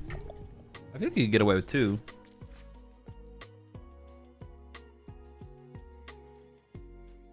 Worth evolving the bench and punching active with Charcadet, then you can retreat to Ceruledge for more damage. I don't hate it, to be honest. It's actually not terrible. Also, it means that the Dragapult's initial punch. Ooh, actually, that's probably the right play, to be honest. I think you're cooking with that, yeah. Because on top of that, it also means if they punch a Dragapult next turn. Well, I mean, how would they even do that? They're probably not doing that. But if they did punch a Dragapult next turn, they'd be doing 200 damage to a Charcadet. So, like, they would want to use Counter Catcher as well, which is like one more piece they would need to actually have like a good turn. Oh, that's how they would do it this turn, yeah. No, I think you're correct. That is the correct play. The correct place to do that for sure. Port Cadet, exactly what I was thinking. So I should have left the Char Cadet in the active. And then they would need like a Counter Catcher here. To actually have like a... Yeah, they don't want to do 200 damage to a Char Cadet and spread 6. They want to do 200 damage to the Ceruledge. Dude, what the heck, bro? Yeah, me too, bro. I'd always just have Crispin, too. Into the Dragapult EX on turn 2, man. Me too. Definitely hacking.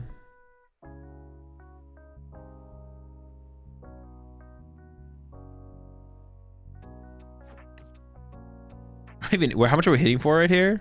90 damage? Dude, what the heck? Yo, we're not even swinging right now.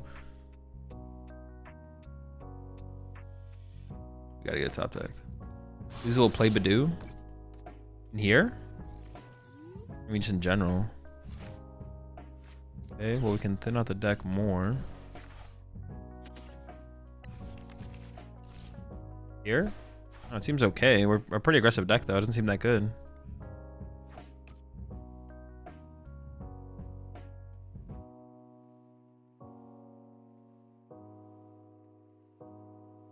I kind of want to keep my... I want to protect the Varoom, right? 8110. Yeah, we just got to put on the active for sure. I'll evolve one of them now for sure. The attachment in play ahead of time. 110 is so pathetic. Mind bending? Oh, I couldn't do it this turn. Check 4th place Korean League Ceruledge. He's on Limitless.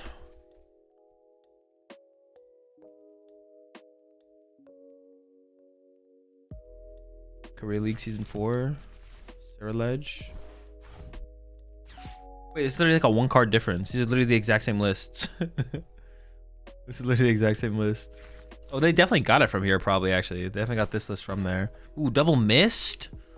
Yo, I heavily mess with the mist. I don't know if I mess with the Badoo. The Badoo's kind of a... I just don't really like that guy, you know? I don't really like that guy. What am I doing here, bro? Like, what are we doing? You know what I'm saying? Guardy, maybe? Dude, I'm trying to swing on these fools, bro. We're swinging. I guess it's like for turn 1 going second. But then he eats in my bench space. He's a free prize card. Nah, dude, that guy is... Dude, nobody likes that guy, bro. Dude, we're not even KOing this, I don't think. I do like the mist energy, though. I will say I do like the mist energy. Those are kind of cool. But Badoo, bro, screw that guy, bro. He's not chill. Ooh, nice. All right.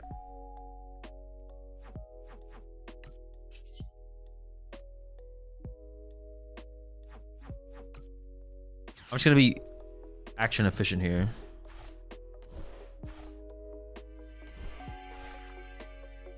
It's optimal, okay? Don't question me.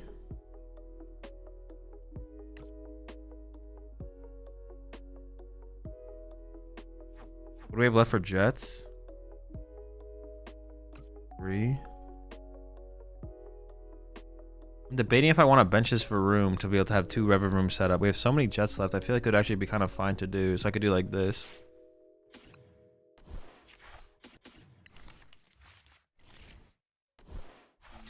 But that might be incorrect. It sets up like more liabilities on my board. But honestly, it feels kind of correct. Move 3 from the bench? Probably, yeah. 3 from the bench guy so he doesn't die to... Oh, oh, I guess he could die to Monkey Dory too. Yeah, I want to keep it out of like range of stuff. Well, actually, I don't even know if that's correct. No, I think I want to heal this one actually. I want to heal this guy. Wait, how much am I hitting for right now? Okay, so we will get there. Oops. Honestly, I want to draw my Sarah Ledge. Here's what I want.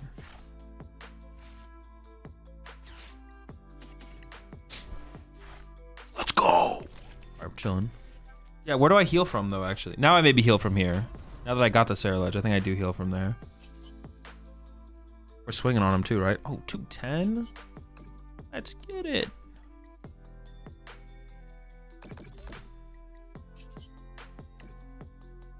We're really cooking now. Honestly, I probably should have given up one of the bosses and kept the research. I actually misplayed there. I should have kept the research there because actually using research on this next turn isn't even that bad. 3 from the active keeps them from killing both Power Rangers in 1 tack. 3 from the active. Oh, it's the same thing, right? Because they punch the active, KO the bench one. But they can do that no matter what, one or the other. If I move 3 off the active. Oh, it's the same thing, yeah. Put Power Glass plus Red Ninja here. Now you're talking.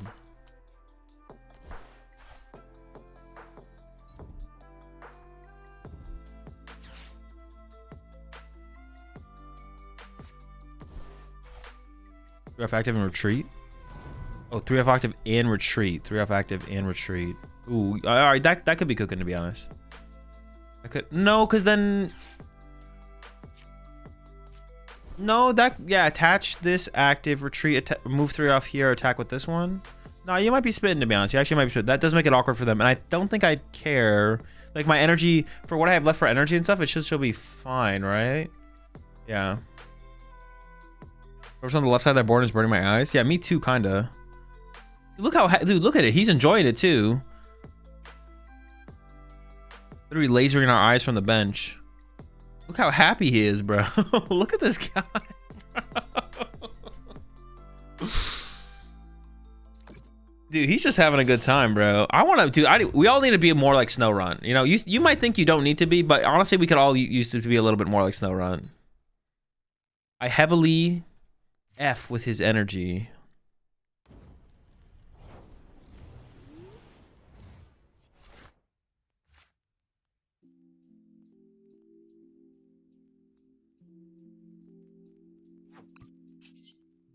We're actually pretty close, right?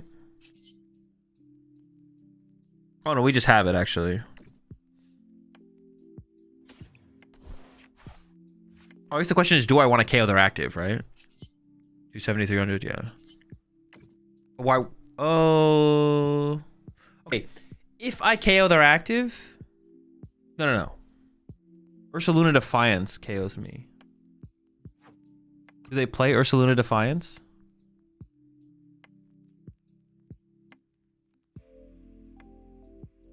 Do they play Ursaluna Defiance? I have 3 prize cards left. Take out Badoo. I was gonna KO their Dreepy. They never have it? I think they have it. I think they have it. Wait, but can they win anyways? Oh, but they can win anyways by going Gust KO. Oh, bro, fudge. They can win anyways by going Gust Monkey Dory KO Varoom. Because I didn't get the... Dude, I shouldn't have put the Varoom in play. It was always just going to be a liability. Yeah, this guy was always just going to be a liability. I messed up with that. Do they have Ursa if they play Frostlass? That's what I think so. They can't counter catch if you Gust Dreepy? Yeah, but they could just have a boss, right? I just shouldn't have benched of room to begin with. Jamie Tower still in play? Oh, Jamie Tower is still in play. Alright, maybe we do just take the KO. Yeah, maybe we do just take the KO. Sure. Extra Repa? No, it's prized. It's prized. Yeah, we do have this. Maybe we live. Maybe we live. Maybe not though. Maybe they have the stadium bump as well. I just shouldn't have put this in play because like even when I played it, I was like, well, there's a good chance I get access to the Repa room, so I could evolve it. But if I don't get access to it, oh no! Oh, the anything stadium. No, it's gonna search for Defiance Man and Ursaluna. Oh, it's an Artisan. Thank goodness. I was thinking, I was like, but it could just become like a liability. Like we're up against. Oh no! Oh no, we're good. We got this. I was thinking it could become a liability because we are up against Dragapult. Like anything can be a liability against Dragapult, especially one with Frostlass and Monkey Dory. Dude, they almost got me with the anything stadium, bro. They were so close, but thankfully last second I switched to Artisan. The Chaos Gym. Yeah, the Chaos Gym. Look out!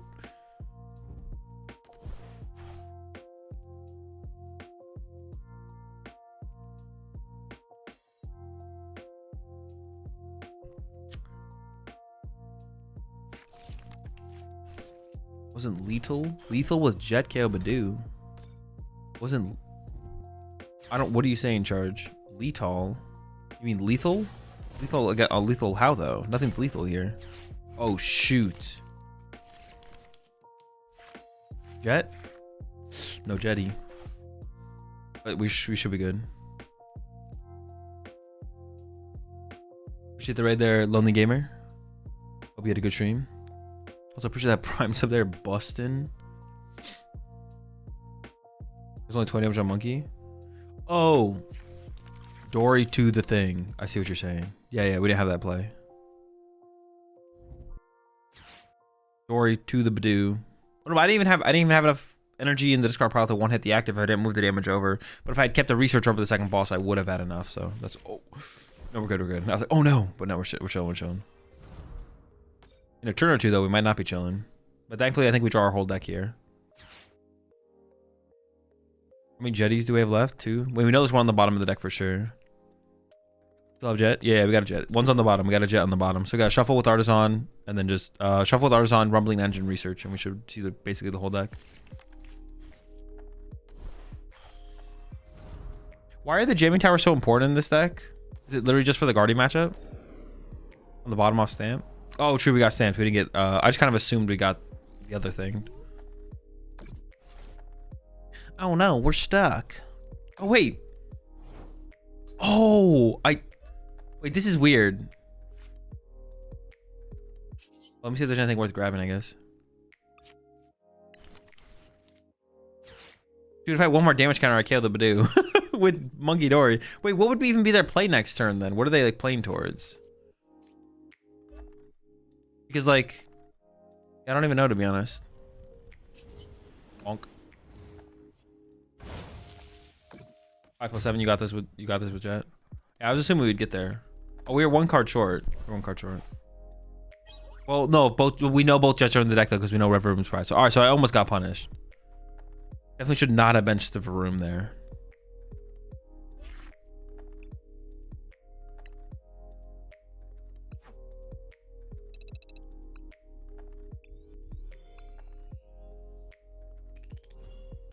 Oh, yeah, 2 Jets. No, you're right. I did have 2 Jets, so we're guaranteed.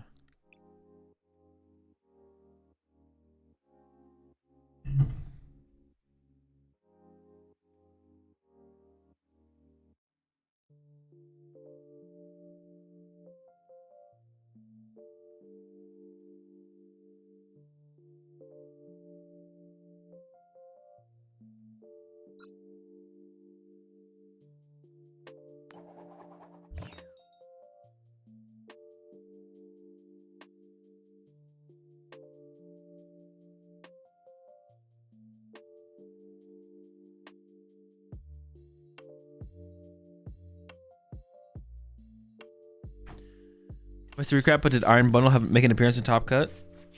I don't remember, actually.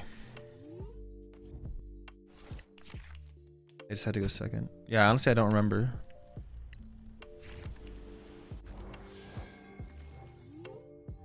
What's the chance that they're playing Raging Bolt and chose second? They opened Mew. What else plays Mew? Joltik Box? I didn't actually check for the card.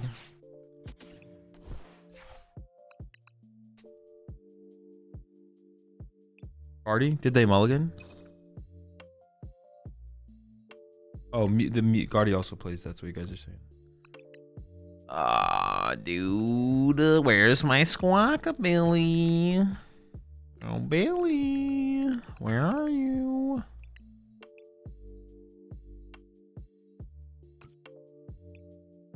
I should just go for another cadet, right? Because once I take a knockout, I can draw with Fez. All right, let's see what they're playing. Somebody's on Zard, Charizard. A little wild there. Gardy?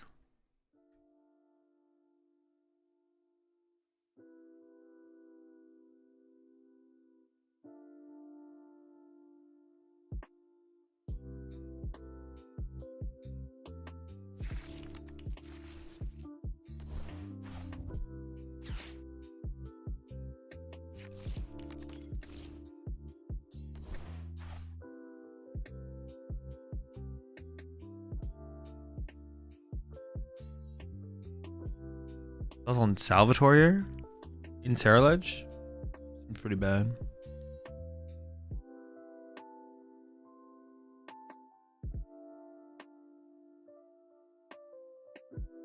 It's never Zard, true. It's always Joltik Box. It's always Joltik Box.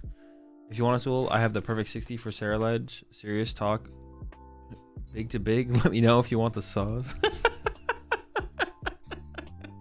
Serious talk, big to big. Let me know if you want the sauce.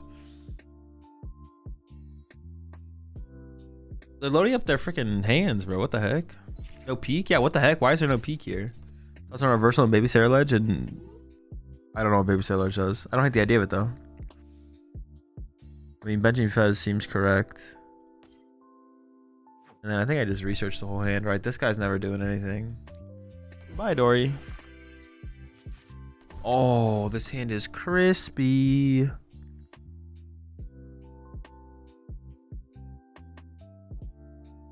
right, this guy first.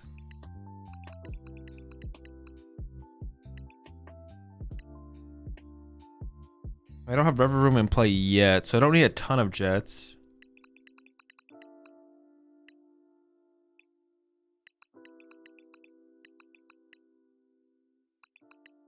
Got Palpad here.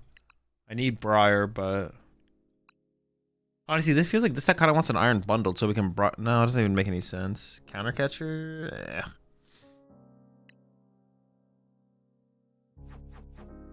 Why do you listen to me?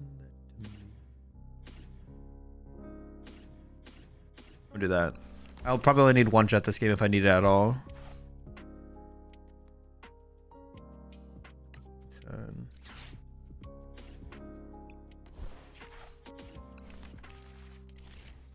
I actually don't think I need the cadet here, but so I'm gonna keep the cadet. He's cool. He's chill. I know him personally. What about Saraledge build with 2 Rotom and 3 Dittos? I mean, I don't know what that does. I'm not gonna lie. Sounds like a waste. Oh shoot, I'm coming up short on this KO now. Maybe I should have held. Maybe I should have got rid of the cadet and held the jamming. Yeah. Shoot. You gosh darn it, Squawkabilly. Can't believe you've done this to me. Yeah, I probably should have got rid of the cadet and held the jammy there. Well, I kind of need the cadet though, because if they're gonna bench, like they're gonna go tandem unit for peak, attach to peak, knock Gus, knockout, and then I need the response to the peak. Double peak, dude. You don't. I'm not KOing your Miraidon, bro. You can search for the other peak next turn. Come on, bro. What are we doing here, man? And honestly, I didn't like having him in there either. Wait, who? What? What were we talking about? Who was I just talking about? Squawkabilly?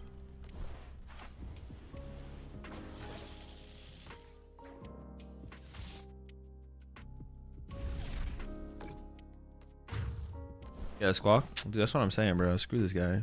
He doesn't even show up. I literally forgot what I said. Nah, keeping the cadet was correct. Also keeping this is probably correct. I think I actually made the correct play there. It just feels bad because I have to deal with this Bravery Charm Bingus. Okay. This Bravery Charmed Bingus. Alright, we need to find Palpad now. Do we whiff? Oh! No Discord! Wait. Second Jammy, though. Second Jammy can make this work. That to me.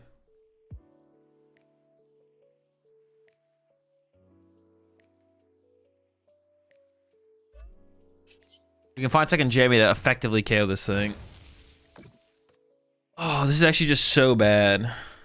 Not getting the KO there is so bad. So at least force the Crispin out of them, and then I don't know, we'd figure it out from there. Yeah, actually, no, forcing the Crispin out of them is like so big here to give us like more time.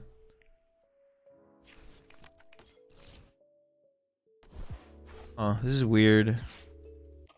They go after the Varoom here, right? Dude, honestly, we don't have a great way to get through peak with the 2-hit KO a peak though, right? We don't have a great way to get through this thing, right? Am I trolling? I guess it'd be nice if we had like a Badoo, get like Badoo punch him, or we can hit him with the Will-O-Wisp, but you Fez? Wait, did I forget the Fez? Did I not Fez into the research? Am I trolling? You did? You Fezzed? Oh, okay. Thank goodness, bro. I was like, wait a second. Dude, honestly, is this just a bad matchup though? Like, dealing with peak is like so tough. Holy, like dealing with peak is like impossible. We are not. Yeah, peak is. We can't. It's got Resolute Heart. I guess we need to like punch with Will-O-Wisp for the turn and then like Iono them or something. So it's not impossible, but it's tough. Not impossible, but it is tough.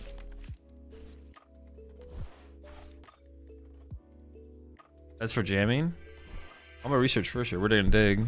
Well, maybe I need to find Iono there though. I'm just gonna lose, right? I just lose. Like I'm just gonna lose on board. Or basically. Oh, I could have found Fez for no, but Gus, I can't Gus one hit the peak. I'm like in my head, I'm like, oh, I can Gus KO the peak, but I can't Gus KO the peak. Yeah, gosh, dude, peak, man, peak. Yeah, peak, huh? What a guy.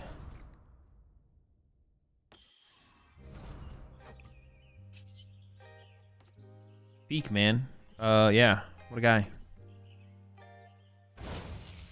Boss has better that turn to Preyage? No, because they have Prime Catcher left. They just go Arvin Prime, I lose. Or, I mean, they could have the boss too. Give them too many outs.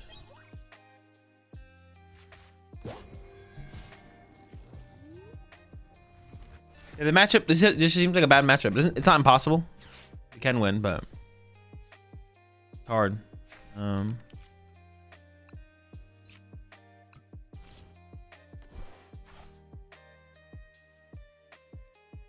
What about Energy Search Pro here with Noctowl?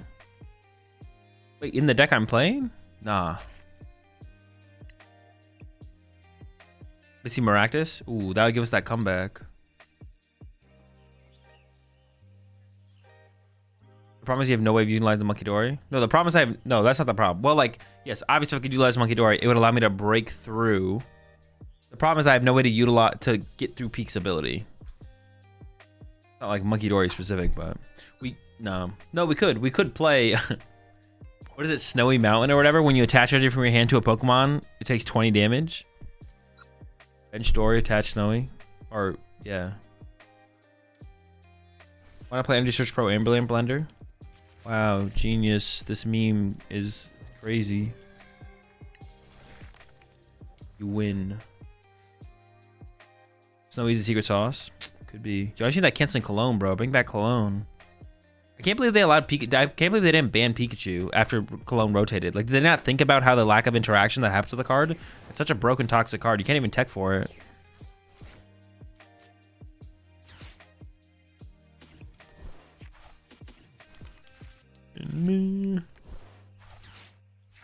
Surely this one's Zard. Surely.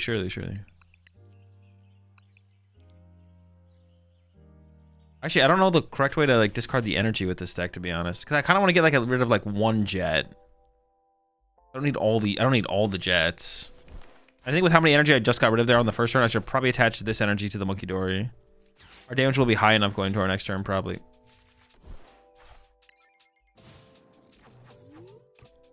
Chillin'. Come back on the way. And I'll let them cook. I'll be right back. Oh, I didn't show y'all what I stole from Chip. I'll show it after this game if I remember. Yo, appreciate the 5 months there, player. Are you a DAC for Santiago? Guardy.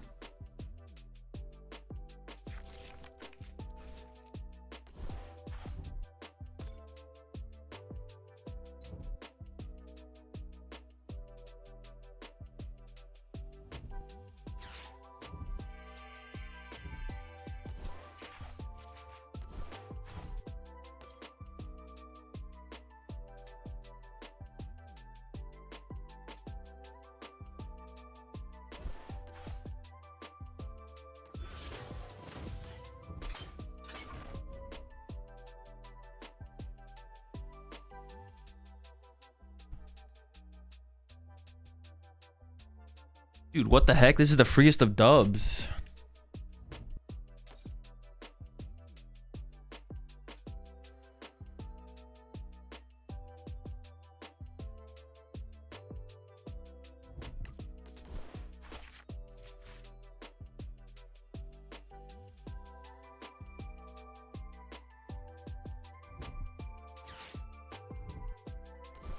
Was you born Dur is crazy?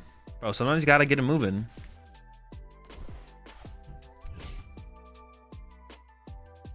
I don't ever Iono here, right? It's always research. I think it's always research.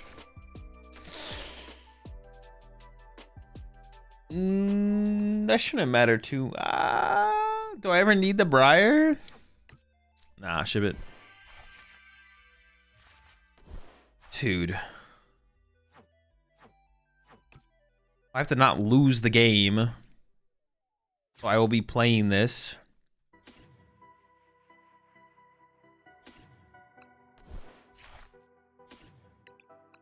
This deck does not play very many Pokemon search cards, to be honest, so. Could confuse it. No. At this point, I feel like I'm starting to run out of energy a little bit. Yeah, at this point, I'm starting to feel like I'm starting to run out of energy a little bit. Just a wee bit.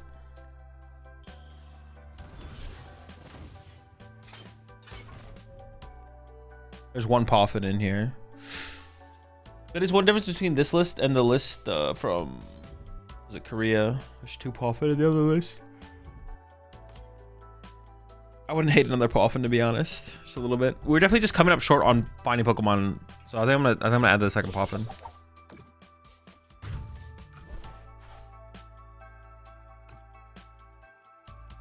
We're doing 230 right now.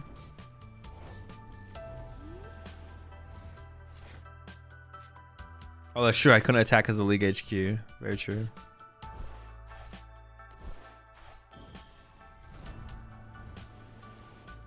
I'm actually just running out of supporters as well here, to be honest.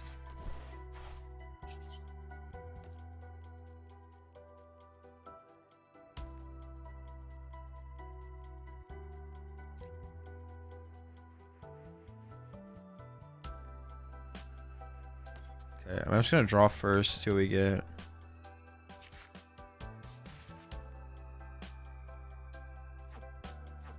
Shiny yellow key on the doorstep. Should I throw a Briar and Joltik Box? No. 30.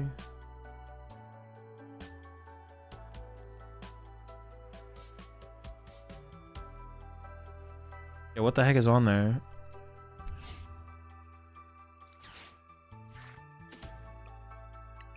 Actually, I think I am gonna get the second Varoom here. Yeah. I think I just do this actually. I don't punch though, right? Because then I die. I don't want to die. I don't want to die, man. I'm pass.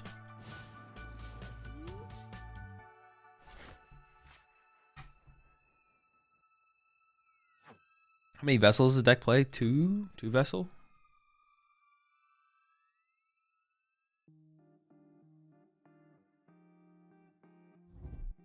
Yeah, I'm definitely down for +1 Poffin for sure. I'm definitely down for +1 Poffin. Turo still in deck? No, the Turo, I just discarded it. Are they gonna hammer in? Oh, they have the Rocky helmet as well. That's cheeky. Very cheeky. I do have the jamming tower though. So get bodied, but very cute play.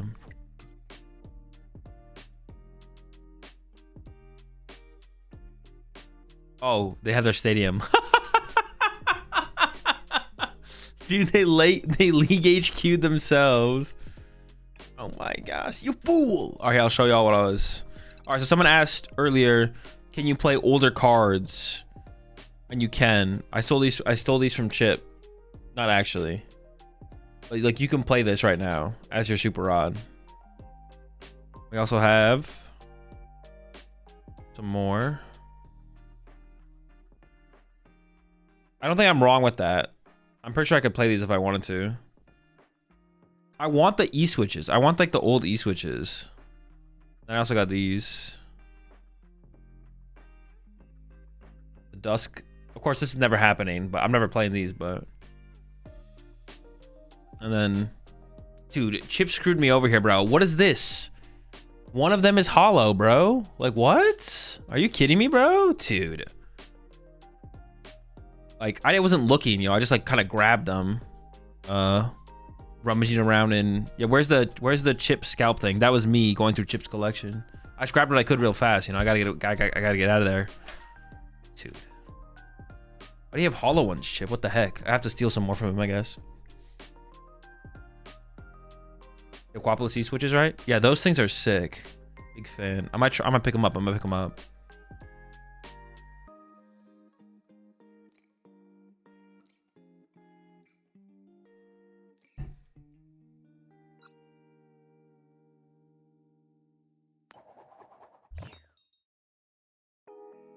I'm back at you.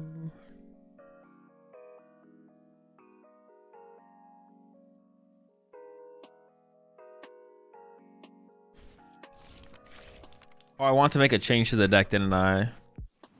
I want to put a Poffin back in here, bro. The only problem we're having with this deck right now is finding basic Pokemon. Besides that, everything's going pretty well.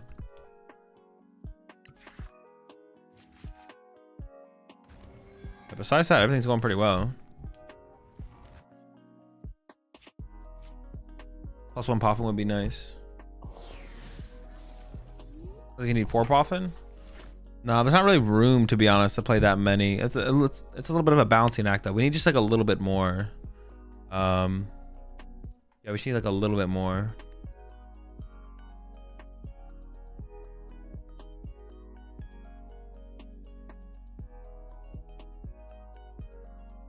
I'm gonna say, what'd you steal from Chip? Exactly. Shh, keep on. Yeah. What? Like what did I steal from Chip? Exactly. Keep that up. Good job. But why is E-Search bad? What do you mean? Is that a vessel? A Bolt, baby. That's right. It's back one more time. We're bolting.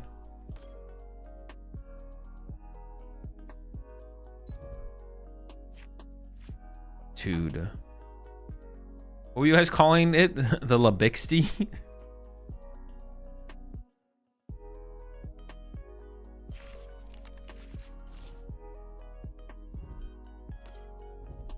The Hoots are in. Noctowl in hand. Oh no. He's gonna be swinging. Honestly, the Iono is the correct play here, right? Because they have 2 Noctowls in the hand. Actually, does that make sense?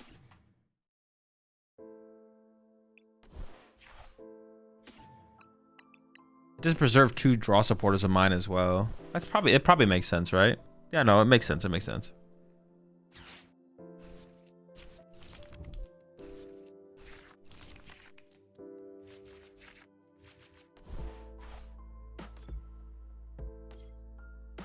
I don't really want a Squawk ability. Just having like another low HP 2-prizer in play. It's like, actually in this situation, against Raging Ball, I'm gonna have a ton of 2-prizers anyways. Is it better to cycle the deck? I guess it would give them the chance to get the first 2-prize knockout though, right? Couldn't they just have like Noctowl Raging Ball and be like, oh, cool, bop? They could, right? They could. And they get the first 2-prize knockout. I respond with a 2-prizer. Yeah, I think I just pass. Seems fine. That's kind of a chump anyways. I don't know, it's always correct after fan call. Nope. No such thing as always in the Pokemon TCG. You're wrong. This kind of sucks though. They get to kill my lone Varoom here.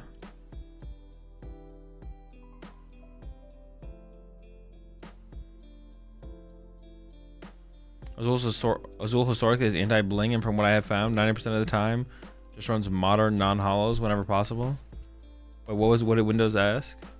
What rarity or era do you play the most in your IR decks? Oh, just like the most recent of everything, min rarity. Yeah, the most recent anything min rarity basically.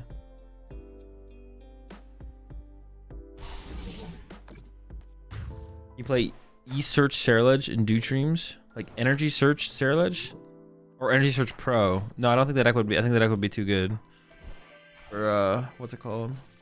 The Deuterinos. And I gotta peep what's in here right now.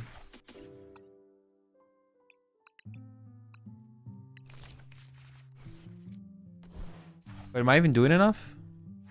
Yeah. I could save this Night Stretcher. What is the Ceruledge? I mean, but I want to bench the Varoom. I think I'm gonna bench the Varoom here.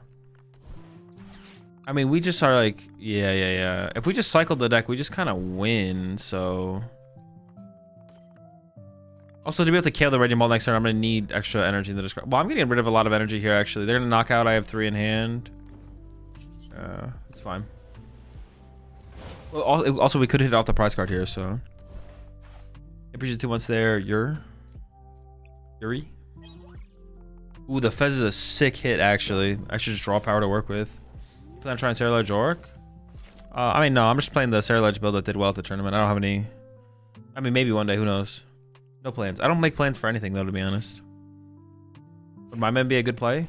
No. We have Briar. We're just going to attack through this. Well, unless I prize it. I could have prized Briar, I guess. Like, all they would have to do at that point is play Prime Catcher, and then they're up 2 prizes, and then we just, like, are in a really bad spot. This is the correct play. Just swing through and play for Briar. Oh, yeah, that's another reason that we have to get the Rev Room established. We need to see so many cards. We got to dig for the Briar. Holy smokes, bro. They are cooking over there. Yeah, get the Rev Rooms established, cycle the deck. Actually, the more I think about it, the bigger the Fez hit was actually huge. It's so good that we found Fez. Finding Fez here is actually insane. I didn't know it was prize though, so that's like another thing where they go with that. But now that I see that it was prize, I'm like, it's kind of insane that we. Or it's not insane that we got it, but it's like so good that we got it.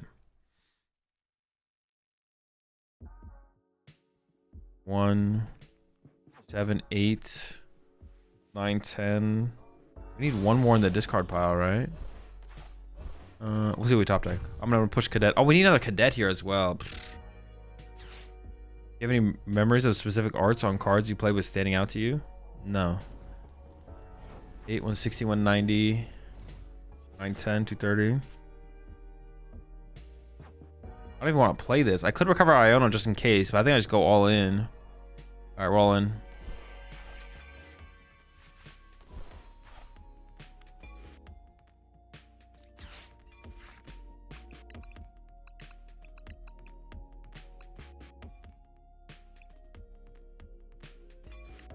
I need energy. I don't need jamming tower. They could attack with a 1 prize of this turn, right, and make things awkward. Maybe I should have put the I maybe should have actually. The more I think about it, I think I should have put the Iono back. To be honest.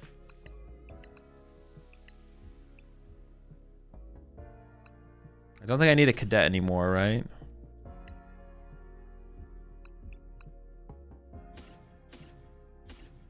get rid of all those. Are those the worst cards in the deck? Maybe. All right, goodbye.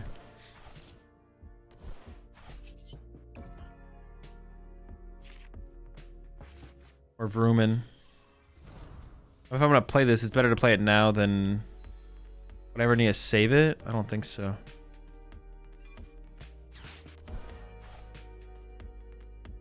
I need to keep the jet. I gotta keep the jet. This is actually still getting awkward because they can't just attack. They could attack with a 1-prizer this turn. And then I can't win next turn. Dude, I kind of wish I had a counter catcher in here. I feel like there's like enough situations that come up where I kind of want it.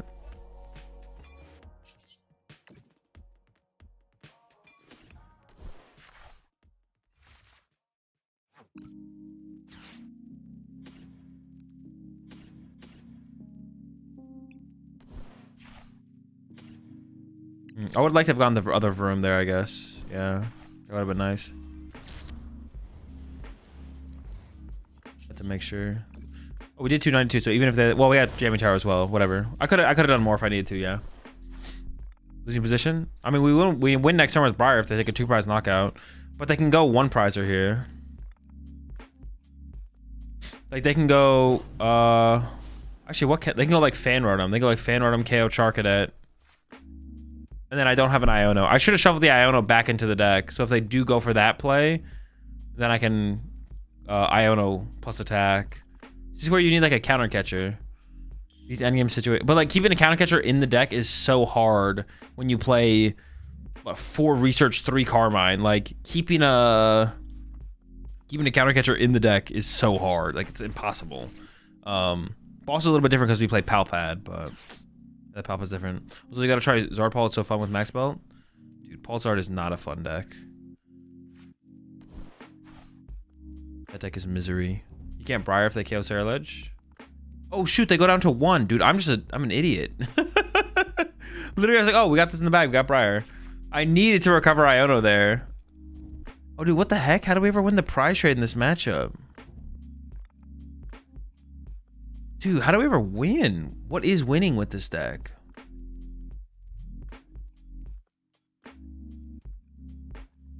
Yeah, okay. I did mess up then. I had to put Iono back and then go knock out Iono, yeah. Being a real bumbling Beedrill right now. Yeah, I'm definitely messing up here big time. That's tough. That's tough. Dude, is this matchup and the Joltik Box matchup just bad? What the heck? That's tough. Well, I guess if we go first, we can get the first 1-prize KO, and then we can work it from there, to be honest. But we didn't go first, we went second. So maybe it's kind of a big who goes first then. Yeah, who goes first is probably just a big deal, to be honest. Or, I don't know, Tekken and Counter Catcher, but like I said, Counter Catcher is just not good in this style of deck. Not style of deck. It just doesn't work. It doesn't work. Does not work. You don't have it? No, they have it. I'm dead. Yeah, so playing for the Briar was bad. I definitely need to recover Iono. I had to Iono. I mean, I probably don't win if I go Iono attack, but when hops double trust. I honestly like that more than the counter catcher for sure. I like that way more than counter catcher because we can like discard it. But finding room for that sounds impossible. But that does sound better than counter catcher, to be honest. And because if we discard it early, we got the nice treasures and stuff to synergize with it. There might just not be a good answer though, to be honest. It might just not be a good answer.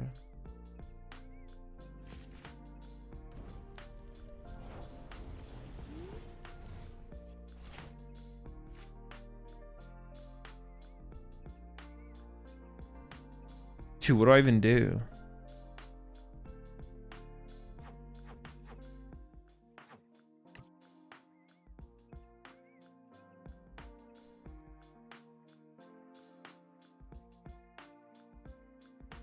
What can I even draw that like...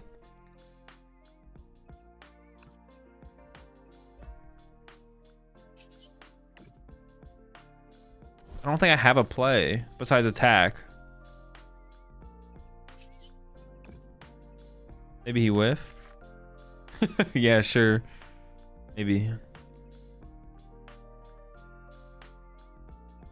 I have a Sarah Ledge in the deck. I don't think I do. I think I have to Night Treacher anyways.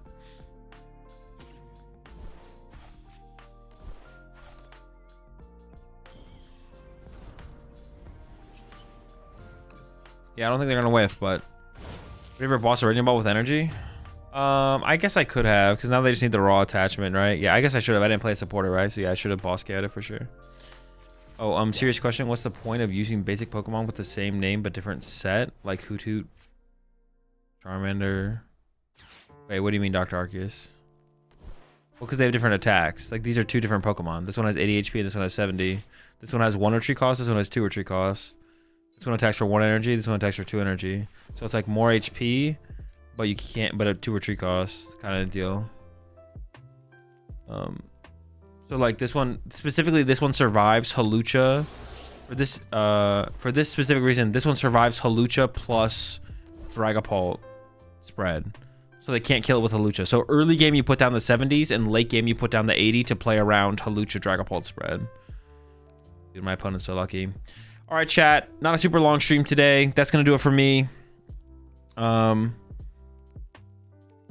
80 HP you also can't kill with Buddy Poffin as well. So it's tanky. So it's like it's the HP trade-off. It's the HP trade-off.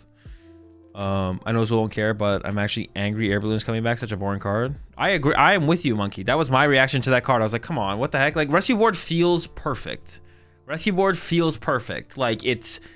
Okay, it's kind of complicated, but I get the point, I guess. Yeah, it's like super meta-dependent Arceus. Like, sometimes it's better to play something with more HP or something... Yeah, it's usually like an HP or an attack for the trade-off of less HP or like higher retreat cost. I'm with you. Monkey Destruction. I don't like that Air Balloon's coming back because Rescue Board feels like a fine card. Well, you have to work a little bit sometimes. Like, if it's not a 1 retreat Pokemon, you know, it only works with the 1 retreat Pokemon, but you make it work, right? Like in Gholdengo, or like Gholdengo with like Zoroark or Reverum, like Rescue Board's still good in there, but you know, it doesn't like give you just free anything.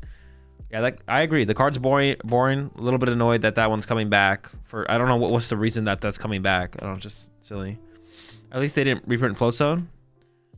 I mean, but the Air Balloon is like so close. Like for the retreat cost that they give Pokemon, Air Balloon is like so close. Not that I don't want them to reprint Float Zone, but I'm saying it's almost there. It's just like almost there. It's an annoying card. It's an annoying card. I felt like they were doing really good at getting away from kind of like the catch-all cards, like Field Blower and stuff like that. It's like, okay, they're not bringing back anything like that where it's like, oh, this card does everything. And then it's like, it's not Floatstone, but like the last time we had it, it was close enough. So I'm with you though. I'm with you. Yeah, I'm just gonna head off, chat. I won't be streaming tomorrow. No stream tomorrow.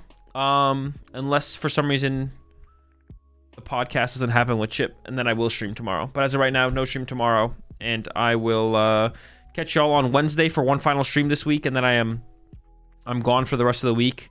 I'm away Thursday to Sunday, and I'll be streaming again on Monday. We got the Dude stream on Wednesday. Check out the YouTube channel videos if you want more content from me, and I'll see y'all on Wednesday. Peace.